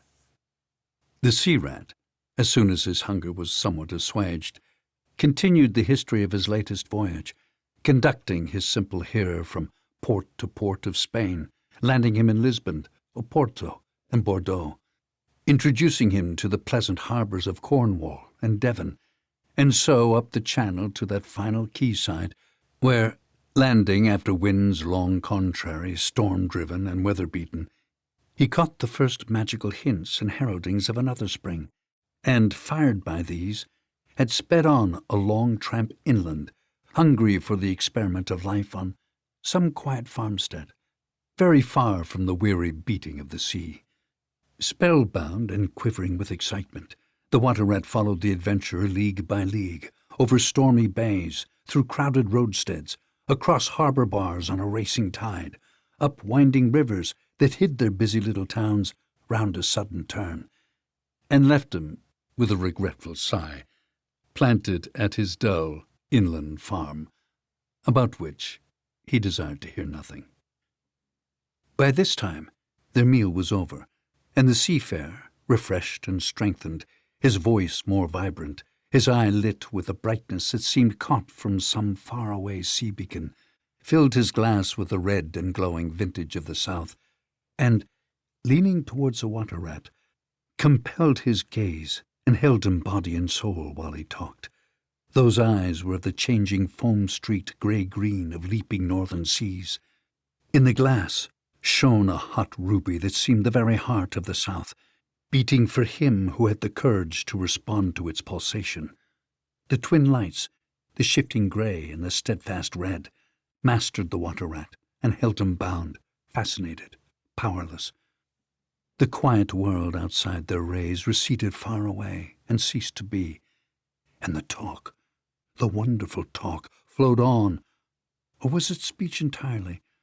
Or did it pass at times into song, chanty of the sailors weighing the dripping anchor, sonorous hum of the shrouds in a tearing northeaster, ballad of the fisherman hauling his nets at sundown against an apricot sky, chords of a guitar and mandolin from gondola and caique? Did it change into the cry of wind, plaintive at first, angrily shrill as it freshened, rising to a tearing whistle, sinking to a musical trickle of air from the leach of the belling sail? All these sounds the spellbound listener seemed to hear, and with them the hungry complaint of the gulls and the sea-mews, the soft thunder of the breaking wave, the cry of the protesting shingle. Back into speech again it passed, and with beating heart he was following the adventures of a dozen seaports, the fights, the escapes, the rallies, the comradeships, the gallant undertaking. Or he searched islands for treasure, fished in still lagoons, and dozed day long on warm white sand. Of deep-sea fishings he heard tell, and mighty silver gatherings of the mile-long net, of sudden perils, noise of breakers on a moonless night, or the tall bows of the great liner taking shape overhead through the fog, of the merry homecoming, the headland rounded, the harbour lights opened out, the groups seen dimly on the quay, the cheery hail, the splash of the hawser, the trudge up the steep little street toward the comforting glow of red-curtained windows. Lastly, in his waking dream it seemed to him that the adventurer had risen to his feet, but was still speaking, still holding him fast with his sea-grey eyes. "And now," he was softly saying, "I take to the road again, holding on southwards for many a long and dusty day, till at last I reach the little grey sea-town I know so well, that clings along one steep side of the harbour. There, through dark doorways, you look down flights of stone steps, overhung by great pink tufts of valerian, and ending in a patch of sparkling blue water. The little boats that lie tethered to the rings and stanchions of the old sea-wall are gaily painted, as those I clambered in and out of in my own childhood. The salmon leap on the flood tide. Schools of mackerel flash and play past the quaysides and foreshores. And by the windows, the great vessels glide night and day, up to their moorings or forth to the open sea. There, sooner or later, the ships of all seafaring nations arrive, and there, at its destined hour, the ship of my choice will let go its anchor. I shall take my time. I shall tarry and bide, till at last the right one lies waiting for me, warped out into midstream, loaded low, her bowsprit pointing down harbour.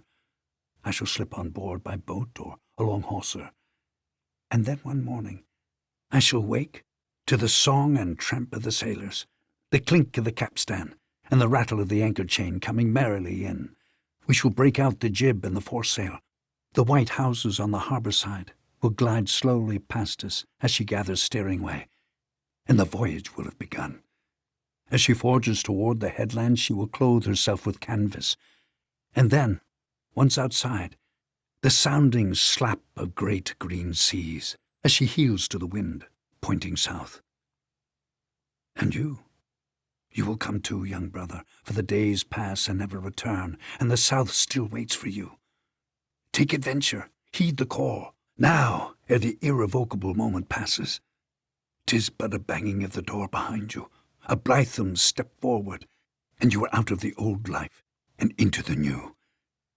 Then, some day long hence, jog home here, if you will, when the cup has been drained and the play has been played, and sit down by your quiet river with a store of goodly memories for company. You can easily overtake me on the road, for you are young, and I am aging and go softly. I will linger and look back, and at last I will surely see you coming, eager and light-hearted, with all the south in your face."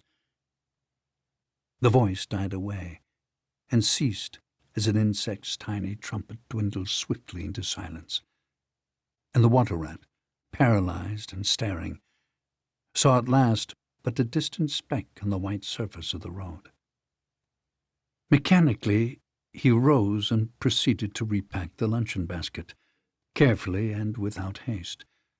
Mechanically, he returned home, gathered together a few small necessities and special treasures he was fond of, and put them in a satchel, acting with slow deliberation, moving about the room like a sleepwalker, listening ever with parted lips. He swung the satchel over his shoulder, carefully selected a stout stick for his wayfaring, and with no haste, but with no hesitation at all, he stepped across the threshold, just as the mole entered at the door. "Why, where are you off to, Ratty?" asked the mole in great surprise, grasping him by the arm. "Going south, with the rest of them," murmured the rat in a dreamy monotone, never looking at him. "Seawards first, and then on shipboard, and so to the shores that are calling me." He pressed resolutely forward, still without haste, but with dogged fixity of purpose. But the mole, now thoroughly alarmed, placed himself in front of him, and looking into his eyes, saw that they were glazed and set and turned a streaked and shifting grey. Not his friend's eyes, but the eyes of some other animal. Grappling with him strongly, he dragged him inside, threw him down, and held him. The rat struggled desperately for a few moments, and then his strength seemed suddenly to leave him, and he lay still and exhausted, with closed eyes, trembling. Presently the mole assisted him to rise and placed him in a chair, where he sat collapsed and shrunken into himself, his body shaken by a violent shivering, passing in time into an hysterical fit of dry sobbing. Mole made the door fast, threw the satchel into a drawer and locked it, and sat down quietly on the table by his friend, waiting for the strange seizure to pass. Gradually, the rat sank into a troubled doze, broken by starts and confused murmurings of things strange and wild and foreign to the unenlightened mole. And from that he passed into a deep slumber. Very anxious in mind, the mole left him for a time and busied himself with household matters, and it was getting dark when he returned to the parlour and found the rat where he had left him, wide awake indeed, but listless, silent, and dejected. He took one hasty glance at his eyes, found them, to his great gratification, clear and dark and brown again, as before, and then sat down and tried to cheer him up and help him to relate what had happened to him. Poor Ratty did his best, by degrees, to explain things, but how could he put into cold words what had mostly been suggestion? How recall, for another's benefit, the haunting sea voices that had sung to him? How reproduce at second hand the magic of the seafarer's 100 reminiscences? Even to himself, now the spell was broken and the glamour gone, he found it difficult to account for what had seemed, some hours ago, the inevitable and only thing. It is not surprising, then, that he failed to convey to the mole any clear idea of what he had been through that day. To the mole, this much was plain. The fit, or attack, had passed away, and had left him sane again, though shaken and cast down by the reaction. But he seemed to have lost all interest for the time in things that went to make up his daily life, as well as in all the pleasant forecastings of the altered days and doings that the changing season was surely bringing. Casually, then, and with seeming indifference, the mole turned his talk to the harvest that was being gathered in, the towering wagons and their straining teams, the growing ricks, and the large moon rising over bare acres dotted with sheaves. He talked of the reddening apples around, of the browning nuts, of jams and preserves and the distilling of cordials, till by easy stages such as these he reached midwinter, its hearty joys and its snug home life, and then he became simply lyrical. By degrees the rat began to sit up and join in. His dull eye brightened, and he lost some of his listening air. Presently the tactful mole slipped away and returned with a pencil and a few half-sheets of paper, which he placed on the table at his friend's elbow. "It's quite a long time since you did any poetry. You might have a try at it this evening, instead of, well, brooding over things so much. I've an idea that you'll feel a lot better when you've got something jotted down, if it's only just the rhymes." The rat pushed the paper away from him wearily, but the discreet mole took occasion to leave the room, and when he peeped in again, some time later, the rat was absorbed and deaf to the world, alternately scribbling and sucking the top of his pencil. It is true that he sucked a good deal more than he scribbled, but it was joy to the mole to know that the cure had at least begun. Chapter 10. The Further Adventures of Toad. The front door of the hollow tree faced eastwards, so Toad was called at an early hour, partly by the bright sunlight streaming in on him, partly by the exceedingly coldness of his toes, which made him dream that he was at home in bed in his own handsome room with a Tudor window on a cold winter's night, and his bedclothes had got up, grumbling and protesting they couldn't stand the cold any longer, and had run downstairs to the kitchen fire to warm themselves, and he had followed, on bare feet, along miles and miles of icy stone-paved passages, arguing and beseeching them to be reasonable. He would probably have been aroused much earlier, had he not slept for some weeks on straw over stone flags, and almost forgotten the friendly feeling of thick blankets pulled well up round the chin. Sitting up, he rubbed his eyes first, and his complaining toes next, wondered for a moment where he was, looking round for familiar stone and little barred window. Then, with a leap of the heart, remembered everything, his escape, his flight, his pursuit, remembered first and best thing of all that he was free. Free! The word and the thought alone were worth 50 blankets. He was warm from end to end as he thought of the jolly world outside, waiting eagerly for him to make his triumphal entrance, ready to serve him, to play up to him, anxious to help him and to keep him company, as it always had been in days of old before misfortune fell upon him.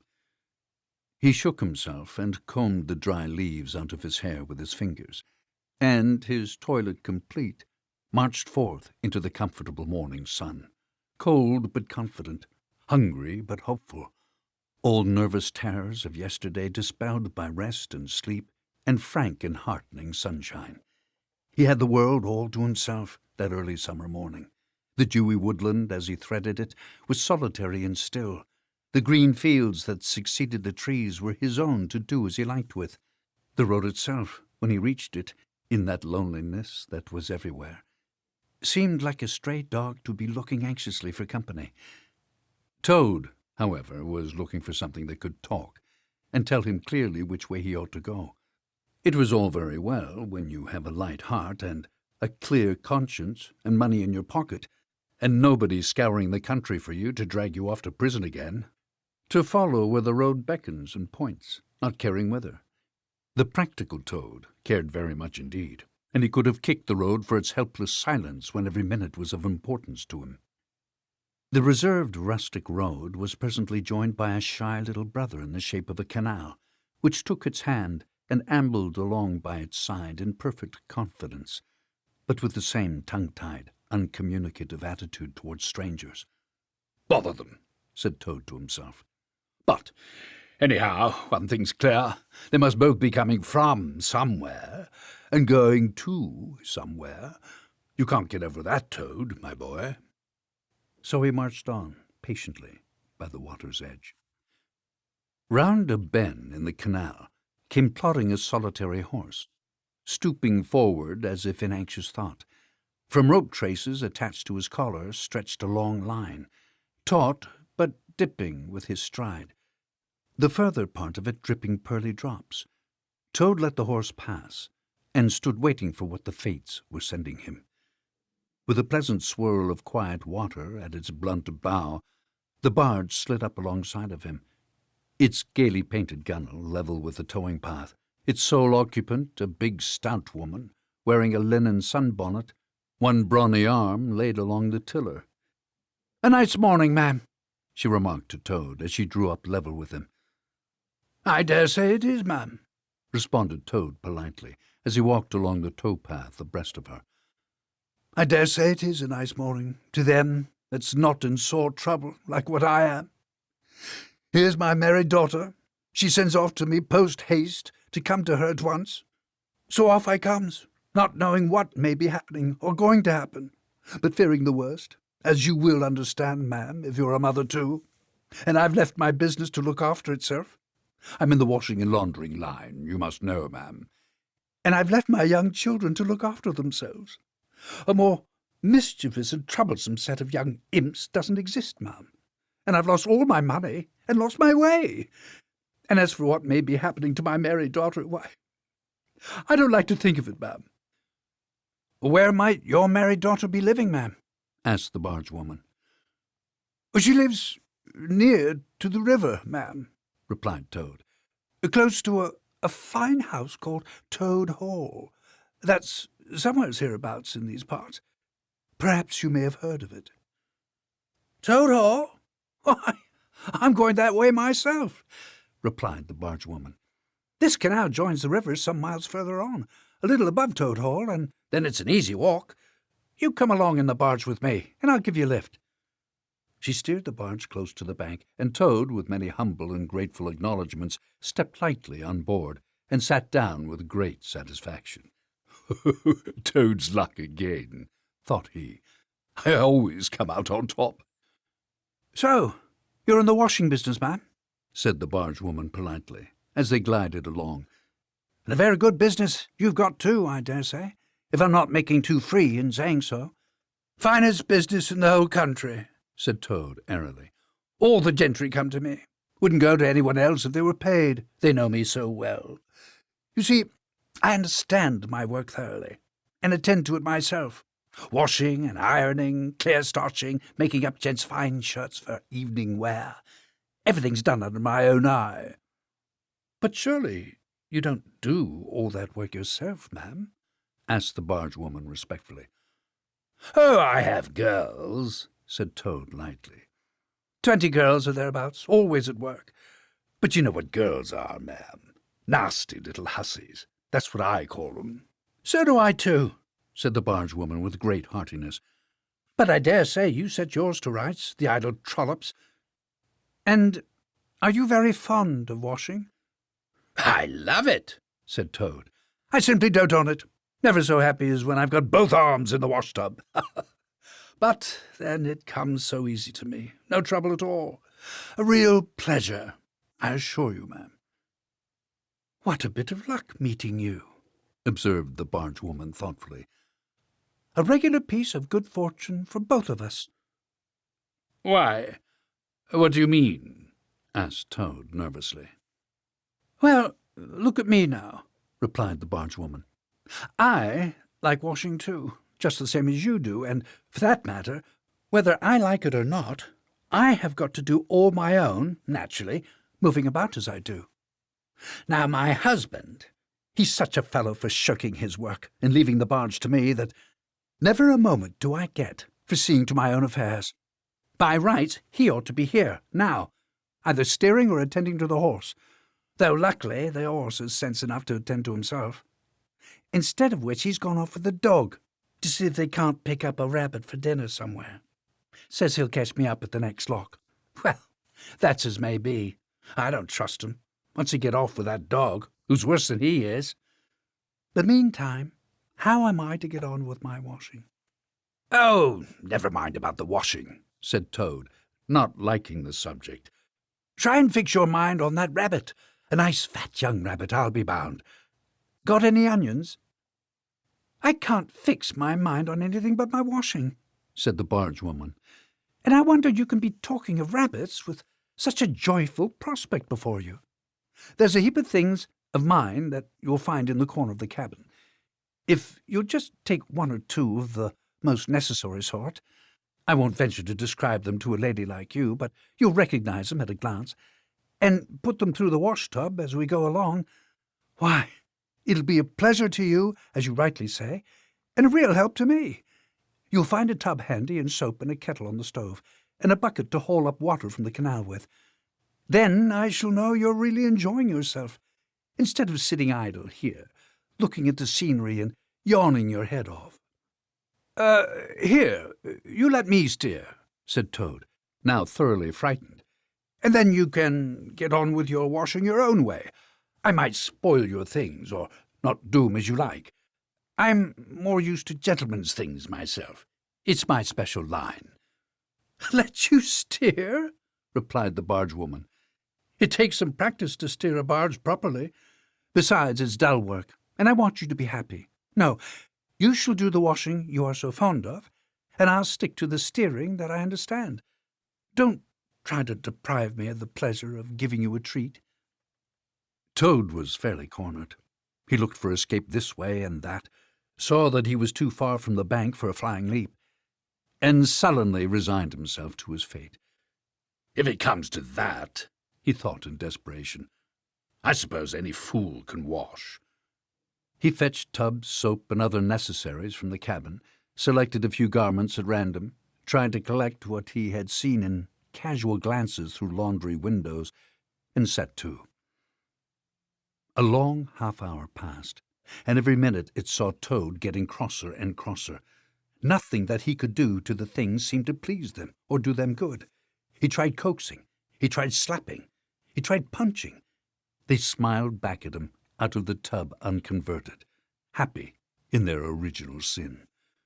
Once or twice he looked nervously over his shoulder at the bargewoman, but she appeared to be gazing out in front of her, absorbed in her steering. His back ached badly, and he noticed with dismay that his paws were beginning to get all crinkly. Now, Toad was very proud of his paws. He muttered under his breath words that should never pass the lips of either washerwoman or Toads, and lost the soap for the 15th time. A burst of laughter made him straighten himself and look around. The bargewoman was leaning back and laughing unrestrainedly, till the tears ran down her cheeks. I've been watching you all the time. I thought you must be a humbug all along, from the conceited way you talked. pretty washerwoman you are. Never washed so much as a dishcloth in your life, I'll lay." Toad's temper, which had been simmering viciously for some time now, fairly boiled over, and he lost all control of himself. "You common, low, fat bargewoman! Don't you dare talk to your betters like that!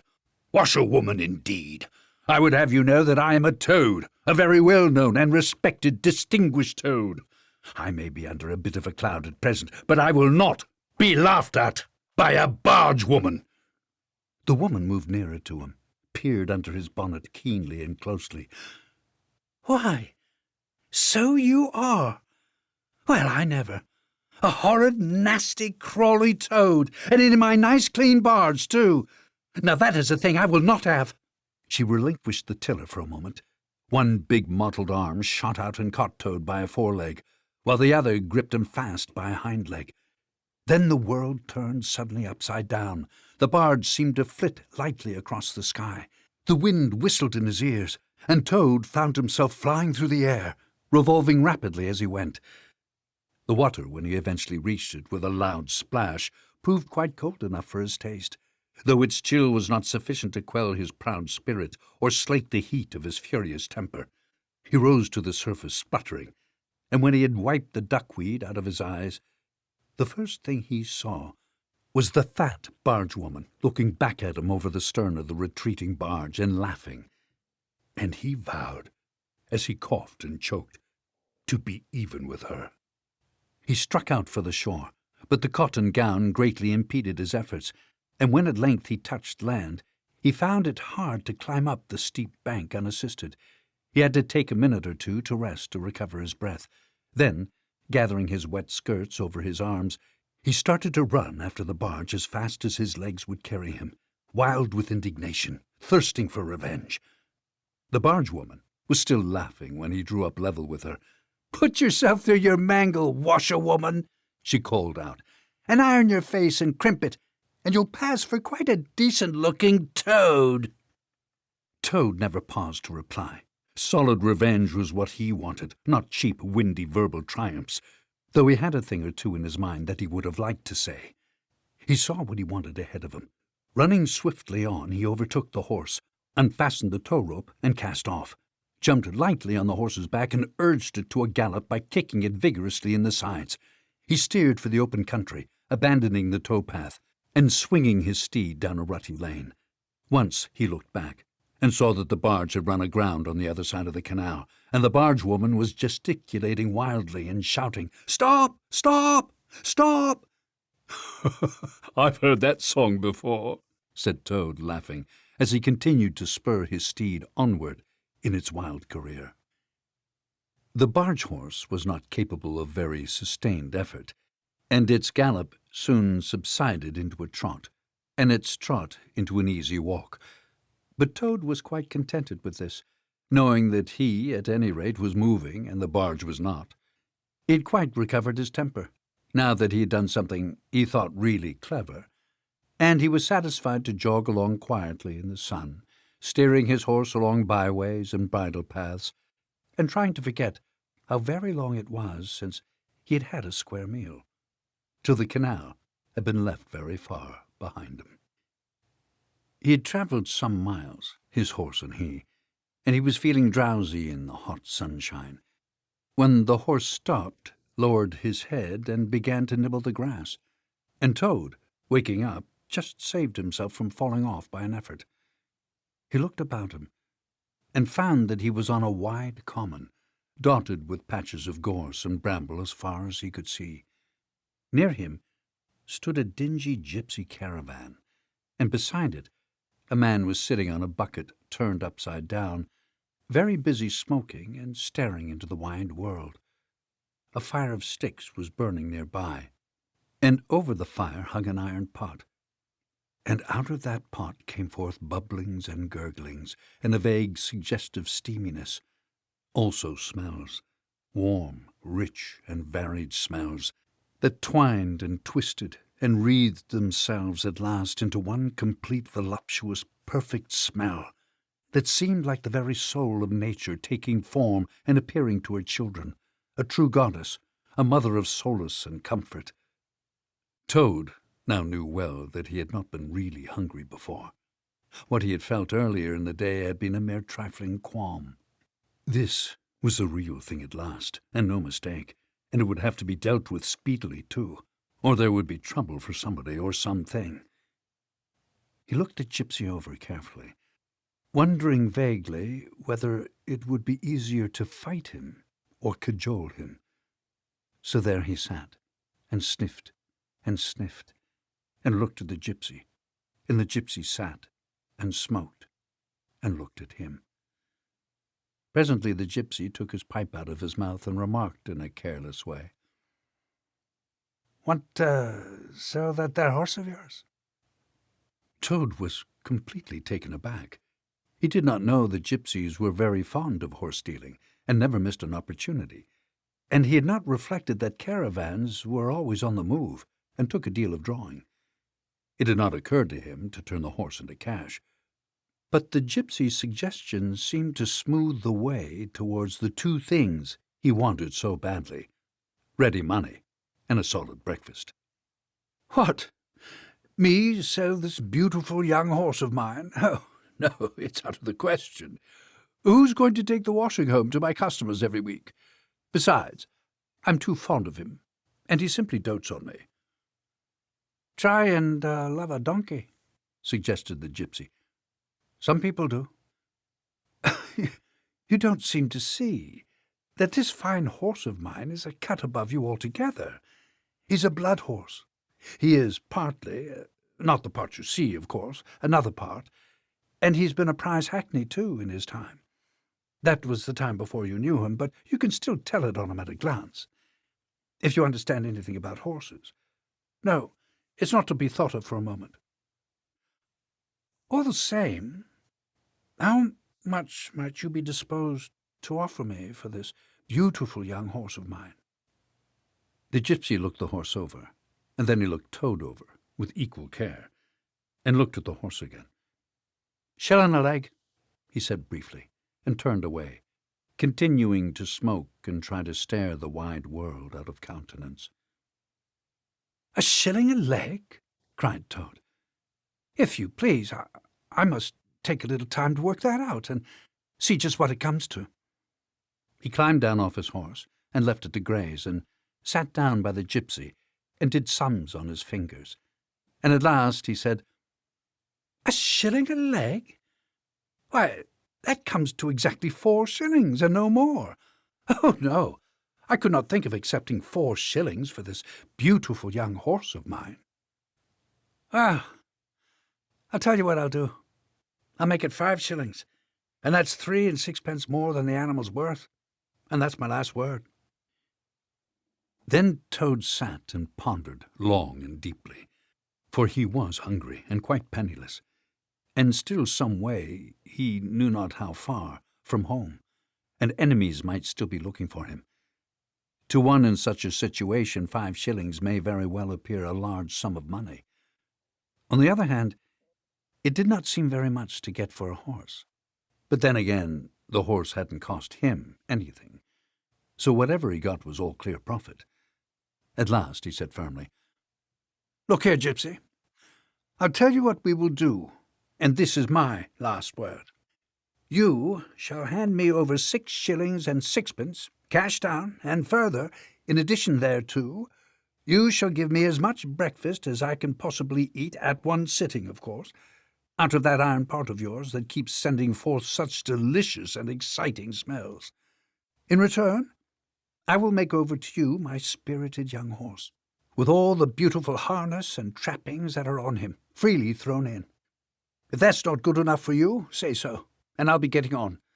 I know a man near here who's wanted this horse of mine for years." The gypsy grumbled frightfully, and declared if he did a few more deals of that sort he'd be ruined. But in the end he lugged a dirty canvas bag out of the depths of his trouser pocket, and counted out 6 shillings and 6pence into Toad's paw. Then he disappeared into the caravan for an instant, and returned with a large iron plate and a knife, fork, and spoon.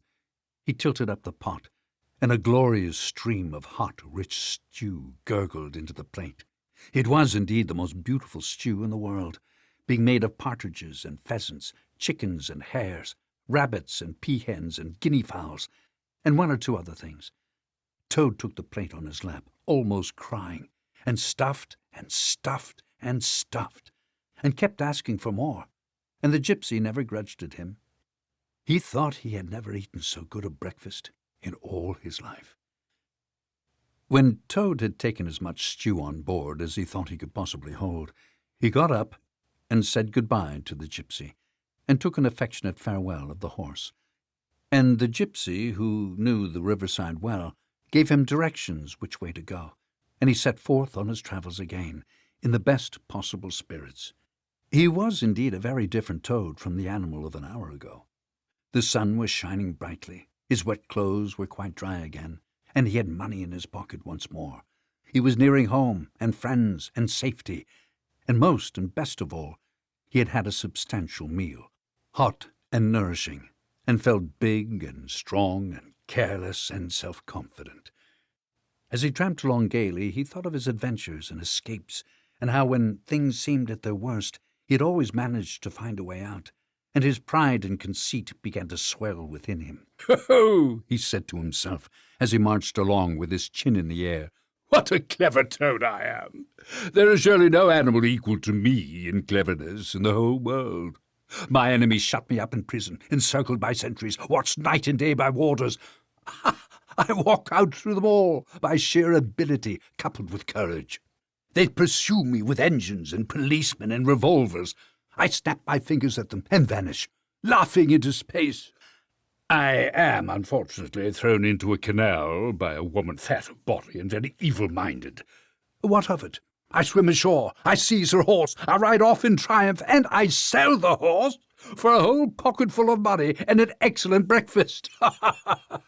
I am the Toad, the handsome, the popular, the successful Toad." He got so puffed up with conceit that he made up a song as he walked in praise of himself, and sang it at the top of his voice. Though there was no one to hear it but him, it was perhaps the most conceited song that any animal ever composed. "The world has held great heroes, as history books have showed, but never a name to go down to fame compared with that of Toad. The clever men at Oxford know all there is to be knowed, but they none of them know one half as much as intelligent Mr. Toad. The animals sat in the ark and cried, their tears in torrents flowed. Who was it said, 'There's land ahead,' encouraging Mr. Toad? The army all saluted as they marched along the road. Was it the king or Kitchener? No, it was Mr. Toad. The queen and her ladies-in-waiting sat at the window and sewed. She cried, 'Look, who's that handsome man?' They answered, 'Mr. Toad.'" There was a great deal more of the same sort, but too dreadfully conceited to be written down. These are some of the milder verses.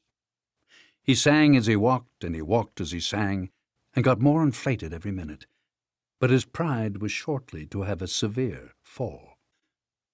After some miles of country lanes, he reached the high road, and as he turned into it and glanced along its white length, he saw approaching him a speck that turned into a dot, and then into a blob, and then into something very familiar, and a double note of warning, only too well known, fell on his delighted ear. "This is something like," said the excited Toad.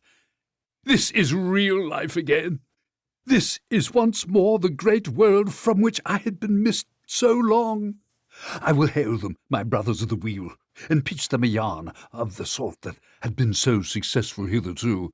And they will give me a lift, of course, and then I will talk to them some more, and perhaps, with luck, it may even end up my driving up to Toad Hall in a motor car.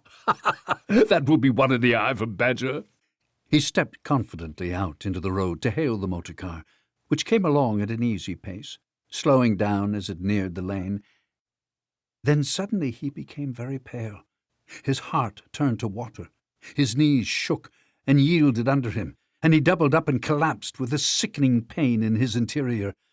And well he might, the unhappy animal, for the approaching car was the very one he had stolen out of the yard of the Red Lion Hotel on that fateful day when all his troubles began. and the people in it were the very same people he had sat and watched at luncheon in the coffee room.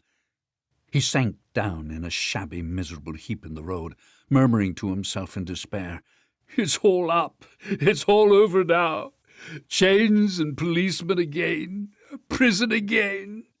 Dry bread and water again. What a fool I have been!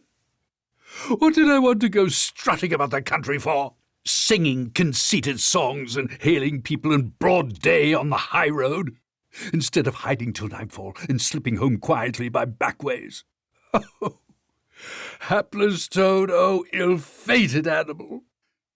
The terrible motor car drew slowly nearer and nearer, till at last he heard it stop, just short of him. Two gentlemen got out and walked around the trembling heap of crumpled misery lying in the road, and one of them said, "Oh dear, this is very sad. Here is a poor old thing, a washerwoman, apparently, who has fainted in the road. Perhaps she is overcome by the heat, poor creature, or possibly she has not had any food today. Let us lift her into the car and take her to the nearest village, where doubtless she has friends." They tenderly lifted Toad into the motor car and propped him up with soft cushions and proceeded on their way. When Toad heard them talk in so kind and sympathetic a way, and knew that he was not recognized, his courage began to revive, and he cautiously opened one eye and then the other. "Look," said one of the gentlemen. "She's better already. The fresh air is doing her good. How do you feel, ma'am?" "Thank you kindly, sir," said Toad in a feeble voice. "I'm feeling a great deal better." "That's right," said the gentleman. "Now keep quite still, and above all, don't try to talk." "I won't," said Toad. "I was only thinking if I might sit on the front seat there, beside the driver, where I could get fresh air full in my face. I should soon be all right again." "What a very sensible woman," said the gentleman. "Of course you shall." So they carefully helped Toad into the front seat and beside the driver, and on they went again. Toad was almost himself again by now. He sat up, looked about him, and tried to beat down the tremors, the yearnings, the old cravings that rose up and beset him and took possession of him entirely. "It is fate," he said to himself. "Why strive? Why struggle?" And he turned to the driver at his side. "Please, sir, I wish you would kindly let me try and drive the car a little. I've been watching you carefully, and it looks so easy and so interesting. And I should like to be able to tell my friends that once I had driven a motor car." The driver laughed at the proposal so heartily that the gentleman inquired what the matter was. When he heard, he said, to Toad's delight, "Bravo, ma'am! I like your spirit. Let her have a try, and look after her. She won't do any harm." Toad eagerly scrambled into the seat vacated by the driver, took the steering wheel in his hands, listened with affected humility to the instructions given him, and set the car in motion, but very slowly and carefully at first, for he was determined to be prudent. The gentlemen behind clapped their hands and applauded, and Toad heard them saying, "How well she does it! Fancy a washerwoman driving a car as well as that! The first time!" Toad went a little faster, then faster still, and faster. He heard the gentleman call out warningly, "Be careful, washerwoman!" And this annoyed him, and he began to lose his head. The driver tried to interfere, but he pinned him down in his seat with one elbow and put on full speed. The rush of air in his face, the hum of the engines, and the light jump of the car beneath him intoxicated his weak brain. "Washerwoman, indeed!" he shouted recklessly. "I am the Toad, the motor-car snatcher, the prison breaker, the Toad who always escapes. Sit still, and you shall know what driving really is. For you are in the hands of the famous, the skillful, the entirely fearless Toad." With a cry of horror, the whole party rose and flung themselves on him. "Seize him!" they cried. "Seize the Toad, the wicked animal who stole our motor car! Bind him, chain him, drag him to the nearest police station! Down with the desperate and dangerous Toad!" Alas, they should have thought. They ought to have been more prudent. They should have remembered to stop the motor car somehow before playing any pranks of that sort. With a half-turn of the wheel, the Toad sent the car crashing through the low hedge that ran along the roadside. One mighty bound, a violent shock, and the wheels of the car were churning up the thick mud of a horse pond. Toad found himself flying through the air with the strong upward rush and delicate curve of a swallow. He liked the motion, and was just beginning to wonder whether it would go on until he developed wings and turned into a toad bird, when he landed on his back with a thump in the soft, rich grass of a meadow. Sitting up, he could just see the motorcar in the pond, nearly submerged, and the gentleman and the driver, encumbered by their long coats, were floundering helplessly in the water. He picked himself up rapidly and set off running across country as hard as he could, scrambling through hedges, jumping ditches, pounding across fields, till he was breathless and weary and had to settle down into an easy walk.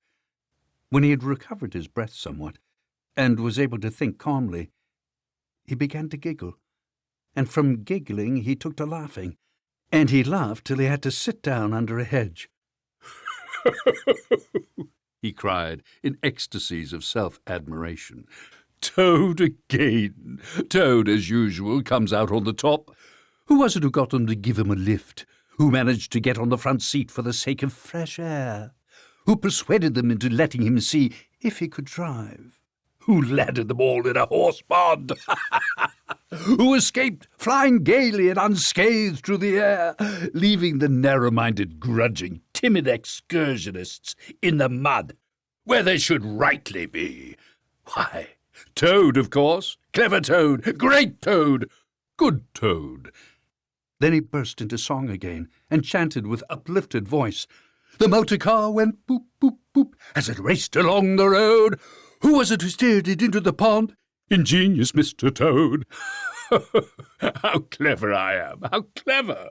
How clever! How clever? A slight noise at a distance behind him made him turn his head and look. Oh, horror! Oh, misery! Oh, despair! About 2 fields off, a chauffeur in his leather gaiters and 2 large rural policemen were visible, running towards him as hard as they could go. Poor Toad sprang to his feet and pelted away again, his heart in his mouth. Oh, my! He gasped as he panted along. What an ass I am!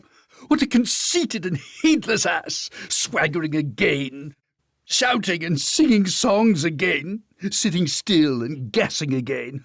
Oh, my, oh, my, oh, my! He glanced back and saw to his dismay that they were gaining on him. On he ran desperately, but kept looking back and saw that they still gained steadily. He did his best, but he was a fat animal, and his legs were short, and still they gained. He could hear them close behind him now. Ceasing to heed where he was going, he struggled on blindly and wildly, looking back over his shoulder at the now triumphant enemy, when suddenly the earth failed under his feet. He grasped at the air, and splash! He found himself head over heels in deep water, rapid water, water that bore him along with a force he could not contend with, and he knew that in his blind panic he had run straight into the river. He rose to the surface and tried to grasp the reeds and the rushes that grew along the water's edge, close under the bank, but the stream was so strong that it tore them out of his hands. "Oh, my!" gasped poor Toad. "If ever I steal a motor car again, if ever I sing another conceited song." Then down he went, and came up breathless and spluttering. Presently he saw that he was approaching a big dark hole in the bank, just above his head, and as the stream bore him past, he reached up with a paw and caught hold of the edge and held on. Then slowly and with difficulty he drew himself up out of the water, till at last he was able to rest his elbows on the edge of the hole. There he remained for some minutes, puffing and panting, for he was quite exhausted. As he sighed and blew and stared before him into the dark hole, some bright small thing shone and twinkled in its depths, moving towards him. As it approached, a face grew up gradually around it, and it was a familiar face, brown and small with whiskers, grave and round with neat ears and silky hair. It was the water rat. Chapter 11. Like summer tempests came his tears. The rat put out a neat little brown paw, gripped Toad firmly by the scruff of the neck, and gave a great hoist and a pull, and the waterlogged Toad came up slowly but surely over the edge of the hole, till at last he stood safe and sound in the hall, streaked with mud and weed to be sure, and with the water streaming off him, but happy and high-spirited as of old, now that he found himself once more in the house of a friend, and dodgings and evasions were over, and he could lay aside a disguise that was unworthy of his position, and wanted such a lot of living up to. Oh, Ratty! I've been through such times since I saw you last. You can't think. Such trials, such sufferings, and all so nobly borne. Then such escapes, such disguises, such subterfuges, and all so cleverly planned and carried out. Been in prison. Got out of it, of course. Been thrown into a canal. Swam ashore. Stole a horse. Sold 'em for a large sum of money. Humbugged everybody. Made 'em all do exactly what I wanted. Oh, I am a smart Toad, and no mistake. What do you think my last exploit was? Just hold on till I tell you. Toad, you go off upstairs at once and take off that old cotton rag that looks as if it might formerly have belonged to some washerwoman, and clean yourself up thoroughly, and put on some of my clothes, and try to come down looking like a gentleman, if you can. For a more shabby, bedraggled, disreputable-looking object than you are, I never set eyes on in my whole life. Now stop swaggering and arguing and be off. I'll have something to say to you later. Toad was at first inclined to stop and do some talking back at him. He had had enough of being ordered about when he was in prison, and here was the thing being begun all over again, apparently, and by a rat, too. However, he caught sight of himself in the looking-glass over the hat-stand, with the rusty black bonnet perched rakishly over one eye, and he changed his mind and went very quickly and humbly upstairs to Rat's dressing-room. There he had a thorough wash and brush-up, changed his clothes, and stood for a long time before the glass, contemplating himself with pride and pleasure, and thinking what utter idiots all the people must have been to have ever mistaken him, for one moment, for a washerwoman. By the time he came down again, luncheon was on the table, and very glad Toad was to see it, for he had been through some trying experiences, and had taken much hard exercise since the excellent breakfast provided for him by the gypsy. While they ate, Toad told the rat all his adventures, dwelling chiefly on his own cleverness and presence of mind in emergencies, and cunning in tight places, and rather making out that he had been having a gay and highly coloured experience. But the more he talked and boasted, the more grave and silent the rat became. When at last Toad had talked himself to a standstill, there was silence for a while, and then the rat said, "Now, Toady, I don't want to give you pain, after all you've been through already, but seriously, don't you see what an awful ass you've been making of yourself?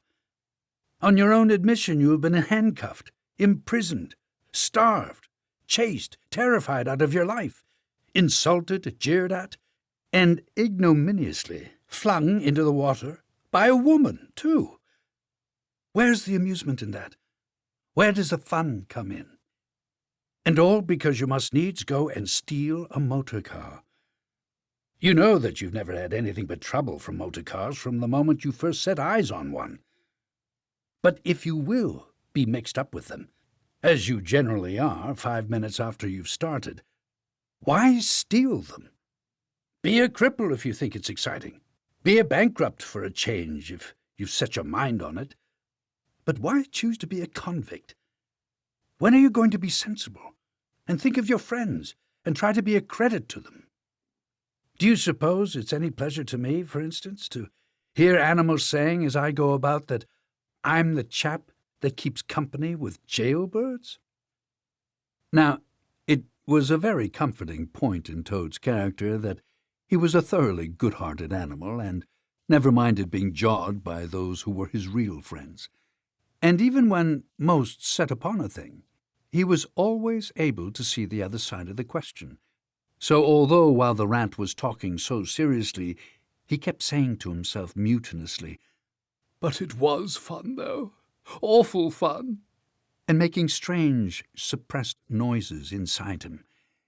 Kick, kick, chick, chick, boop, boop, and other sounds resembling stifled snorts or the opening of soda-water bottles.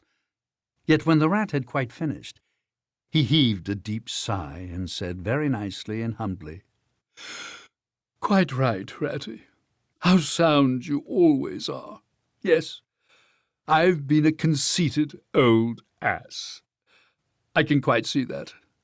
But now I'm going to be a good toad and not do it any more. As for motorcars, I've not been at all so keen about them since my last ducking in that river of yours. The fact is, while I was hanging on the edge of your hole and getting my breath, I had a sudden idea, a really brilliant idea, connected with motorboats. There, don't take on so, old chap, and stamp and upset things. It was only an idea. And we won't talk any more about it now. We'll have our coffee and a smoke and a quiet chat. And then I'm going to stroll quietly down to Toad Hall and get into clothes of my own and set things going again on the old lines. I've had enough of adventures. I shall lead a quiet, steady, respectful life, pottering about my property and improving it, and doing a little landscape gardening at times. There will always be a bit of dinner for my friends when they come to see me, and I shall keep a pony chaise to jog about the country in, just as I used to in the good old days, before I got restless and wanted to do things." "Stroll quietly down to Toad Hall?" cried the rat. "What are you talking about? Do you mean to say you haven't heard? Do you mean to tell me," shouted the rat, thumping with his little fists upon the table, "that you've heard nothing about the stoats and the weasels?" "What, the wild wooders?" cried Toad, trembling in every limb. "No, not a word. What have they been doing?" "And how they've been and taken Toad Hall?"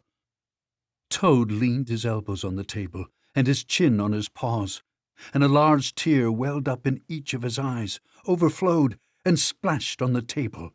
Plop, plop. "Go on, Ratty. Tell me all. The worst is over. I'm an animal again. I can bear it." "When you got into that trouble of yours, I mean when you disappeared from society for a time over that misunderstanding about a machine, you know." Toad merely nodded. "Well, it was a good deal talked about down here, naturally. Not only along the riverside, but even in the wild wood. Animals took sides, as always happens. The river bankers stuck up for you and said you had been infamously treated, and there was no justice to be had in the land nowadays. But the wild wood animals said hard things and served you right, and it was time this sort of thing was stopped. And they got very cocky and went about saying you were done for this time, you would never come back again. Never, never."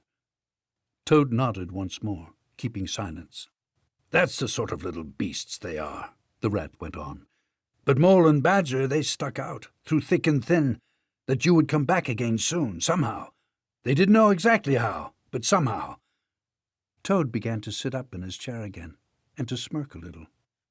"They argued from history. They said that no criminal laws had ever been known to prevail against cheek and plausibility such as yours, combined with the power of a long purse. So they arranged to move their things into Toad Hall, and to sleep there, and keep it aired, and have it all ready for you when you turned up. They didn't guess what was going to happen. Of course, still, they had their suspicions of the wildwood animals. Now I come to the most painful and tragic part of my story. One dark night, it was a very dark night, and blowing hard, too, and raining simply cats and dogs, a band of weasels, armed to the teeth, crept silently up to the carriage drive to the front entrance. Simultaneously, a body of desperate ferrets, advancing through the kitchen garden, possessed themselves of the backyard and offices, while a company of skirmishing stoats, who stuck at nothing, occupied the conservatory and the billiard-room, and held the French doors opening onto the lawn. The Mole and the Badger were sitting by the fire in the smoking room, telling stories and suspecting nothing, for it wasn't a night for any animals to be out in. When those bloodthirsty villains broke down the doors and rushed in upon them from every side, they made the best fight they could, but what was the good? They were unarmed and taken by surprise, and what can two animals do against hundreds? They took and beat them severely with sticks, those two poor faithful creatures, and turned them out into the cold and the wet, with many insulting and uncalled-for remarks. Here the unfeeling Toad broke into a snigger, and then pulled himself together and tried to look particularly solemn. And the Wild Wooders have been living in Toad Hall ever since, and going on simply anyhow, lying in bed half the day and breakfast at all hours, and the place in such a mess, I'm told, it's not fit to be seen. Eating your grub and drinking your drink and making bad jokes about you and singing vulgar songs about prisons and magistrates and policemen. Horrid personal songs, with no humour in them, and they're telling the tradespeople and everybody that they've come to stay for good. "Oh, have they?" said Toad, getting up and seizing his stick. "I'll jolly soon see about that." "It's no good, Toad," called the Rat after him. "You'd better come back and sit down. You'll only get into trouble."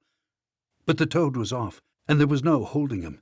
He marched rapidly down the road, his stick over his shoulder, fuming and muttering to himself in his anger, till he got near his front gate, when suddenly there popped up from behind the palings a long yellow ferret with a gun. "Who comes there?" said the ferret sharply. "Stuff and nonsense," said Toad. "What do you mean by talking like that to me? Come out of that at once, or I'll—" The ferret said never a word, but he brought his gun up to his shoulder. Toad prudently dropped flat in the road, and bang! A bullet whistled over his head. The startled Toad scrambled to his feet and scampered off down the road as hard as he could, and as he ran he heard the ferret laughing, and other horrid thin little laughs taking it up and carrying on the sound. He went back, very crestfallen, and told the Water Rat. "What did I tell you? It's no good. They've got sentries posted, and they're all armed. You must just wait." Still, Toad was not inclined to give in at once, so he got out the boat and set off rowing up the river to where the garden front of Toad Hall came down to the waterside. Arriving within sight of his old home, he rested on his oars and surveyed the land cautiously. All seemed very peaceful and deserted and quiet. He could see the whole front of Toad Hall glowing in the evening sunshine, the pigeons setting by twos and threes along the straight line of the roof, the garden a blaze of flowers, the creek that led up to the boathouse, the little wooden bridge that crossed it, all tranquil, uninhabited, apparently waiting for his return. He would try the boathouse first, he thought. Very warily he paddled up the mouth of the creek, and was just passing under the bridge when, crash! A great stone dropped from above, smashed through the bottom of the boat. It filled and sank, and Toad found himself struggling in deep water. Looking up, he saw two stoats leaning over the parapet of the bridge and watching him with great glee. "It will be your head next time, Toady," they called out to him. The indignant Toad swam to shore, while the stoats laughed and laughed, supporting each other and laughed again, till they nearly had two fits. That is, one fit each, of course. The Toad retraced his weary way on foot, and related his disappointing experiences to the Water Rat once more. "Well, what did I tell you?" said the Rat very crossly. "And now, look here, see what you've been and done? Lost me my boat that I was so fond of. That's what you've done, and simply ruined that nice suit of clothes that I lent you. Really, Toad, of all the trying animals, I wonder you managed to keep any friends at all." The Toad saw at once how wrongly and foolishly he had acted. He admitted his errors and wrong-headedness and made a full apology to Rat for losing his boat and spoiling his clothes. And he wound up by saying, with that frank self-surrender which always disarmed his friends' criticism and won them back to his side, "Ratty, I see that I've been a headstrong and wilful Toad, Henceforth, believe me, I will be humble and submissive, and will take no action without your kind advice and full approval."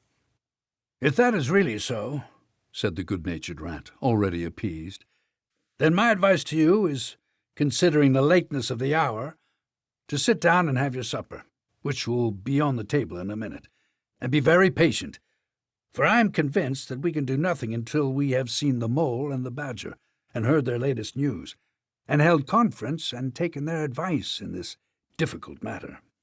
"Oh, yes, of course, the mole and the badger. What's become of them, the dear fellows?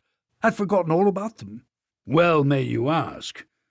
While you were riding about the country in expensive motor cars, and galloping proudly on blood horses, and breakfasting on the fat of the land, those two poor devoted animals have been camping out in the open, in every sort of weather, living very rough by day and lying very hard by night, watching over your house, patrolling your boundaries, keeping a constant eye on the stoats and the weasels, scheming and planning and contriving how to get your property back for you.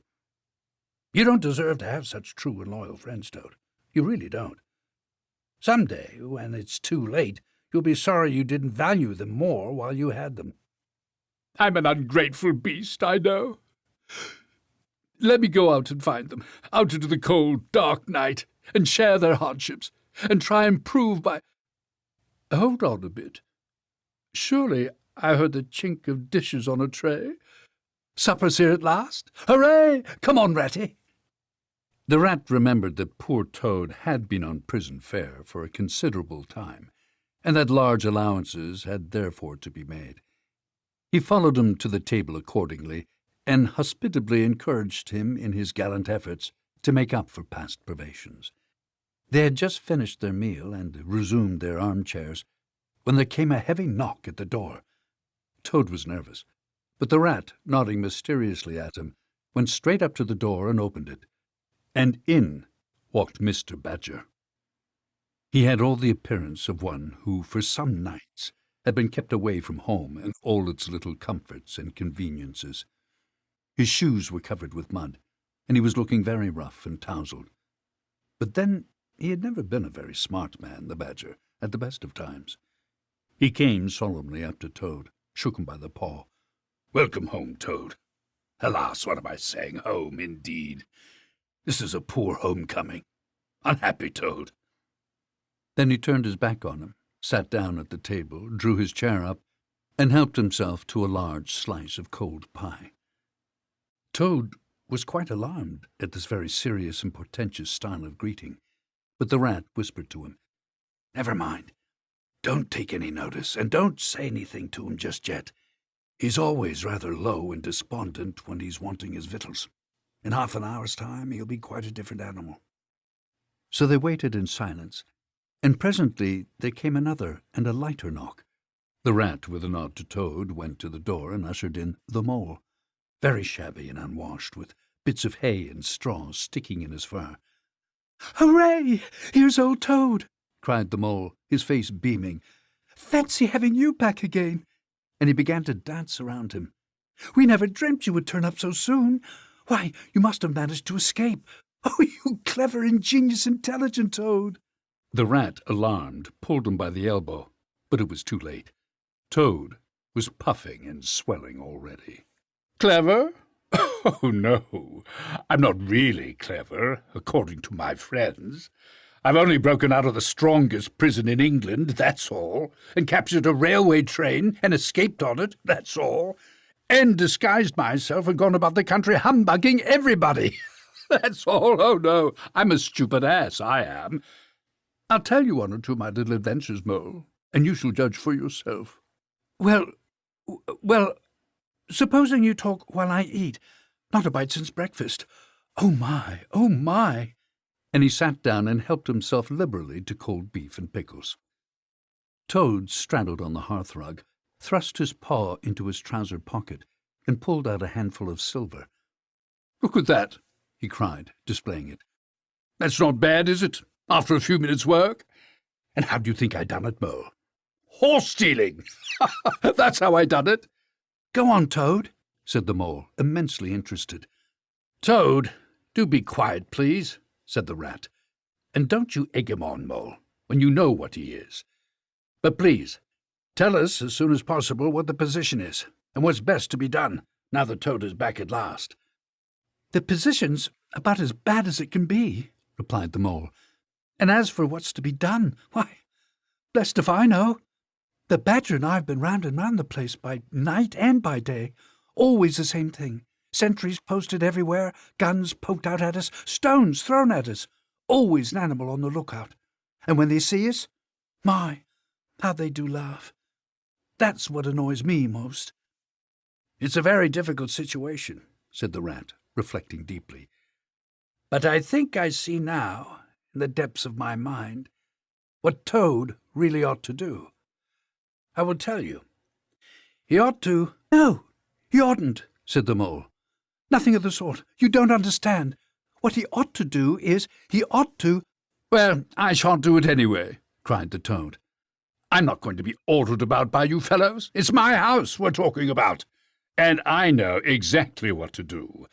And I'll tell you, I'm going to—" By this time they were all three talking at once, at the top of their voices, and the noise was simply deafening, when a thin, dry voice made itself heard, saying, "Be quiet at once, all of you." And instantly everyone was silent. It was the Badger, who, having finished his pie, had turned round in his chair and was looking at them severely. When he saw that he had secured their attention, and that they were evidently waiting for him to address them, he turned back to the table again and reached out for the cheese.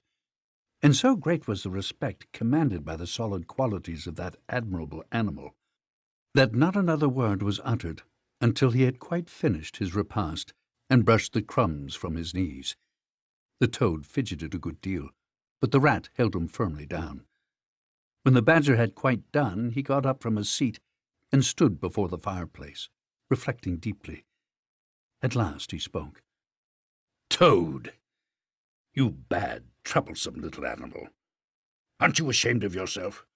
What do you think your father, my old friend, would have said if he had been here tonight and had known of all your goings-on?" Toad, who was on the sofa by this time, with his legs up, rolled over on his face, shaken by sobs of contrition. There, went on the Badger more kindly. "Never mind. Stop crying.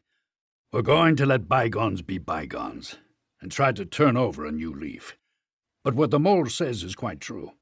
The stoats are on guard at every point, and they make the best sentinels in the world. It's quite useless to think of attacking the place. They're too strong for us."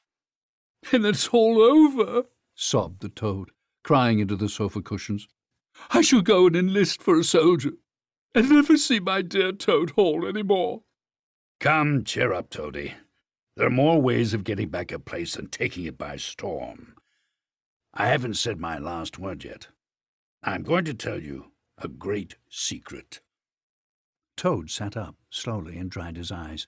Secrets had an immense attraction for him, because he could never keep one, and he enjoyed the sort of unhallowed thrill he experienced when he went and told another animal, after having faithfully promised not to.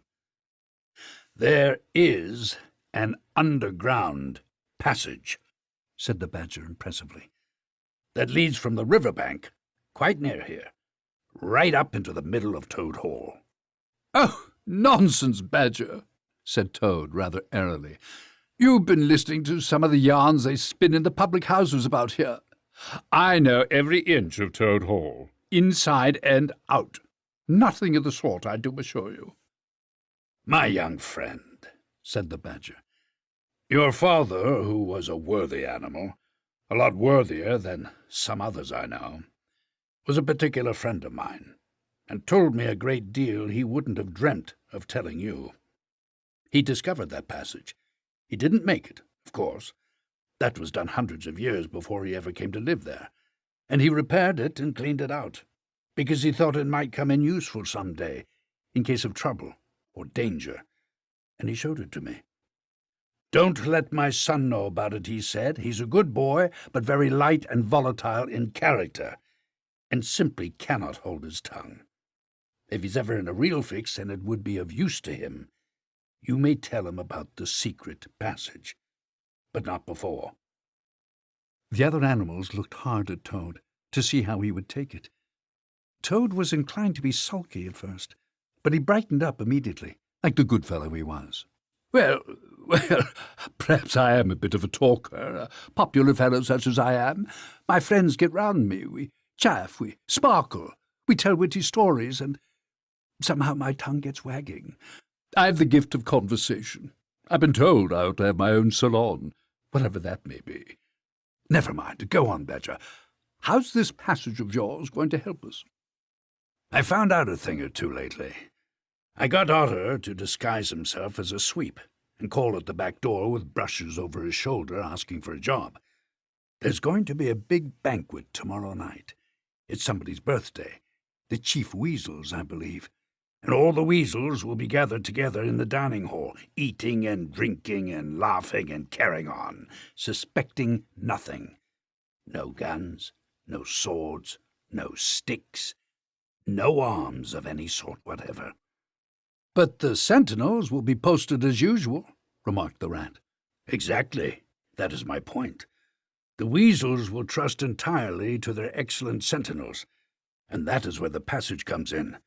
That very useful tunnel leads right up under the butler's pantry, next to the dining hall. "Ah, that squeaky board in the butler's pantry," said Toad. "Now I understand it. We shall creep out quietly into the butler's pantry," cried the Mole. "With our pistols and swords and sticks," shouted the Rat. "And rush in upon them," said the Badger. "And whack 'em and whack 'em and whack 'em," cried Toad in ecstasy, running round and round the room and jumping over the chairs. "Very well, then," said the Badger. "Our plan is settled, and there's nothing more for you to argue and squabble about. So, as it's getting very late, all of you go right off to bed at once. We will make all the necessary arrangements in the course of the morning tomorrow." Toad, of course, went off to bed dutifully with the rest. He knew better than to refuse, though he was feeling much too excited to sleep. But he had had a long day, with many events crowded into it, and sheets and blankets were very friendly and comforting things, after plain straw, and not too much of it, spread on the stone floor of a draughty cell, and his head had not been many seconds on his pillow before he was snoring happily. Naturally, he dreamt a good deal, about roads that ran away from him just as he wanted them, and canals that chased him and caught him, and a barge that sailed into the banqueting hall with his week's washing, just as he was giving a dinner party. And he was alone in the secret passage, pushing onwards, but it twisted and turned round and shook itself and sat up on its end. Yet somehow, at last, he found himself back in Toad Hall, safe and triumphant, with all his friends gathered round him, earnestly assuring him that he really was a clever toad. He slept till a late hour next morning, and by the time he got down he found that the other animals had finished their breakfast some time before. The Mole had slipped off somewhere by himself, without telling anyone where he was going to. The Badger sat in the armchair, reading the paper, and not concerning himself in the slightest about what was going to happen that very evening. The Rat, on the other hand, was running round the room busily, with his arms full of weapons of every kind, distributing them in 4 little heaps on the floor, and saying excitedly under his breath, "Here's a sword for the Rat, here's a sword for the Mole, here's a sword for the Toad, here's a sword for the Badger. Here's a pistol for the Rat, here's a pistol for the Mole, here's a pistol for Toad, here's a pistol for the Badger," and so on in a regular, rhythmical way, while the 4 little heaps gradually grew and grew. "That's all very well, Rat," said the Badger presently, looking at the busy little animal over the edge of his newspaper. "I'm not blaming you, but just let us once get past the stouts with those detestable guns of theirs, and I assure you we shan't want any swords or pistols. We 4 with our sticks, once we're inside the dining hall, why, we shall clear the floor of the lot of them in 5 minutes. I'd have done the whole thing by myself, only I didn't want to deprive you fellows of the fun." "It's as well to be on the safe side," said the Rat reflectively, polishing a pistol barrel on his sleeve and looking along it. The Toad, having finished his breakfast, picked up a stout stick and swung it vigorously, belabouring imaginary animals. "I'll learn 'em to steal my house. I'll learn 'em. I'll learn 'em." "Don't say learn 'em, Toad," said the rat, greatly shocked. "It's not good English." "What are you always nagging at Toad for?" inquired the badger rather peevishly. "What's the matter with his English? It's the same what I use myself, and if it's good enough for me, it ought to be good enough for you." "I'm very sorry," said the rat humbly. "Only I think it ought to be teach 'em, not learn 'em." "But we don't want to teach 'em," replied the badger. "We want to learn 'em, learn 'em, learn 'em.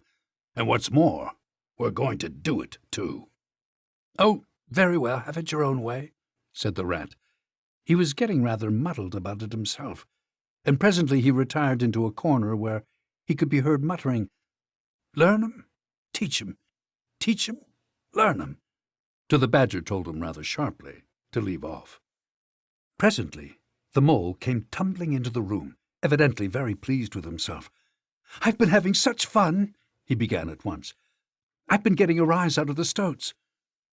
"I hope you've been very careful, Mole," said the rat anxiously. "I should hope so too," said the mole confidently. "I got the idea when I went into the kitchen to see about Toad's breakfast being kept hot for him. I found that old washerwoman dress that he had come home in yesterday, hanging on a towel horse before the fire. So I put it on, and the bonnet as well, and the shawl, and off I went to Toad Hall, as bold as you please. The sentries were on lookout, of course, with their guns and their who comes there, and all the rest of their nonsense. 'Good morning, gentlemen,' says I, very respectful. 'Want any washing done today?' They looked at me very proud and stiff and haughty, and said, 'Go away, washerwoman, we don't want any washing on duty.' 'Or any other time,' says I. Wasn't I funny, Toad?" "Poor frivolous animal," said Toad, very loftily. The fact is, he felt exceedingly jealous of Mole for what he had just done. It was exactly what he would have liked to have done himself, if only he could have thought of it first, and hadn't gone and overslept. "Some of the stoats turned quite pink," continued the mole, "and the sergeant in charge, he said to me, very short, he said, 'Now run away, my good woman, run away. Don't keep my men idling and talking on their posts.' 'Run away?' says I. 'It won't be me that'll be running away in a very short time from now.'" "Oh, Moly, "How could you?" said the rat, dismayed. The badger laid down his paper. "I could see them picking up their ears and looking at each other," went on the mole, "and the sergeant said to them, 'Never mind her, she doesn't know what she's talking about.' 'Oh, don't I?' said I. 'Well, let me tell you this. My daughter washes for Mr. Badger, and they'll show you whether I know what I'm talking about, and you'll know pretty soon, too. 100 bloodthirsty badgers, armed with rifles, are going to attack Toad Hall this very night, by way of the paddock. 6 boatloads of rats with pistols and cutlasses will come up the river and effect a landing in the garden, while a picked body of toads, known as the diehards, or the death or glory toads, will storm the orchard and carry everything before them, yelling for vengeance. There won't be much left of you to wash by the time they're done with you, unless you clear out while you have the chance.' Then I ran away, and when I was out of sight I hid, and presently I came creeping back along the ditch and took a peek at them through the hedge. They were all as nervous and flustered as could be, running all ways at once, and falling over each other, and every one giving orders to everybody else, and not listening. And the sergeant kept sending off parties of stoats to distant parts of the grounds, and then sending other fellows to fetch 'em back again. And I heard them saying to each other, 'That's just like the weasels. They're to stop comfortably in the banqueting hall and have feasting and toasts and songs and all sorts of fun, while we must stay on guard in the cold and the dark, and in the end be cut to pieces by bloodthirsty badgers.'" "Oh, you silly ass, Mole," cried Toad. "You've been and spoilt everything." Mole," said the badger, "I perceive you have more sense in your little finger than some other animals have in the whole of their fat bodies. You have managed excellently, and I begin to have great hopes for you. Good mole, clever mole." The toad was simply wild with jealousy, more especially as he couldn't make out for the life of him what the mole had done that was so particularly clever. But fortunately for him, before he could show temper or expose himself to the badger's sarcasm, the bell rang for luncheon. It was a simple but sustaining meal, bacon and broad beans and a macaroni pudding, and when they had quite done, the badger settled himself into an armchair and said, "Well, we've got our work cut out for us tonight, and it will probably be pretty late before we're quite through with it. So I'm just going to take 40 winks while I can." And he drew a handkerchief over his face and was soon snoring. The anxious and laborious rat at once resumed his preparations and started running between his 4 little heaps, muttering, "Here's a belt for the rat, here's a belt for the mole, here's a belt for the toad, here's a belt for the badger," and so on, with every fresh accoutrement he produced, to which there seemed really no end.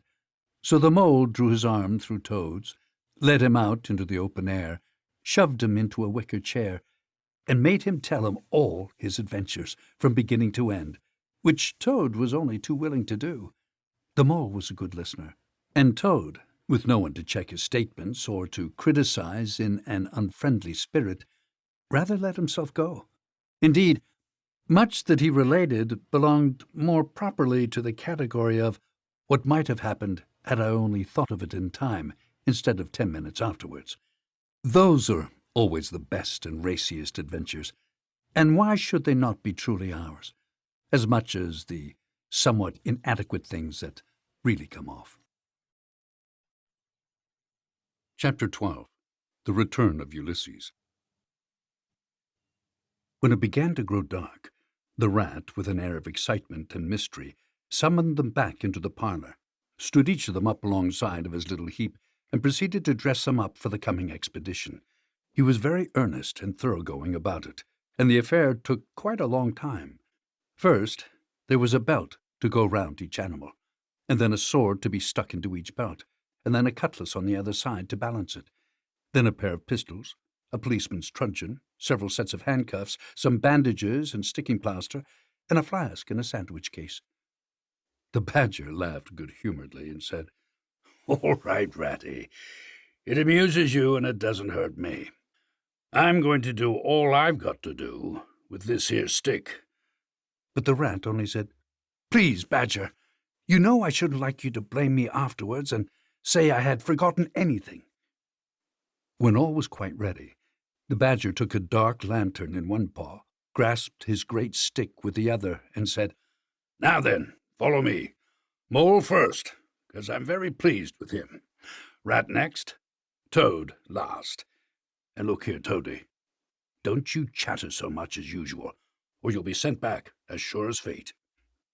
The Toad was so anxious not to be left out that he took up the inferior position assigned to him without a murmur, and the animals set off. The badger led them along by the river for a little way, then suddenly swung himself over the edge into a hole in the river bank, a little above the water. The mole and the rat followed silently, swinging themselves successfully into the hole as they had seen the badger do.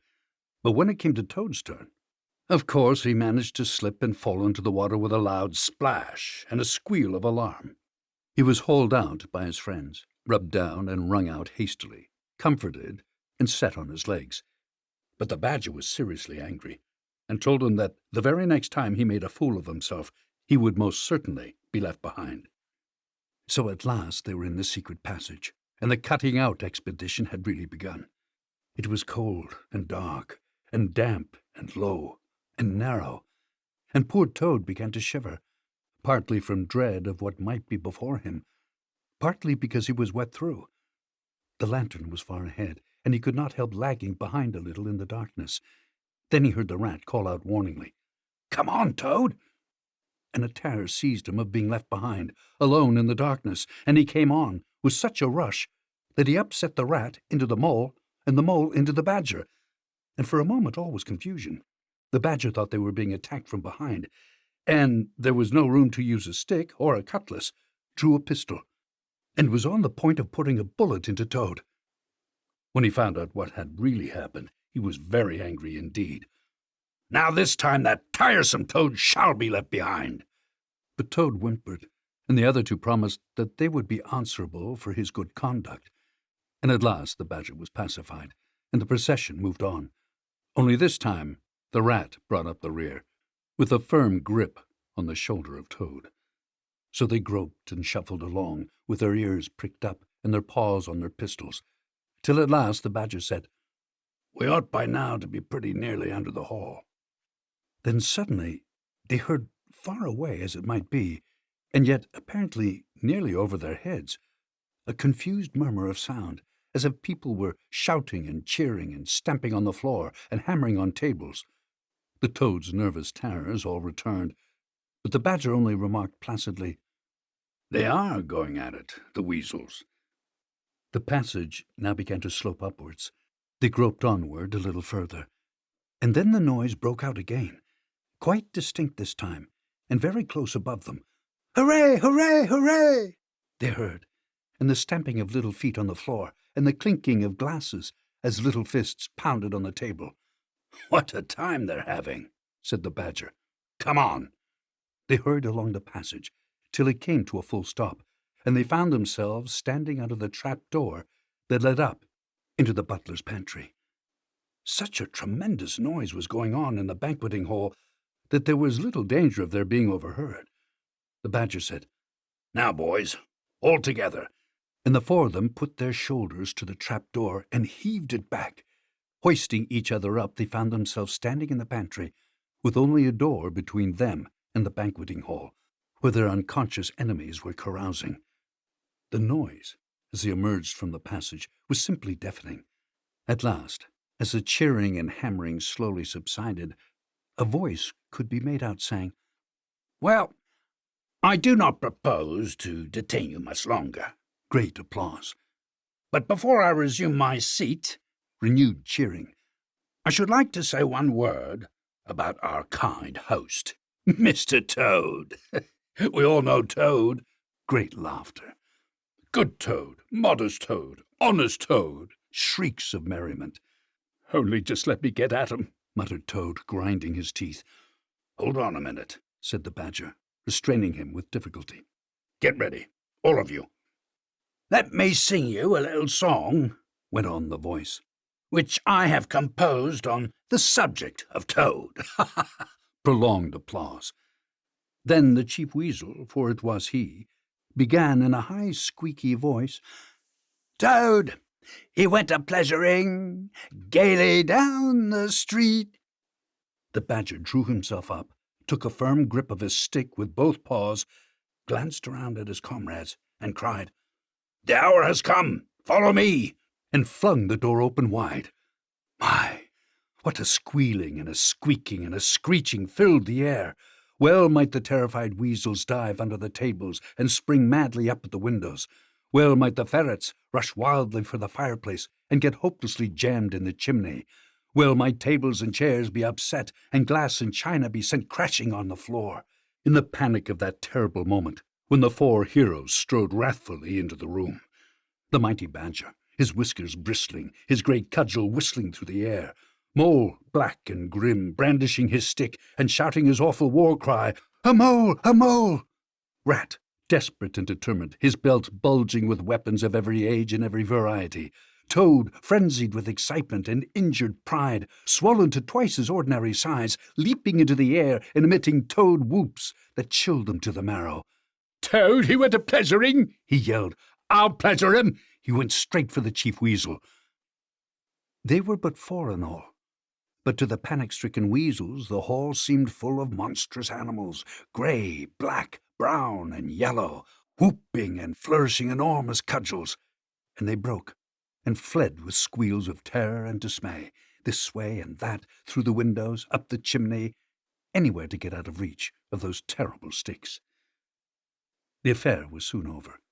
Up and down the whole length of the hall strode the four friends, whacking with their sticks at every head that showed itself, and in 5 minutes the room was cleared.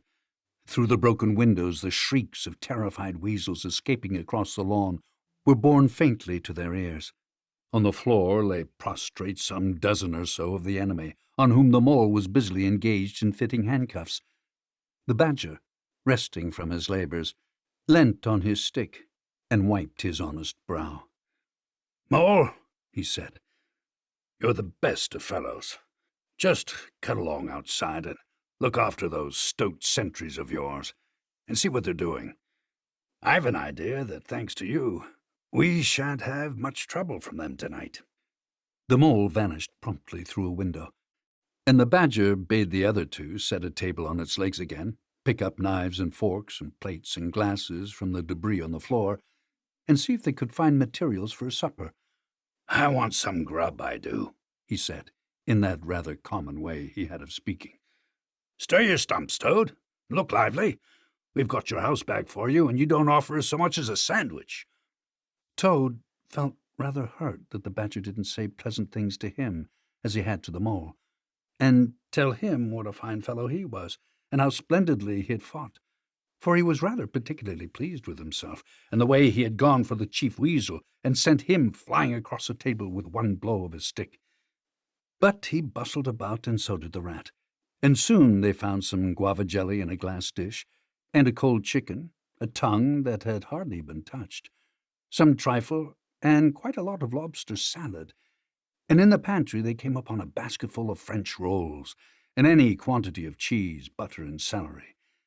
They were just about to sit down when the mole clambered in through the window, chuckling, with an armful of rifles. "It's all over," he reported.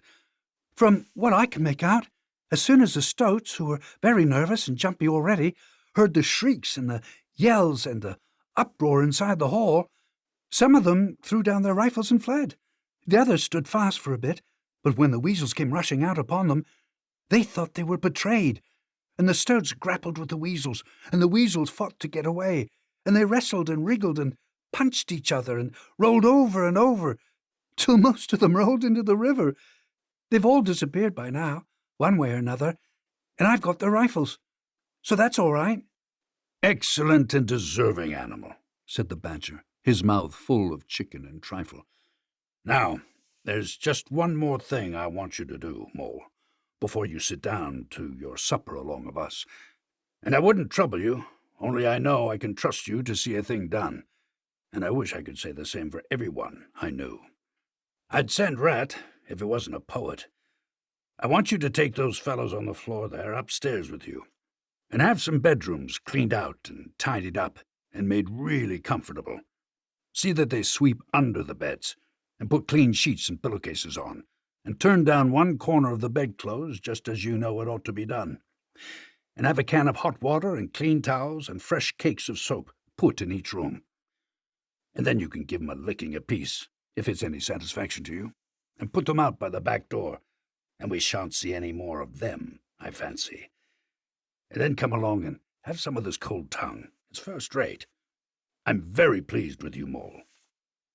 The good-natured mole picked up his stick, formed his prisoners up in a line on the floor, gave them the order, "Quick march!" and led his squad off to the upper floor. After a time he appeared again, smiling, and said that every room was ready and as clean as a new pin. And I didn't have to lick them, either. I thought, on the whole, they had had licking enough for one night, and the weasels, when I put the point to them, quite agreed with me, and said they wouldn't think of troubling me. They were very penitent, and said they were extremely sorry for what they had done, but it was all the fault of the chief weasel and the stoats, and if ever they could do anything for us at any time to make up, we had only got to mention it. So I gave 'em a roll apiece and let them out the back, and off they ran as hard as they could. Then the mole pulled his chair up to the table and pitched into the cold tongue, and Toad, like the gentleman he was, put all his jealousy from him, and said heartily, "Thank you kindly, dear Mole, for all your pains and trouble tonight, and especially for your cleverness this morning." The badger was pleased at that. "There spoke my brave Toad." So they finished their supper in great joy and contentment, and presently retired to rest between clean sheets, safe in Toad's ancestral home, won back by matchless valor, consummate strategy, and a proper handling of sticks. The following morning, Toad, who had overslept himself as usual, came down to breakfast disgracefully late, and found on the table a certain quantity of eggshells, some fragments of cold and leathery toast, a coffee pot 3/4 empty, and really very little else, which did not tend to improve his temper, considering that, after all, it was his own house.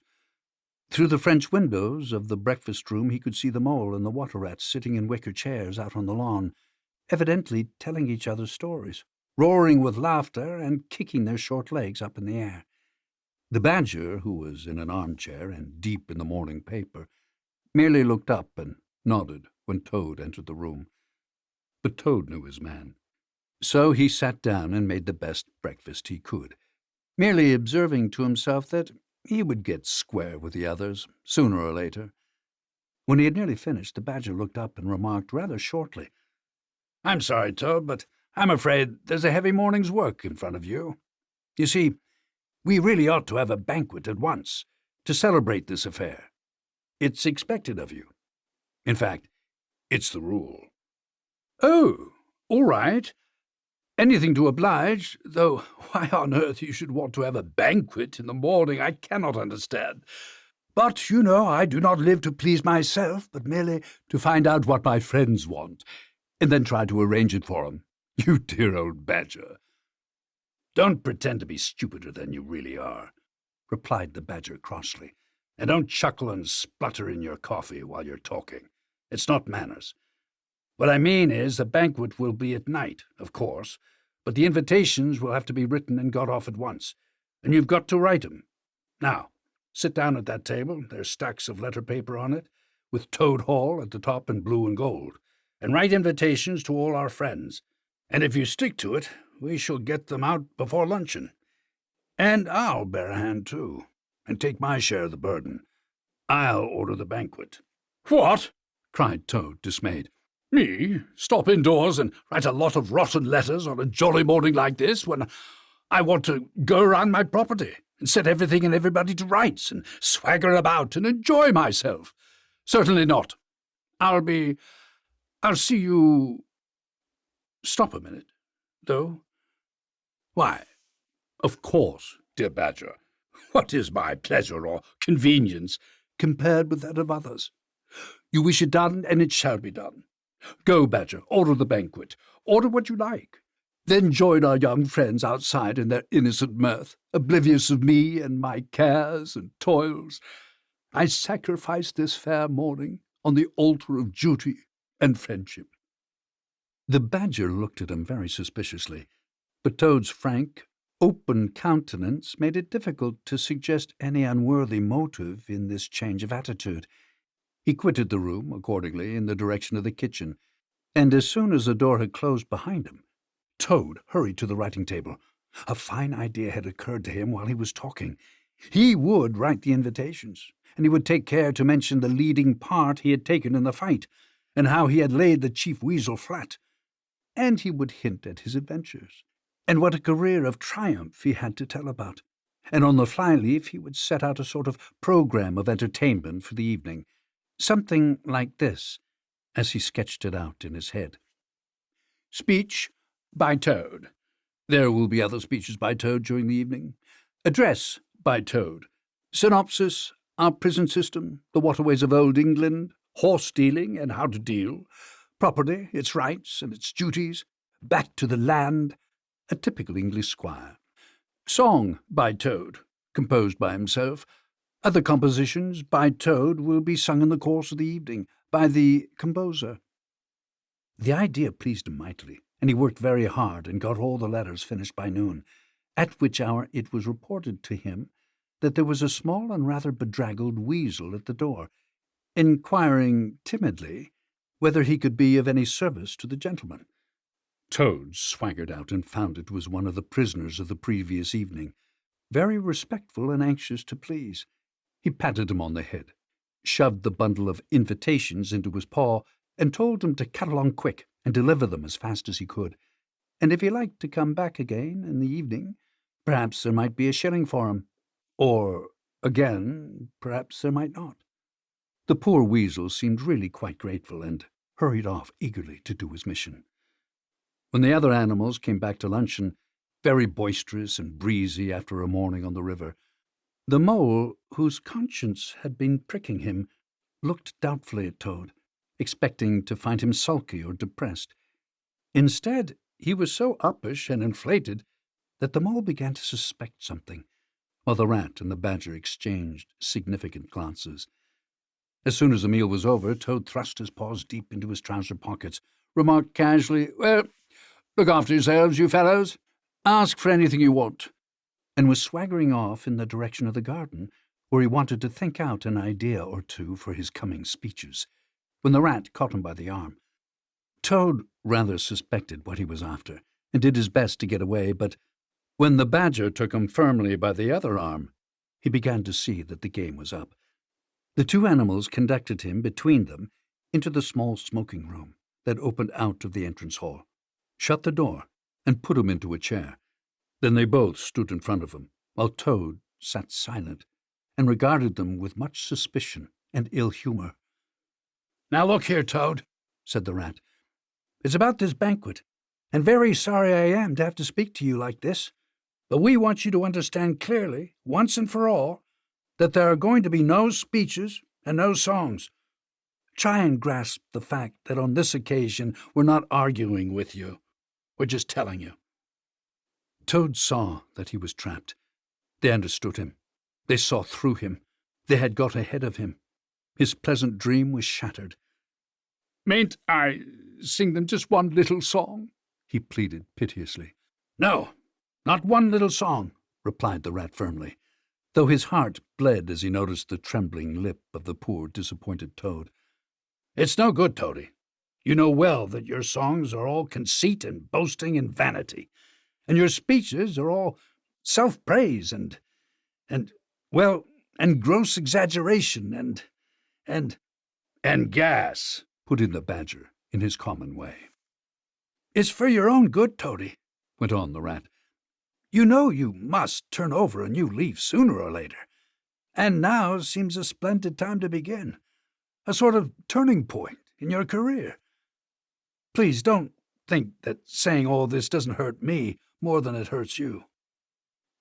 Toad remained a long while plunged in thought. At last he raised his head, and the traces of strong emotion were visible on his features. "You have conquered, my friends. It was, to be sure, but a small thing that I asked, merely leave to blossom and expand for yet one more evening, to let myself go and hear the tumultuous applause that always seems to me somehow to bring out my best qualities. However, you are right, I know, and I am wrong. Henceforth, I will be a very different Toad, my friends. You shall never have occasion to blush for me again. But oh dear, this is a hard world." And pressing his handkerchief to his face, he left the room with faltering steps. "Badger," said the rat, "I feel a brute. I wonder what you feel like." "Oh, I know. But the thing had to be done. This good fellow has got to live here, and hold his own, and be respected. Would you have him a common laughing-stock, mocked and jeered by stoats and weasels? Of course not. And talking of weasels, it's lucky we came upon that little weasel just as he was setting out with Toad's invitations. I suspected something from what you told me, and had a look at one or two. They were simply disgraceful. I confiscated the lot, and the good mole is now sitting in the blue boudoir, filling up plain, simple invitation cards." At last, the hour for the banquet began to draw near, and Toad, who on leaving the others had retired to his bedroom, was still sitting there, melancholy and thoughtful, his brow resting on his paw. He pondered long and deeply. Gradually his countenance cleared, and he began to smile long, slow smiles. Then he took to giggling in a shy, self-conscious manner. At last he got up, locked the door, drew the curtains across the windows, collected all the chairs in the room, and arranged them in a semicircle. He took up his position in front of them, swelling visibly. Then he bowed, coughed twice, and letting himself go with uplifted voice, he sang to the enraptured audience, that his imagination so clearly saw. Toad's last little song. The toad came home. There was panic in the parlours and howling in the halls. There was crying in the cowsheds and shrieking in the stalls. When the toad came home, when the toad came home, there was smashing in of window and crashing in of door. There was shiving of weasels that fainted on the floor. When the toad came home, bang go the drums. The trumpeters are tooting, and the soldiers are saluting, and the cannon they are shooting, and the motorcars are hooting, as a hero comes. Shout hooray! And let each one of the crowd try and shout it very loud, in honour of an animal of whom they're justly proud, for it's Toad's great day. He sang this very loud, with great unction and expression, and when he had done, he sang it all over again. Then he heaved a deep sigh, a long, long, long sigh. Then he dropped his hairbrush in the water jug, parted his hair in the middle, and plastered it down very straight and sleek on each side of his face, and unlocking the door, went quietly down the stairs to greet his guests, who he knew must be assembling in the drawing-room. All the animals cheered when he entered, and crowded round to congratulate him and say nice things about his courage and his cleverness and his fighting qualities. But Toad only smiled faintly and murmured, "Not at all," or sometimes, for a change, "On the contrary." Otter, who was standing on the hearthrug, describing to an admiring circle of friends exactly how he would have managed things had he been there, came forward with a shout, threw his arm around Toad's neck, and tried to take him round the room in triumphal progress. But Toad, in a mild way, was rather snubby to him, remarking gently as he disengaged himself, "Badgers was the mastermind. The mole and the water rat bore the brunt of the fighting. I merely served in the ranks and did little or nothing." The animals were evidently puzzled and taken aback by this unexpected attitude of his, and Toad felt as he moved from one guest to the other, making his modest responses, that he was an object of absorbing interest to everyone. The Badger had ordered everything of the best, and the banquet was a great success. There was much talking and laughter and chaff among the animals, but through it all, Toad, who of course was in the chair, looked down his nose and murmured pleasant nothings to the animals on either side of him. At intervals he stole a glance at the Badger and the Rat, and always when he looked, they were staring at each other with their mouths open, and this gave him the greatest satisfaction. Some of the younger and livelier animals, as the evening wore on, got whispering to each other that things were not so amusing as they used to be in the good old days, and there were some knockings on the table and cries of, "Toad, speech! Speech from Toad! Song! Mr. Toad's song!" But Toad only shook his head gently, raised one paw in mild protest, and, by pressing delicacies on his guests, by topical small talk, and by earnest inquiries after members of their families not yet old enough to appear at social functions, managed to convey to them that this dinner was being run on strictly conventional lines. He was indeed an altered Toad. After this climax, the four animals continued to lead their lives, so rudely broken in upon by civil war, in great joy and contentment, undisturbed by further risings or invasions.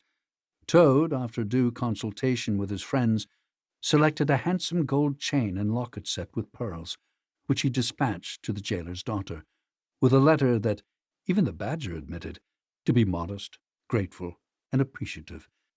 And the engine-driver, in his turn, was properly thanked and compensated for all his pains and trouble. Under severe compulsion from the Badger, even the bargewoman was, with some trouble, sought out, and the value of her horse discreetly made good to her, though Toad kicked terribly at this, holding himself to be an instrument of fate, sent to punish fat women with mottled arms who couldn't tell a real gentleman when they saw one. The amount involved, it was true, was not very burdensome, the gypsy's valuation being admitted by local assessors to be approximately correct. Sometimes, in the course of long summer evenings, the friends would take a stroll together in the wild wood, now successfully tamed so far as they were concerned, and it was pleasing to see how respectfully they were greeted by the inhabitants, and how the mother weasels would bring their young ones to the mouths of their holes and say, pointing, "Look, baby, there goes the great Mr. Toad, and that's the gallant water rat, a terrible fighter, walking along of 'em. And yonder comes the famous Mr. Mole, of whom you so often have heard your father tell." But when their infants were fractious and quite beyond control, they would quiet them by telling how, if they didn't hush them and not fret them, the terrible grey Badger would up and get them. This was a base libel on Badger, who, though he cared little for society, was rather fond of children, but it never failed to have its full effect. The end.